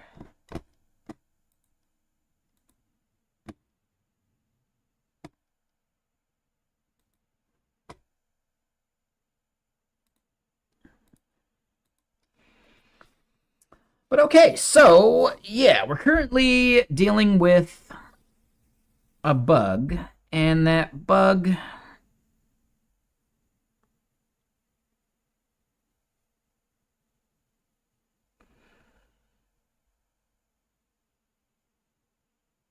is not related to this. Tool for a calendar heat map? That sounds like something very specific that you're probably just gonna have to make.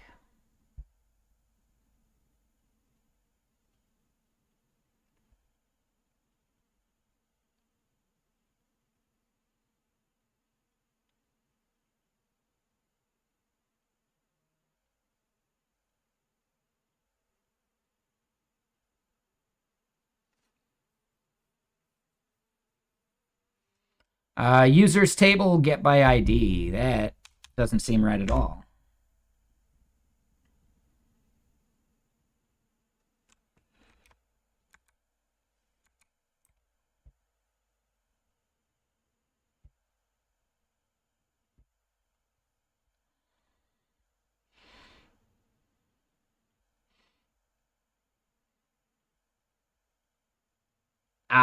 It's DB sort that I wanted to pass.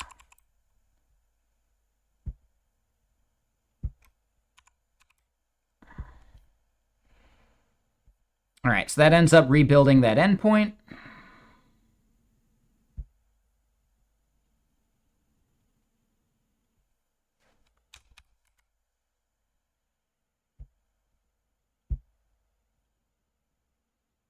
Log out. That looks rebuilt. Man, that was fast too. That used to take forever on the older Mac Mini.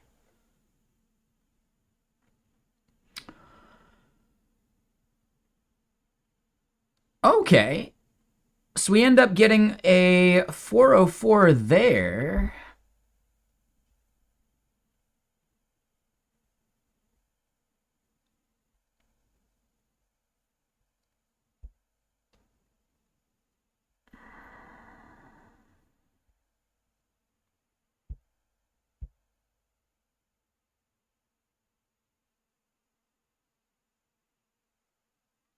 Right? We return that. The user gets redirected to it.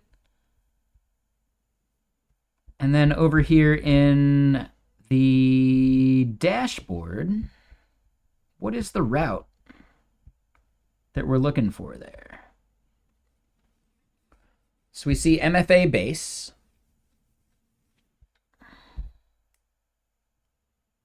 All right, MFA slash base.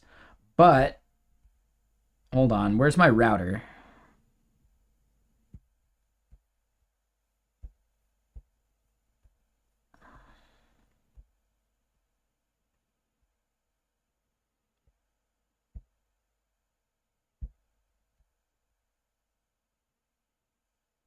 All right, so here's the router.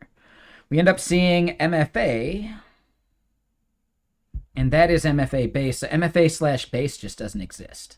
So that's actually a flaw with our OAuth callback.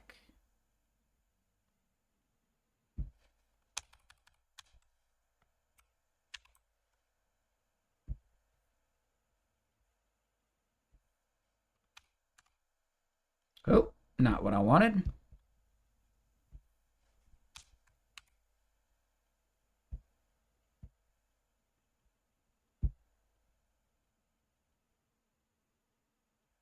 Okay, so then something went wrong. Try logging in again. Have I upgraded to React Router v7? Probably not. We can look real quick.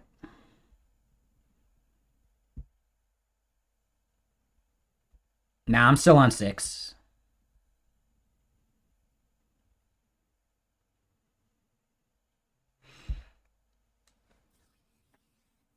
It'll probably be a long time before I upgrade. Like, I don't think there's much I would gain from it.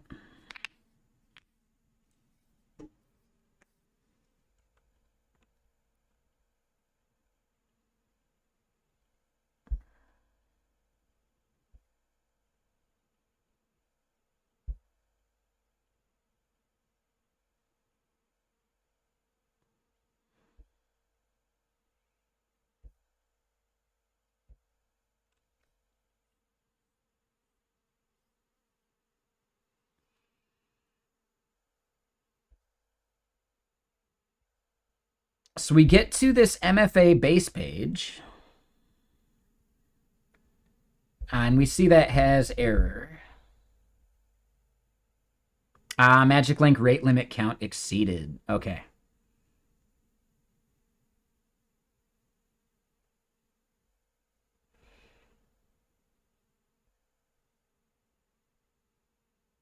Yeah, so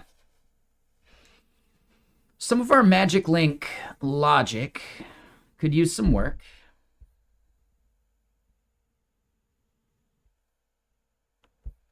And what I'm going to do is just stop and restart. That way we start fresh and see if that's a problem from the baseline or if it's just something that we need to fix otherwise.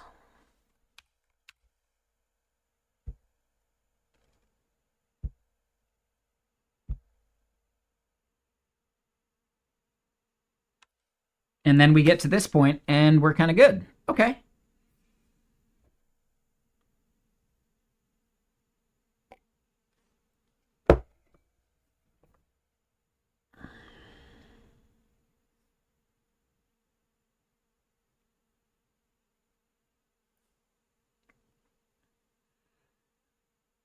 I think I have another auth app that I've been using for testing. I gotta find it now, though.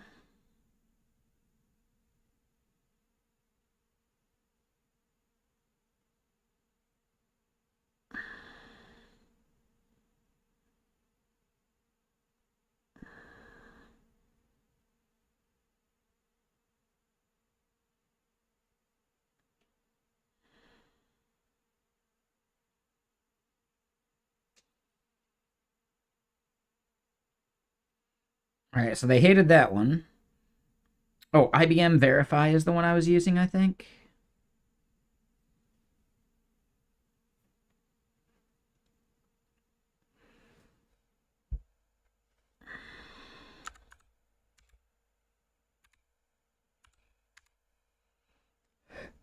All right, okay, cool. We go to dashboard, and all right, we get a token for that, and we're good. So our OAuth logic works.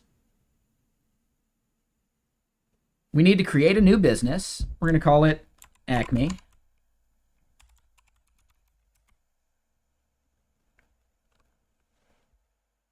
All right, let's get started. Sure. We're going to be usage-based. Next, label. And yeah, this is where I think the next steps for our like eventual like refactor to launch this is we want to maintain more than one currency, right? Because it might not be currency, right? We may want to actually like rename how we're calling this because instead of a currency, it's more of just like a quota, right? Like a quota label, right? So this is RQs, right? Like requests, and it's a suffix. Sure. I think payment providers we're going to ignore because I don't actually want to touch the payment providers at this point. I think that's actually a stretch goal. So we got a lot of stuff to refactor in that way.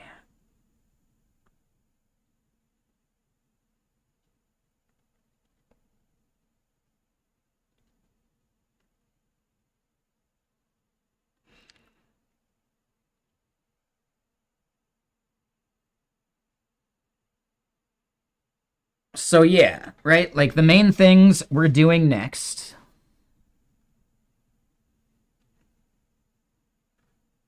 And you know what?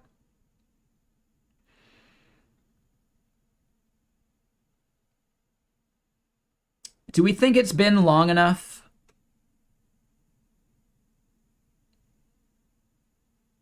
Like how long do you think a like an Indian food restaurant would need to go through its like older like chicken and some of that stuff before like they're giving you like the new chicken? Because they were out of power for like 4 or 5 days. How aggressively do we think they actually went through the stuff that went bad in their freezer? I would say they're probably through it by now. So I could order some Indian food and be okay? How do we feel about that?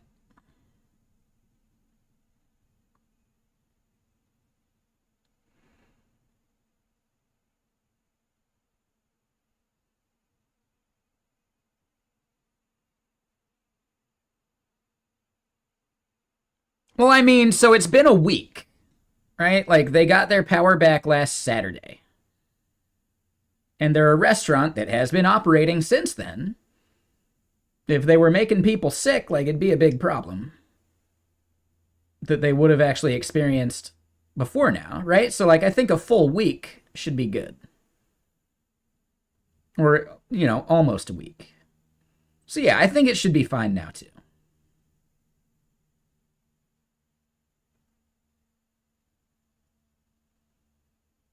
I just really want some Indian food.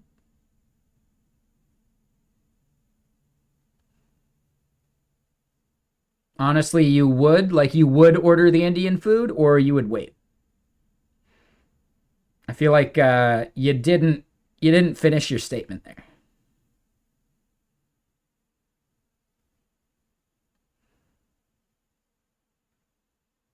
So you don't worry about FDA guidelines. You would eat it. Yeah, yeah. I think I'm good too. I'm gonna order some DoorDash. I do butter chicken. One of these days, I'll learn how to cook it myself. But today is not that day.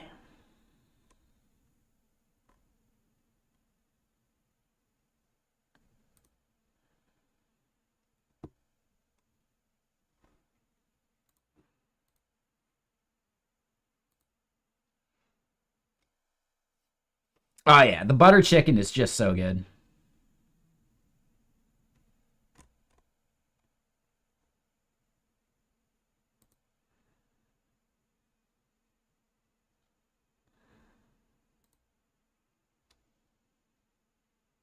Butter chicken, garlic naan.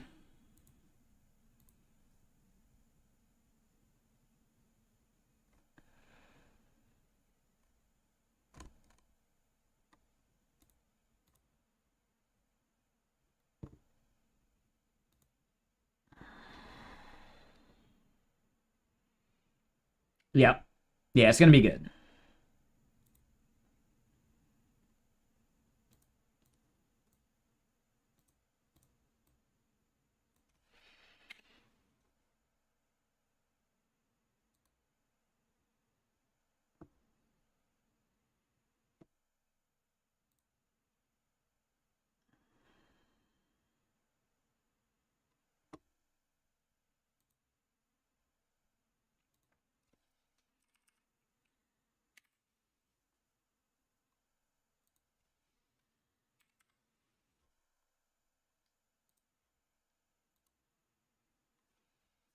It's a slightly expensive meal, but you know what? I don't feel like cooking tonight.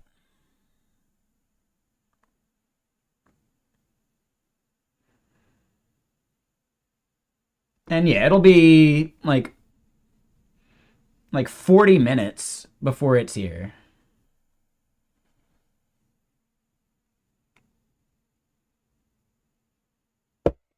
Bare minimum. So we got time.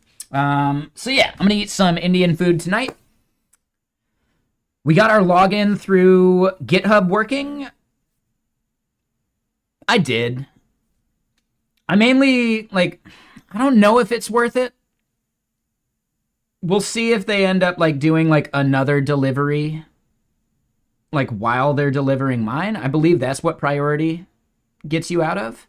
And for $3, I think that's worth it. It does feel like a scam, though, too. So I don't know.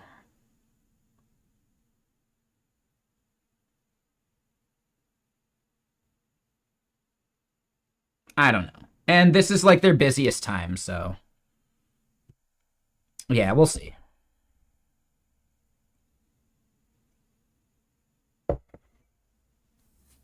But let me go use the restroom, pour some more water, and we'll start to dig into, I believe, the part that we like truly left off on, besides like the bugs that we just recently had, were getting Google Auth and some of the other like, like if we go log out, I'm thinking GitHub, Google, we'll do Twitter and Microsoft still, right?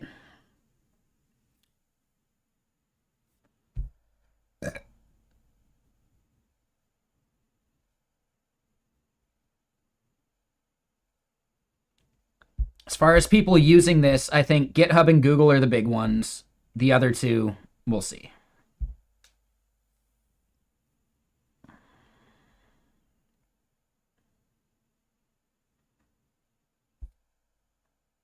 And Magic Link Auth just works. So yeah, if we look at some of this backend logic,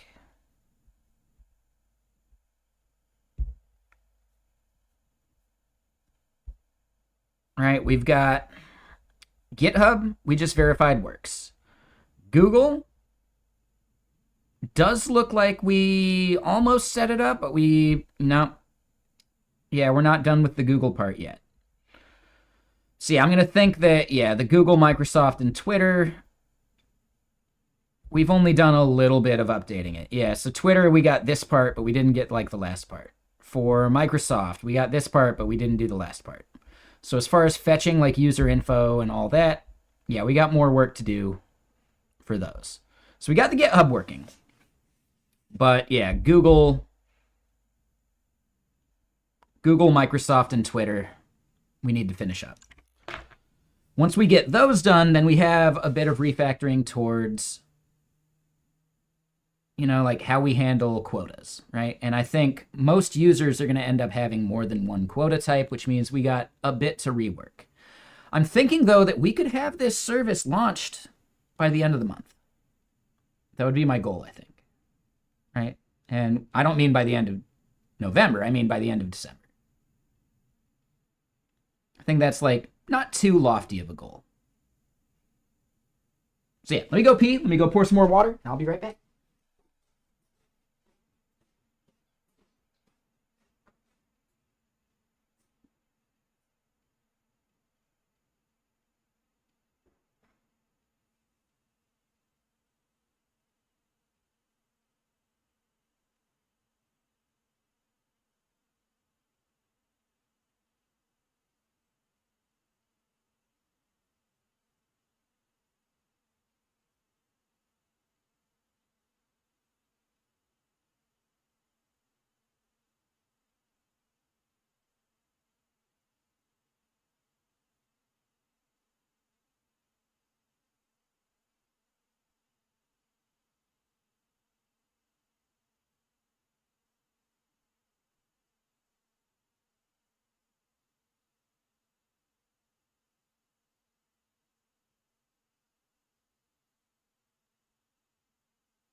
I'm back.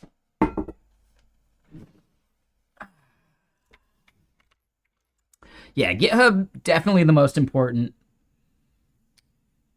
I think the others are still necessary, though.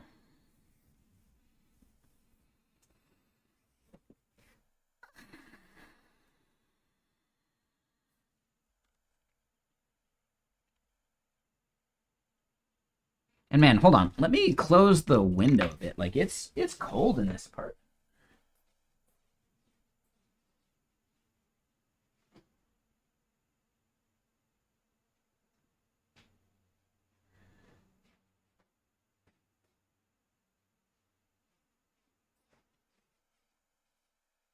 All right, there we go.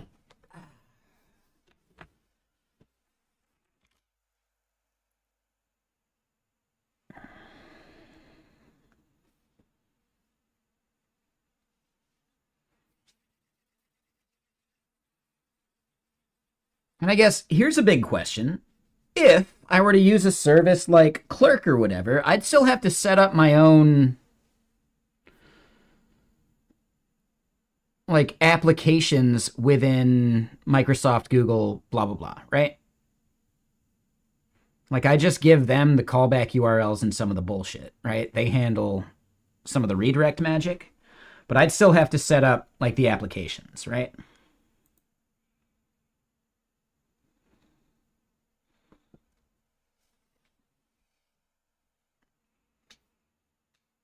Yeah. The redirect URI is actually one of the easiest parts. Yeah. I was just double checking. Like, I don't know. I've never used Clerk. For this project, I don't plan to, but for other things, I might. So yeah, like, really, the redirect URI stuff is really easy. Like, I don't care.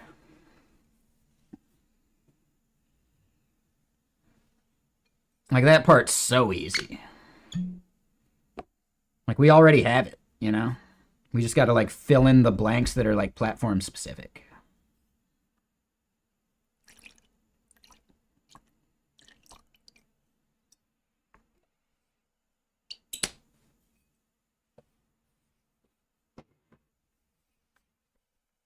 So yeah, I'm not too worried about that stuff.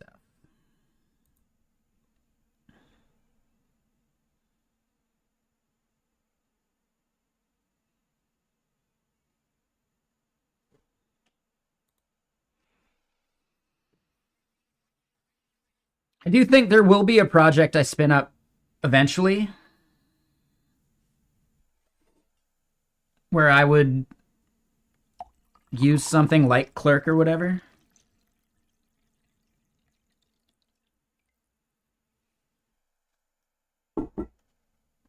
But I also own rollyourownauth.com.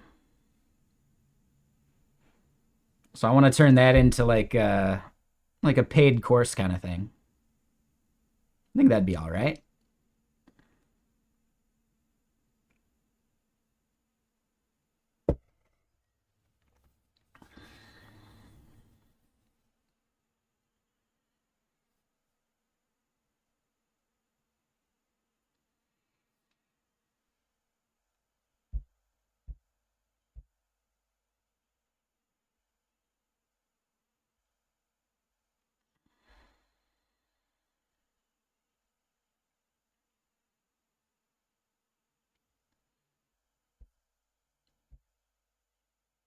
All right, so Google OAuth.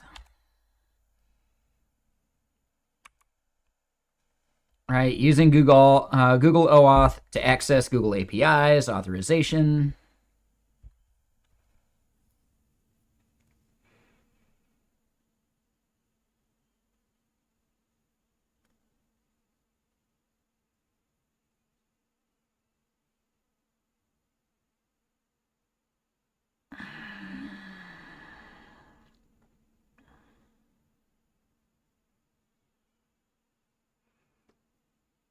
What up? Next, how you doing? Yeah, we're building out OAuth for a service called Walter, which is basically going to be like quota slash balance management as a service.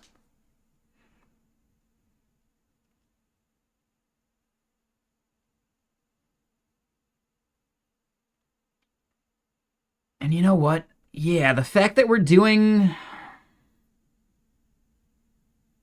like, yeah. If we go to our login page,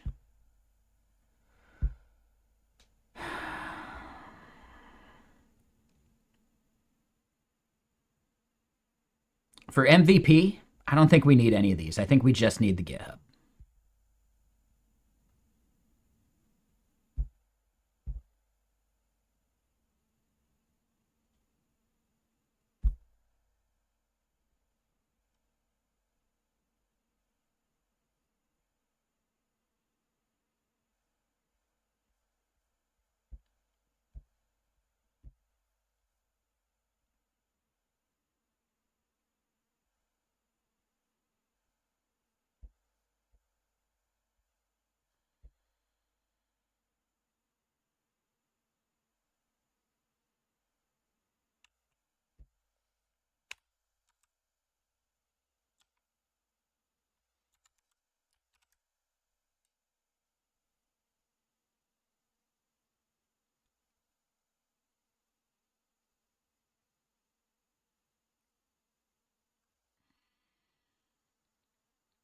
So eventually I'd want to feature flag this.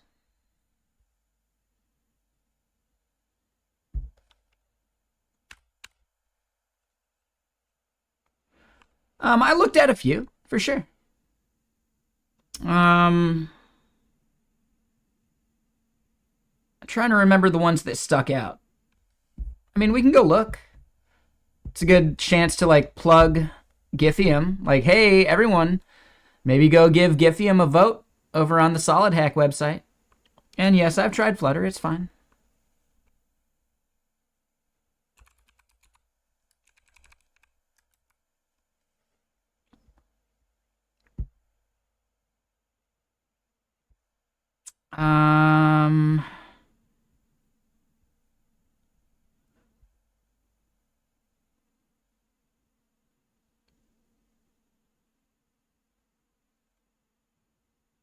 I'm not even seeing it right now.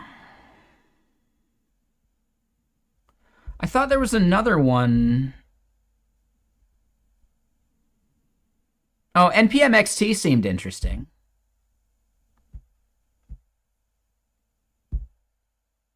Like, I'm not sure.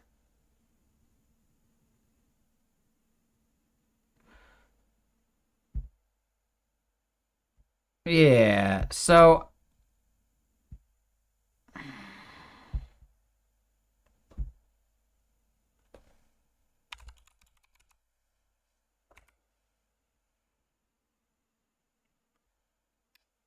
right, some Mermaid. Okay.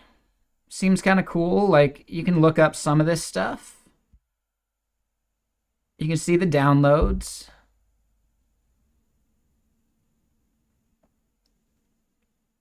This is kind of nifty, like being able to add this via URL to, your README or something. I think they got a bug here for the bundle size thing.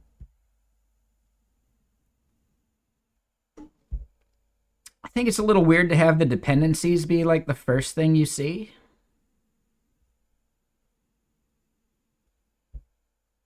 So yeah, I don't know. It's like an interesting tool.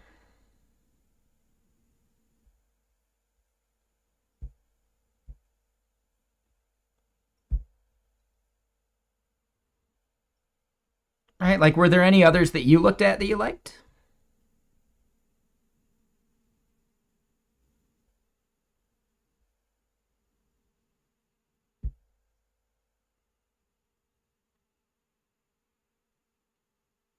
Don't know. Solid migration?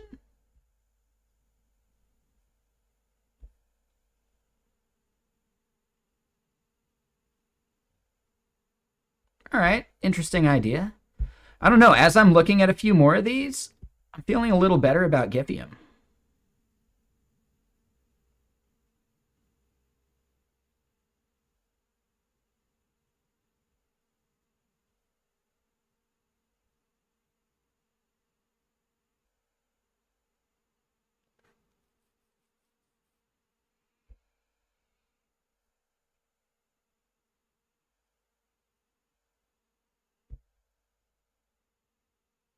I'm feeling a lot better about Giphium.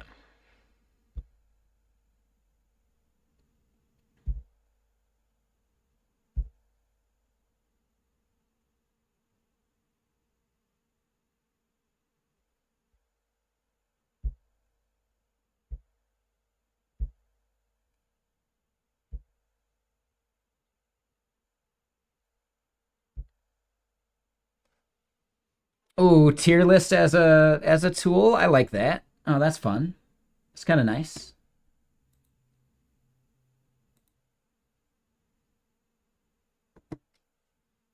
Oh, damn. Dasher's already waiting for my order? That seems a little early.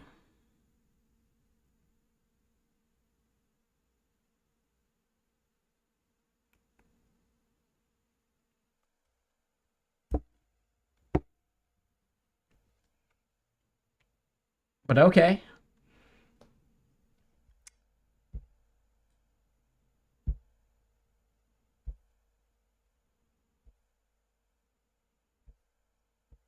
Oh, this is kind of cool. All right. No, this is fun. Right. So a new tier list.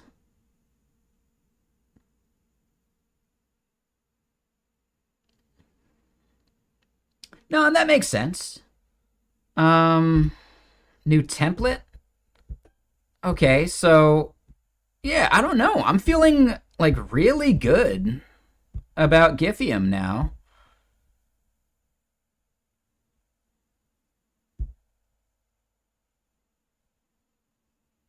Wow, this seems really ambitious.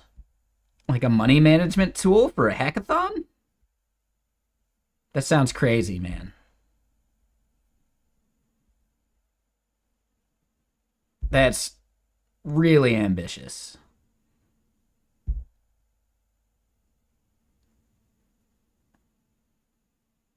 Oh, damn. Dasher's already on the way? Well, shit. All right, so we got to go raid someone. Dasher's on the way. Like, oh, man. Okay. Shit. All right, well, I didn't expect to be done. Please go vote for me on Solid Hack. If you like Giphium, check out Giphium and see if you like it. You know, all that stuff. We got to go raid someone like right now. We're going to go raid Nerd, who's awesome. Shit, yeah, the Dasher's like on the way right now. Oh, man. So yeah, I'll be over on Gaming Stream. You know, I'm probably going to play some Pillars of Eternity 2, but, you know, maybe Zayu wants to play some League of Legends or something later, which would be cool.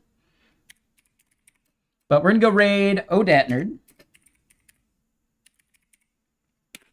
He's a great dude. He's really awesome. Let's go say hi. Let's, you know, wish him the best. I'll be here tomorrow, and I'll be streaming Sunday as well. But yeah, I mean, I'm so hungry. Oh man, this Indian food, it's on the way. It's close. It's like a couple minutes away. So yeah, people over on YouTube, thank you all for hanging out. We had a great day today. Please give me a vote on the Solid Hack website. I don't remember how I even found Solid Hack. Like maybe I saw a Hacker News post or something. I don't remember exactly how though.